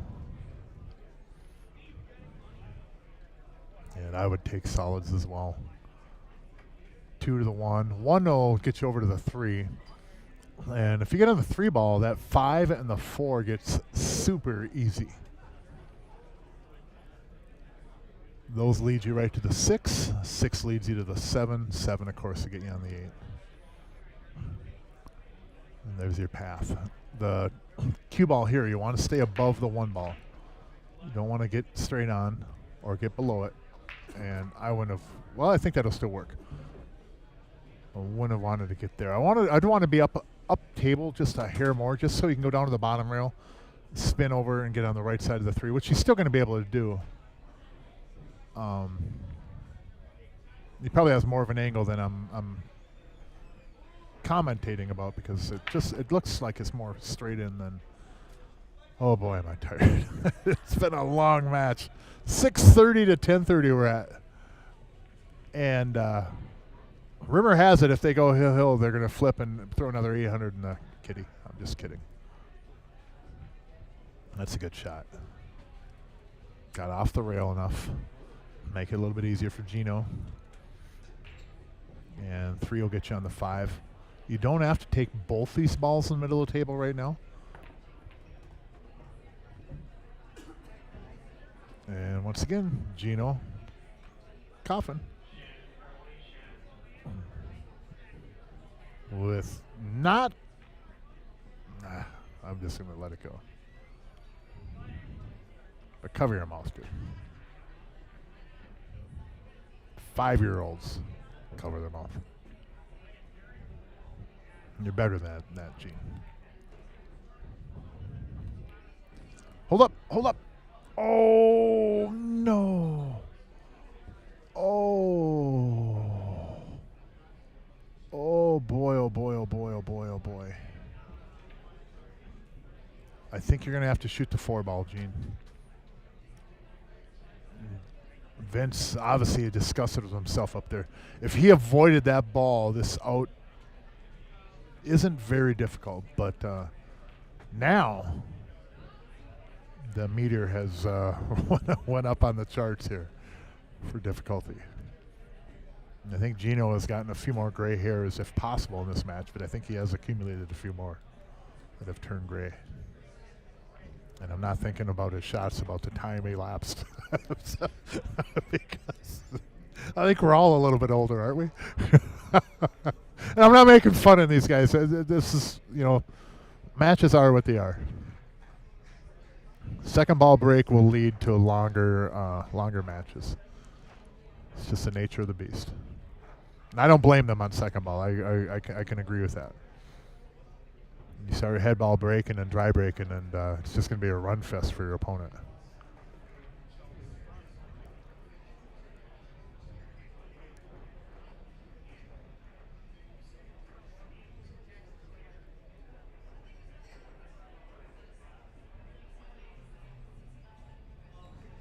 Oh, he did cut it. Not only did he cut it, but he got him on the 7. My goodness, I didn't think he could cut that ball without coming down table like that. But man, he inside spin on that, cut that ball. What a good shot, Gino. Man, oh man, was that a good shot. It was obviously a little bit easier than I thought it was. Look at this shot by Vince. Beautiful. Here we go. 8-10, 8-10. This match is not over yet, folks. Will we make it to midnight? That's the big question. What's the over-under on making it to midnight for one match? What do you think, Don?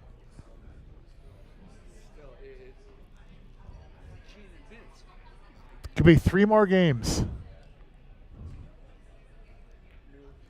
Oh, whoa, Gino. Why wouldn't you draw over on that and draw over and put the 8 up in the other corner in the side? Slow rolling that ball. Now you got your teammate shooting over a ball. Vince has got long arms and reach, so he should be able to handle this. I mean, you just make it easier on yourself and on your partner, though. Come on, Vinny. Nope. Just outside. And that was not easy, man. That was not easy from there.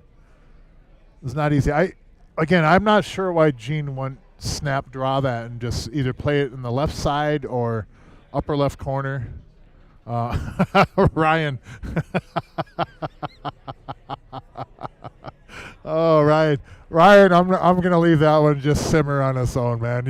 You teed that one up pretty good in your own. Nothing more said. My God. Oh my God, Ryan. That's great, dude. And I will say this, that system has helped a lot of pool players, man. I'm not making fun of the system. It helped me before. I've gotten help with that before too. But that was just golden. That was gold. That was a gold comment, man. Oh my goodness. Maybe it's because I've been at this for 4 hours, but maybe I'm a little delirious. But Ryan Johnson, that was good stuff.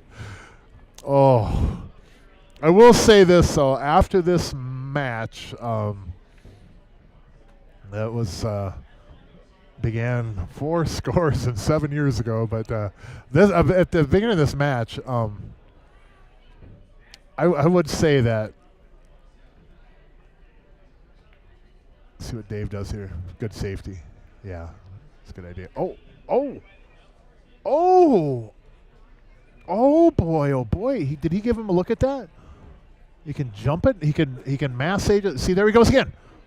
Guilty as sin. I'm sorry. I'm sorry, but come on, man. Peyton. Peyton, don't throw your hat in the ring now, too, man. You guys are going to make me. I'm already up here crying. I'm laughing so hard. Oh, my goodness. Oh, man. That's so he can jump this or do a little bit of a masse, and not really even a masse, kind of a curve more. I don't think it's like I don't know if I'd really term it a masse. I think masse are kind of elevating the cue more and really getting some juice on. I think this is kind of a more of a curve. I don't think it's enough to where he can just throw this with a bunch of right English and have the cue ball curve. I think he has to elevate a little bit. I might be wrong, though. It looks like he's just trying to cut it straight in.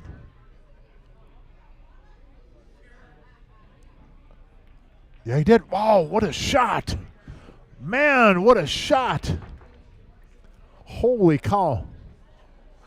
Wow. I didn't think he could make that either. Don's like, wow, I didn't think he could make that ball. And that was a really unforced error. I wouldn't say necessary. Well, Dave could have hit that safe a little bit better, but Jesse's position that he put Dave in wasn't the best, but at the same time, I think it was a little bit easier safety than how it ended up. But I'll tell you what, I've done that as well. You've done that. Peyton, you're killing me, man. We've all done that, though, where we've had a safety and we just don't. It's really kind of an easy one, and we don't hit it good. It happens to all of us. I don't fault Dave at all on that. I mean, it happens. I think what Dave was trying to prevent, and I agree with him on this, if this is the case, he didn't want to hit that hard enough to draw to hide behind those balls, underneath those balls, and have that stripe come back off that rail and then open them back up, if that makes sense. I think if he felt that if he had hit that firmer, that stripe would have went over and possibly hit the stripes he was hiding behind, and then they would have had a shot at that 8 ball anyways. I think that's the case.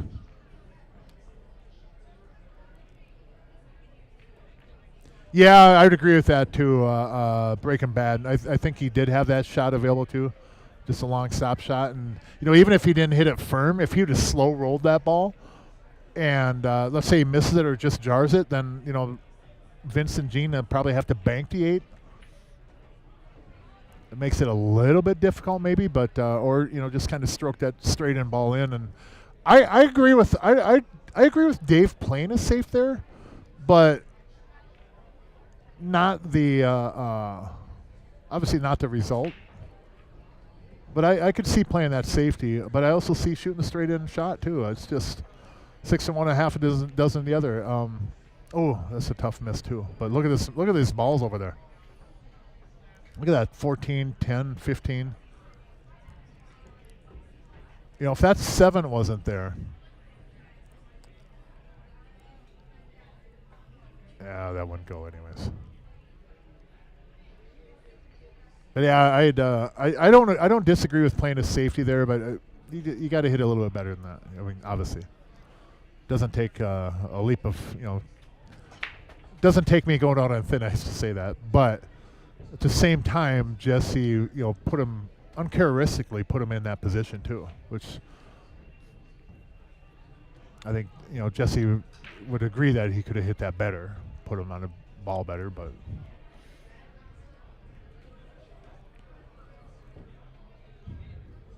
Man, you know what I should have done about an hour ago? I should have took like a 5-minute siesta.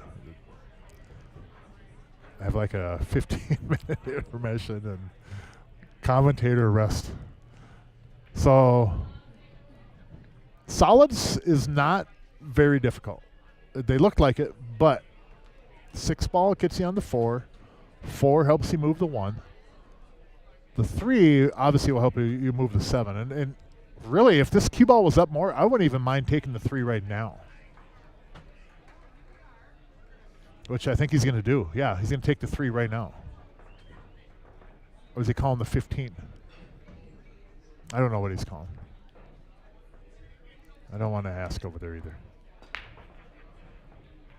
Get over there and start pointing at balls and patterns and... Oh, 15, that's what he called. Oh my goodness, that was kind of unfortunate that ball went too, but that you know what? You know when this first rack first set up though, and I was saying, oh, those 3 stripes there. Oh, that ain't gonna go. I was wrong because that combo did go. I was good. I thought that 15 might go, but looking at it, it's like, oh, that won't go. And then sure enough, Jesse says, well, check this out, Weaver. I'll show you a thing or two. Oh man, perfect aim, baby, Peyton Bernard.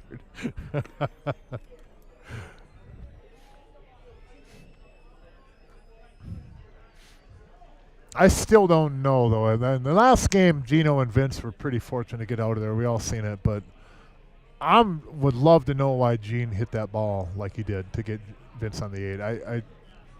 I think there's just so many different ways he could have played that. The way he played it was probably one of the last that I would choose. Let's roll my partner on top of that ball. But I mean, obviously he didn't intend to. But let's see what Dave O'Keefe does here. Good shot on that 9 ball. Well done. Well done. Now Jesse could take this 11-13 combo if it behooves him. I like this too.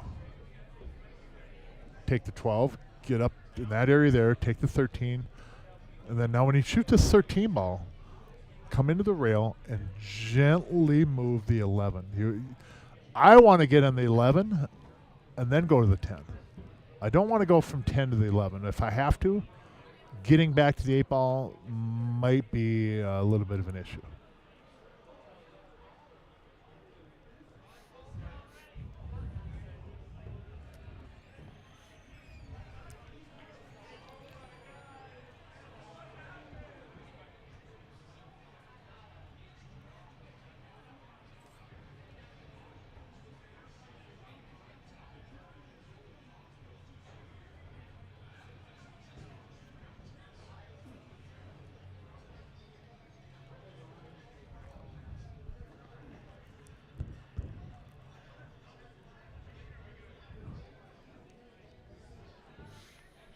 So he's going to come up past the spot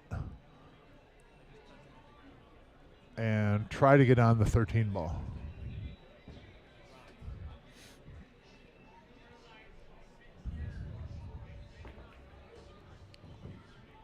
Okay.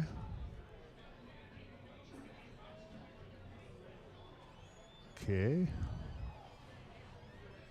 And he did move that ball. Jesse did.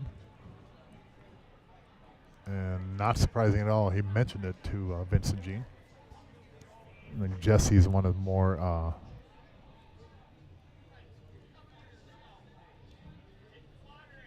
let him shoot this first.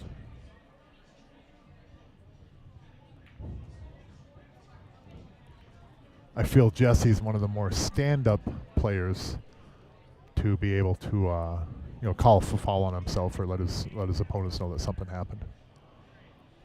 Wouldn't expect anything less. And he came up way too far. Dave can bank this though back across to the right side. So I kind of thought Jesse was going to go to the right side on your screen of the 4 ball and not on the left side of it. I think if he went on the right side of it, he might have been able to hold it in that little window more. But the 13 does bank cross side of the right side pocket. The 11 will end up down on the bottom rail off this bank, and he'll probably have a shot on the 11 in the lower right corner. If he makes the bank, obviously. He could try and... No, I don't like the safe either. I think I think you have to bank it. I think if you try, I was thinking maybe nestle the cue ball in there, but you're more than likely going to sell out the 1 ball. And at 10-8 right now,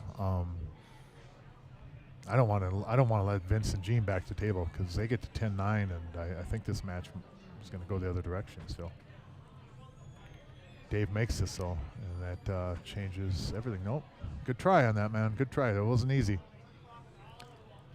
And then Jesse would have had a shot on that 11.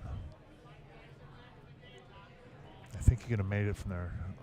And the 10 would have probably went in the same pocket, but Vince is on the solids here, shooting the 4. Go over to the side rail, and they get down to the bottom rail and shoot the 1 in the same pocket. Just like that. Cue ball just float over to the right side rail, get on the 6 or the 2. I don't mind from the 1 here getting on the 2, actually. And in fact, I think that's what I would play, because the 2 gets me on the 3. 3 gets to the 7, 7, 6, whatever. But I think the 1 getting on the 2 right now, unless you get on the 2 and take it down in the lower right corner. I like that. I like that play right there. The only way on the 2, if I didn't shape the 2 off that 1, I'm probably taking that 2 in the lower right corner, because I think it's easier to get from those balls above the 2 than to get back in this spot.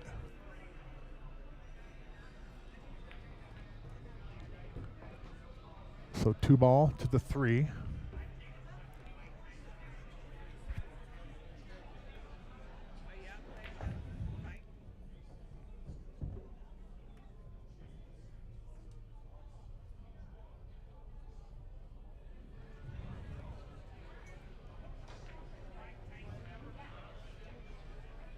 So 3.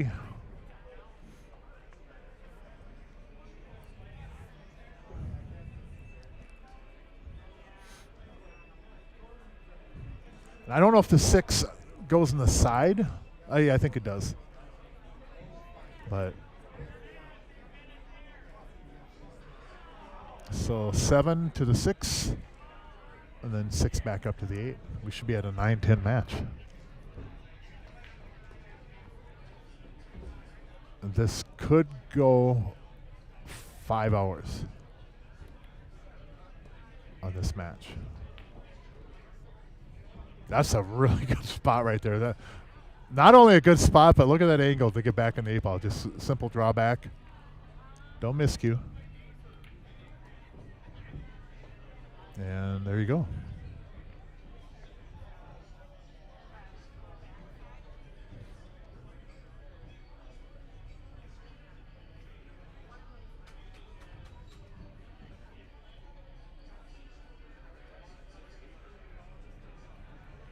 Good out, good out. 9-10. I think the last match I commentated here was hour and 45 minutes. And this one is, let's see, 6, 7, 1, 8, 2, 9, 3, 10, 4. 4 hours and 15 right now. But that's okay, because it's not a double header. It kind of feels like one, don't it, folks? And everybody out there watching the stream, I tip my hat to you. For one, not only watching a match this number of hours, but hearing me babble for this long. I gotta give every one of you so much credit. I don't know how you do it. I really don't. I can't stand to hear myself talk this long. So how you all have hung out this long, I tip my hat to you, every one of you. You probably have me muted, but even so. It's a long time. But here we go. Vince Garcia at the table. 9-10. Anybody's match now. Look at this. You're going to have to take stripes. You're going to have to start out with the 11. And look at that 4 ball. Now, fans or regular viewers know that area there is, I hate pool balls in that area. But look at the 7. 7 ain't so bad. It's a little bit off the rail, but that's getting that range. Anywhere from a diamond on either side pocket, for the side pocket, on the rail there, I loathe that spot for a ball. But let's revisit that 4 ball. Look at that 4 ball. That 4 is in a god-awful spot for a pool ball to be. That is just awful. That's just bad. The way to get that ball off there is get on the 6 ball and cut it off that 4. If you're solids. If you're stripes and you have no reason to touch that ball, but don't under any circumstance move that ball. No, you don't want to move that ball, Gene. Don't move that ball. Don't do that. That's where the cue ball is going to end up, though, I think. Table 20. And he did it. He went right there. Oh, my God. Oh, my, coughing again?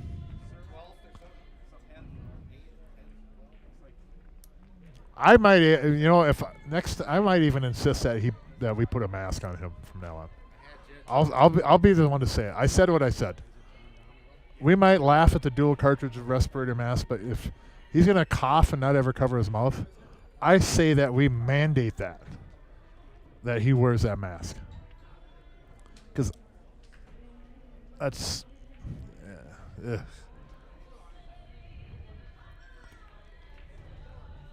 Good shot. Good shot. Oh, look at this. Oh, my gosh. What a shot, Vinny, from Minnie. Everything opened up now.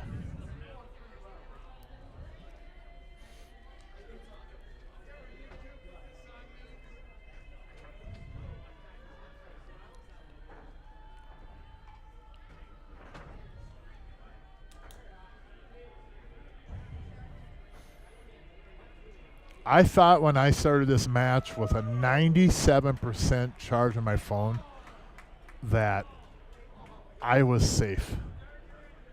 But I am down under 10%. Oh, Gino missed that ball. Oh, my God. Oh, my God. Oh, boy, oh, boy, oh, boy. How do you miss that one? Oh, Gino.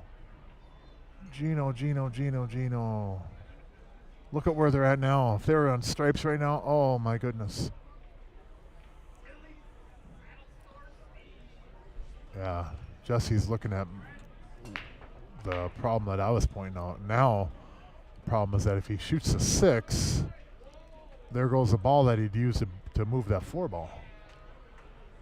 Although you can shoot the 3 in the upper corner and then bump into the 4 and then open it up. That'll work too. Oh, you got a charger for me? Yeah, but I gotta get a different cube. This one won't fit, but I'll fix it. All right, man. Awesome. If you have a USB, I can go out of the computer here. John's trying to get me a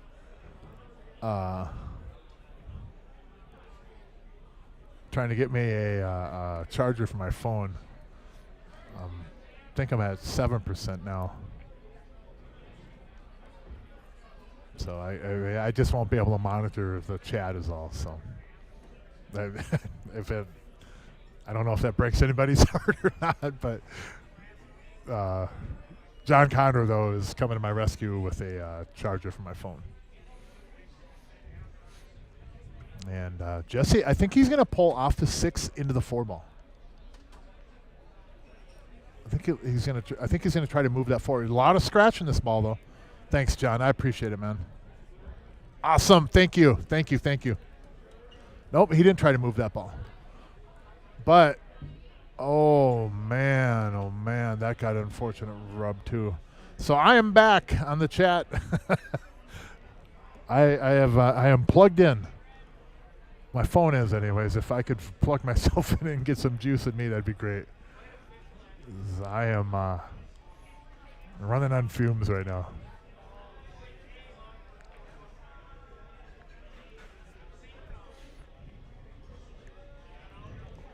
Think it over, Dave. There's always something. Might not be always a good percentage, but there's something. Figure it out, man. Take your time. Make sure you're committed to the shot and execute. You got this.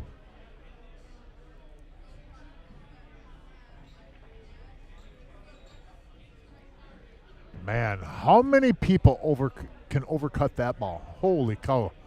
He hit that ball good. That was a tough ball to overcut, and he overcut that ball. So now Vinny from Mini, pull this back off the 12, take the 14 in the same pocket, and we should be at Hill. Yep, that'll work. That'll work. 14, come back 2 rails, low right. See where this chalk was that he just picked up in the left side roll? That's where the cue ball is going to end up. The second diamond, probably about a diamond and a half, actually. Cue ball, I don't know if you go up that far.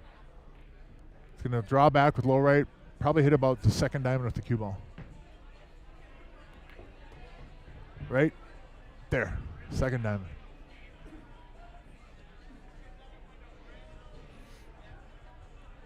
Now he can float this forward and take the 13 in the right side, same pocket as the 9 ball.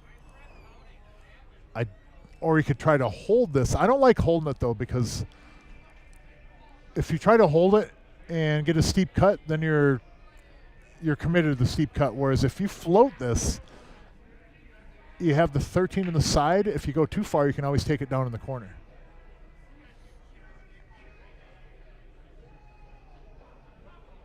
I kind of like floating it forward here. And not getting to the 50-yard line, though. That's holding it. That's what I didn't want to do if I was trying to hold that ball. I didn't want to be right there. And Gino again did it. Sorry for going back on that, but man, come on. Even in the 1800s when you were born, Gino, they covered their mouth.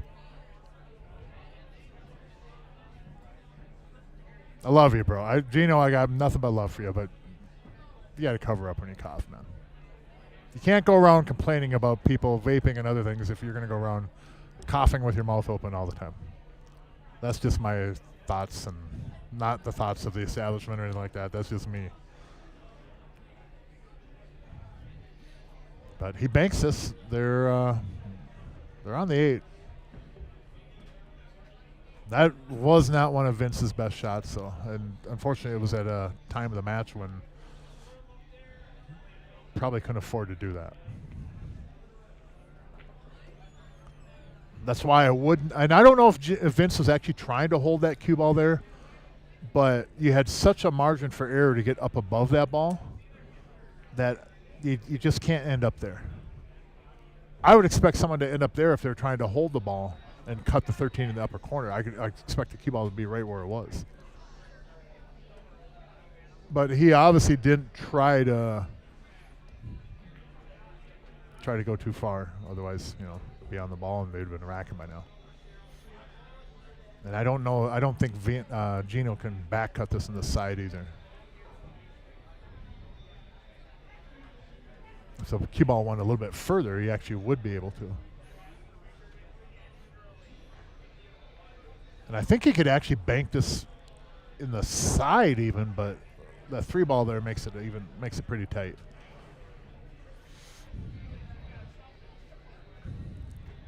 The thing that you got to realize if you're striped is that 4 ball is difficult.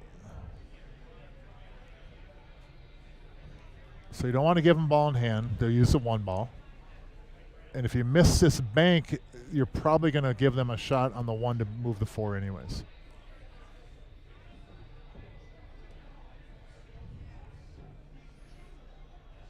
So if he banks it in the upper left corner and misses that, the cue ball will probably be in a spot to where either the 1 or the 2 could be used to move the 4. And if not, you could get back to it. Is he going to cut this ball now? Yeah. Yep. Come on, Gino.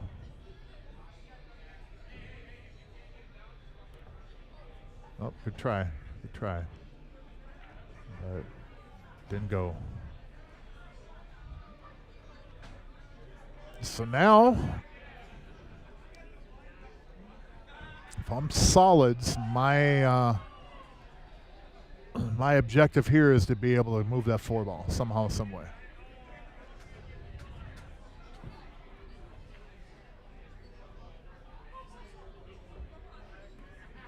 Right there would be ideal, wouldn't it? Can you get there, though?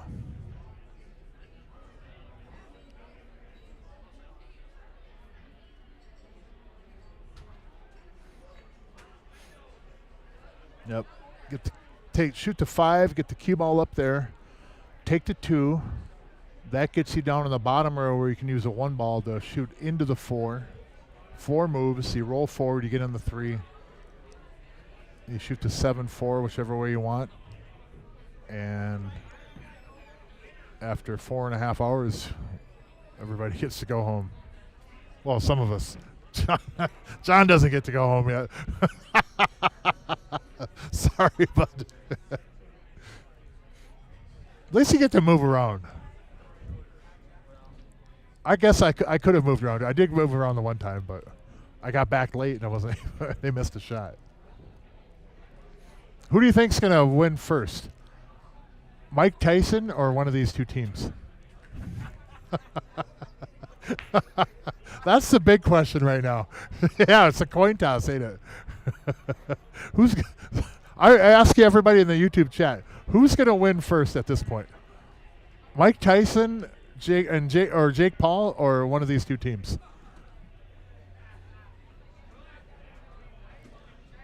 If this goes hill, I put my money on the fight. Is he going to try to move the 4 now? Yeah, he is. Oh, my goodness. No. Oh, my goodness. Oh, my gosh. Oh, my gosh. Oh, my goodness. What a heartbreaking scratch. Oh, my goodness.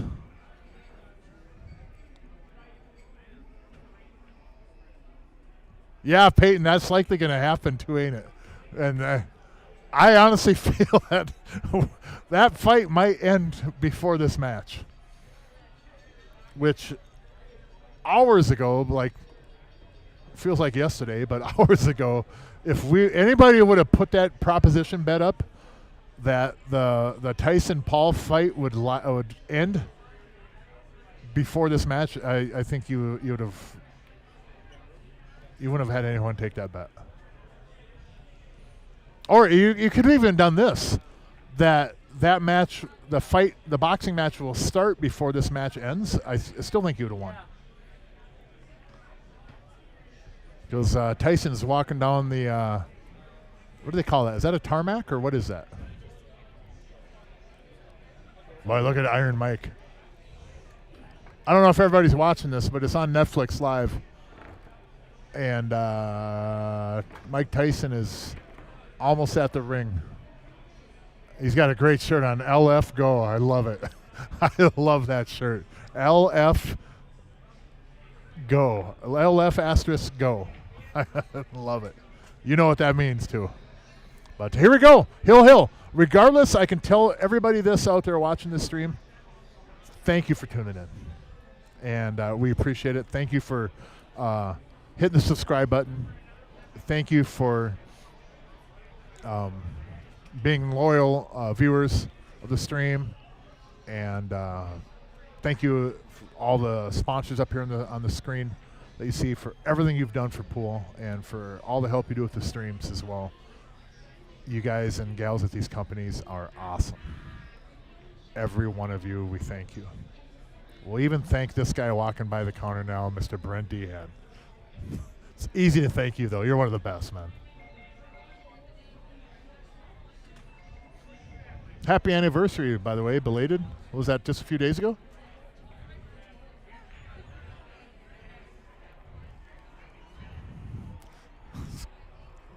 I was just telling them on the stream that how much money would have went. You heard me, though, right, about this match starting or ending before the pool match. Nobody would have took that bet. Everybody in the house would have bet with you that never happened. And now you'd just be raking it in. See, Brent, if you have me set up prop bets for you, you'd make a killing, dude. I got money on this and the fight. You got on both of them? Who you got in the fight? You got Tyson? Did you bet on Jake Paul? Oh, my God. Really? Yeah, Jake Paul. How many rounds? Paul. And I got Gene You got Gino in the draw thing? Yeah. Man. It's one game, dude. It's anybody's match now. You're one of the best, bro. Appreciate it. That was Billy Bob, Brent Dehan, Dehan Garage Doors, up at the counter, grinning ear to ear. He said he's got money on the boxing match and he's got money on this match too. 10-10, Hill. And no Gino yet, so go back to the screen. But next Friday there is going to be another match. I believe that me and Nick Hansen will be playing Zach Boss and Dan Key. And then on the 29th, I've got seen here on the sheet, it'll be Trent Miller and Rob Schifino versus Tim Tunjum and Jamie the Pluto Man.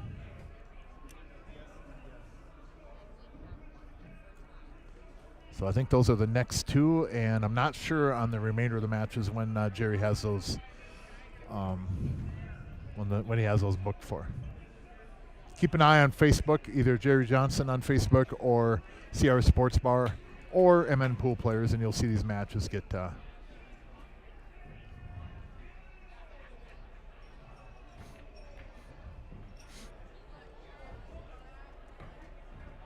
So 10-10, here we go, Hill. Vince Garcia and Gino versus Jesse Engel and Dave O'Keefe. 4.5 hours in, we are at the end. And really, with the second ball and all that, I enjoyed the match. I know it's been a long one, and I've made fun on it, but I don't see there's nothing, second ball, you're going to get some longer games. And there's a lot at stake here, so.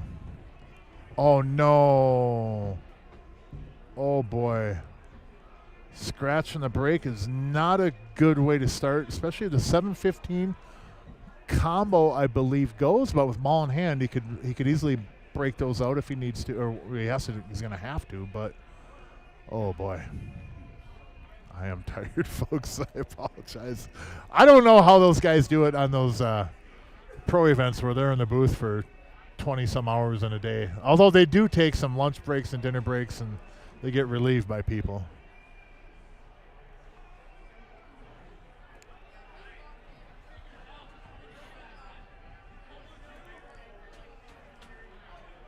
And he'll start out with stripes, yeah. 11-15 combo. Or 7-15 combo, I'm sorry. So I got one eye on the pool match, and I got one eye on the boxing match.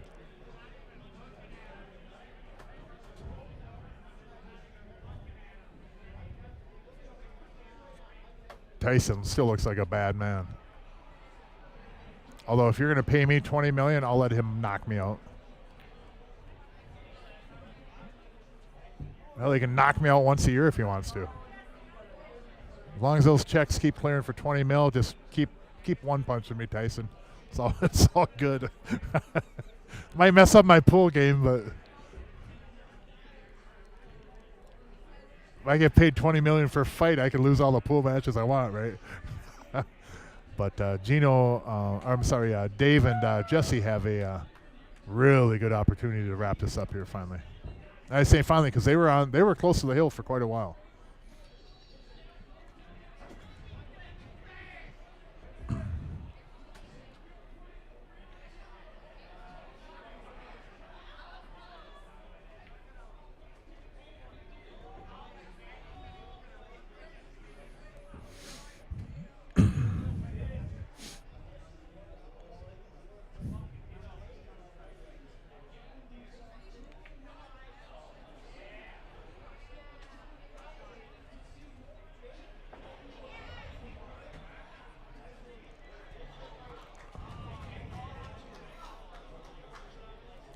Jesse taking his time on here, and I don't blame him. He had a couple mishaps late in the match here, which certainly happens. And earlier he miscued in this match too with ball in hand, which I don't know if he'd even be able to tell you the last time that happened. But it just shows that it can happen to anybody. Happen to all of us. It happened to the best of us, the worst of us, etc. But certainly uncharacteristic of someone of Jesse's caliber. Just shows that we're all human beings.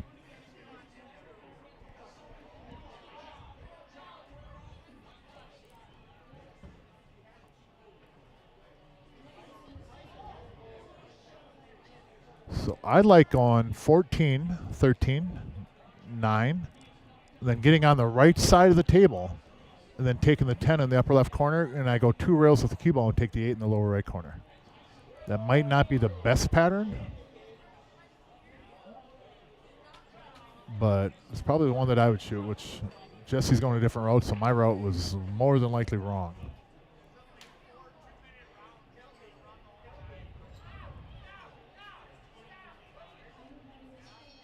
Oh boy.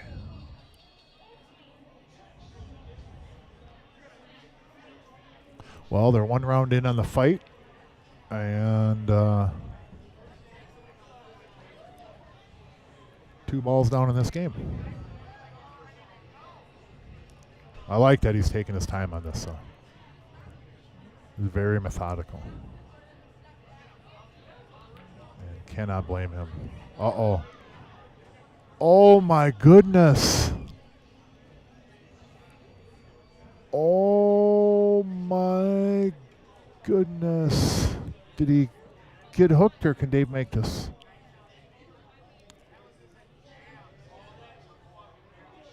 Wow. No, Dave's got the ball. He can make it. Nope. Maybe not.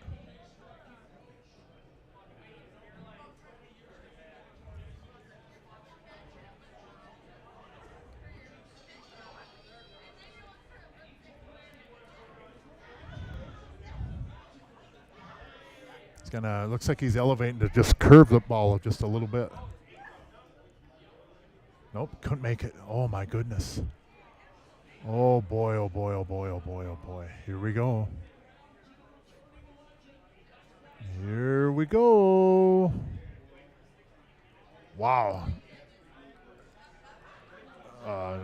Another, that shot, that's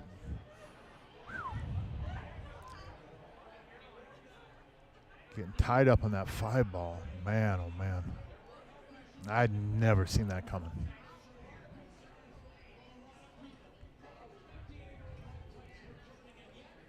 Got to just make this ball and come back for that 1-4. Oh, he moved the 4. Oh my God. What a shot, Gino. Now everything goes. Now everything goes. He just got to clean him up. Wow. This team was down 9-2, was it, at one point?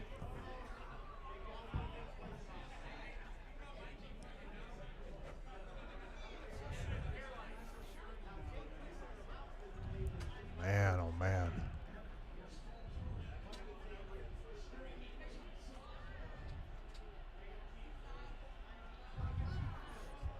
Got to be careful when if he's going to shoot that 7, got to be careful when you elevate a little bit. It's easy to squirt the ball a little bit.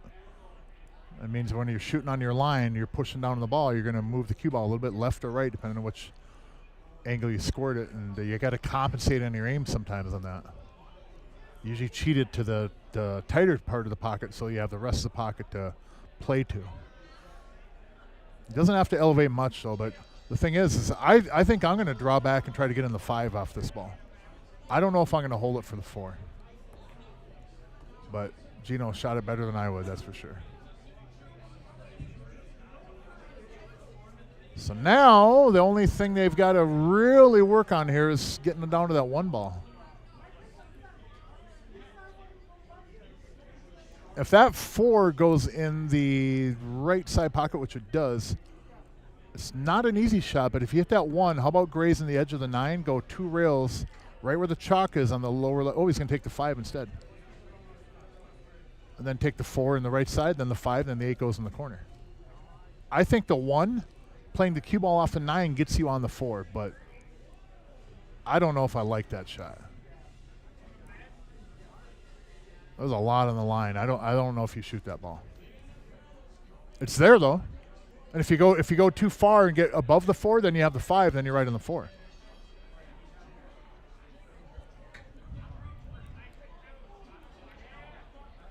Nope, ain't gonna get there.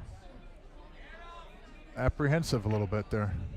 But Gino should have a cut on the 5, some left English, float the cue ball up, come back down table for the 1 ball. And I would say that they're going to have to shoot the 8 in the upper corner.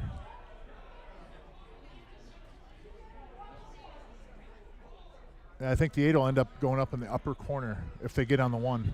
So I think whatever angle they get on the 1 now, they're going to run into the 9 ball, and then they'll shoot the 8 ball in the corner of the side from where the 9 ball is. Unless he can avoid that 9 and go 2 rails. But I don't like that, because if you go past the 8 ball going 2 rails, then you have no pocket for the 8 ball. Should definitely be able to get on the 1 from here, though. It's almost a outside English natural shape. Now he's going to have to go 2 rails. And he coughed again.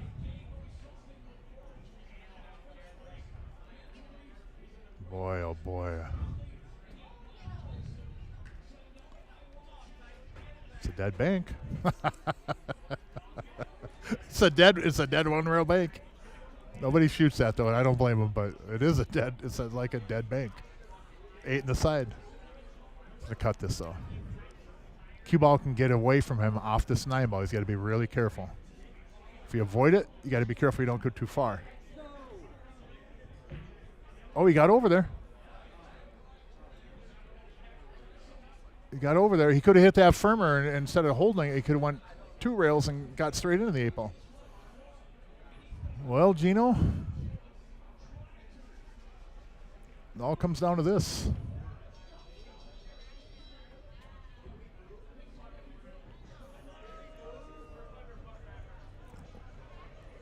Scratch is in play in the upper right corner.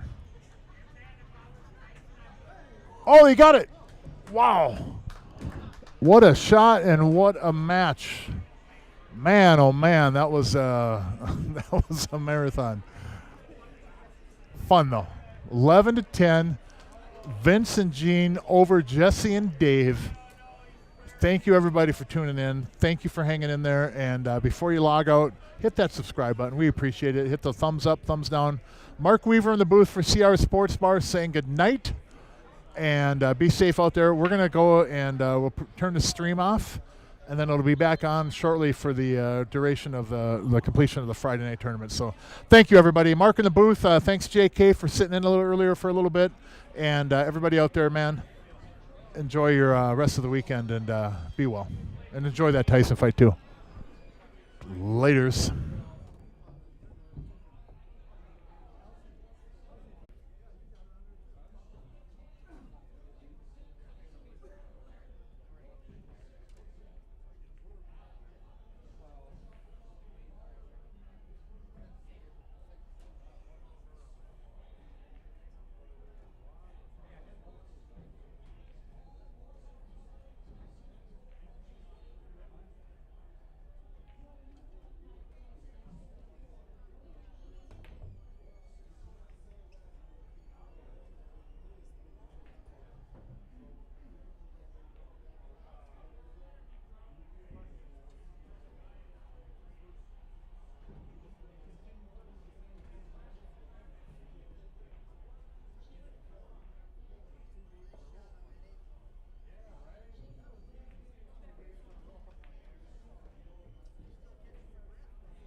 it's like, I had to keep it. That was the part that I saw. I was like, you knew it. You knew that was the only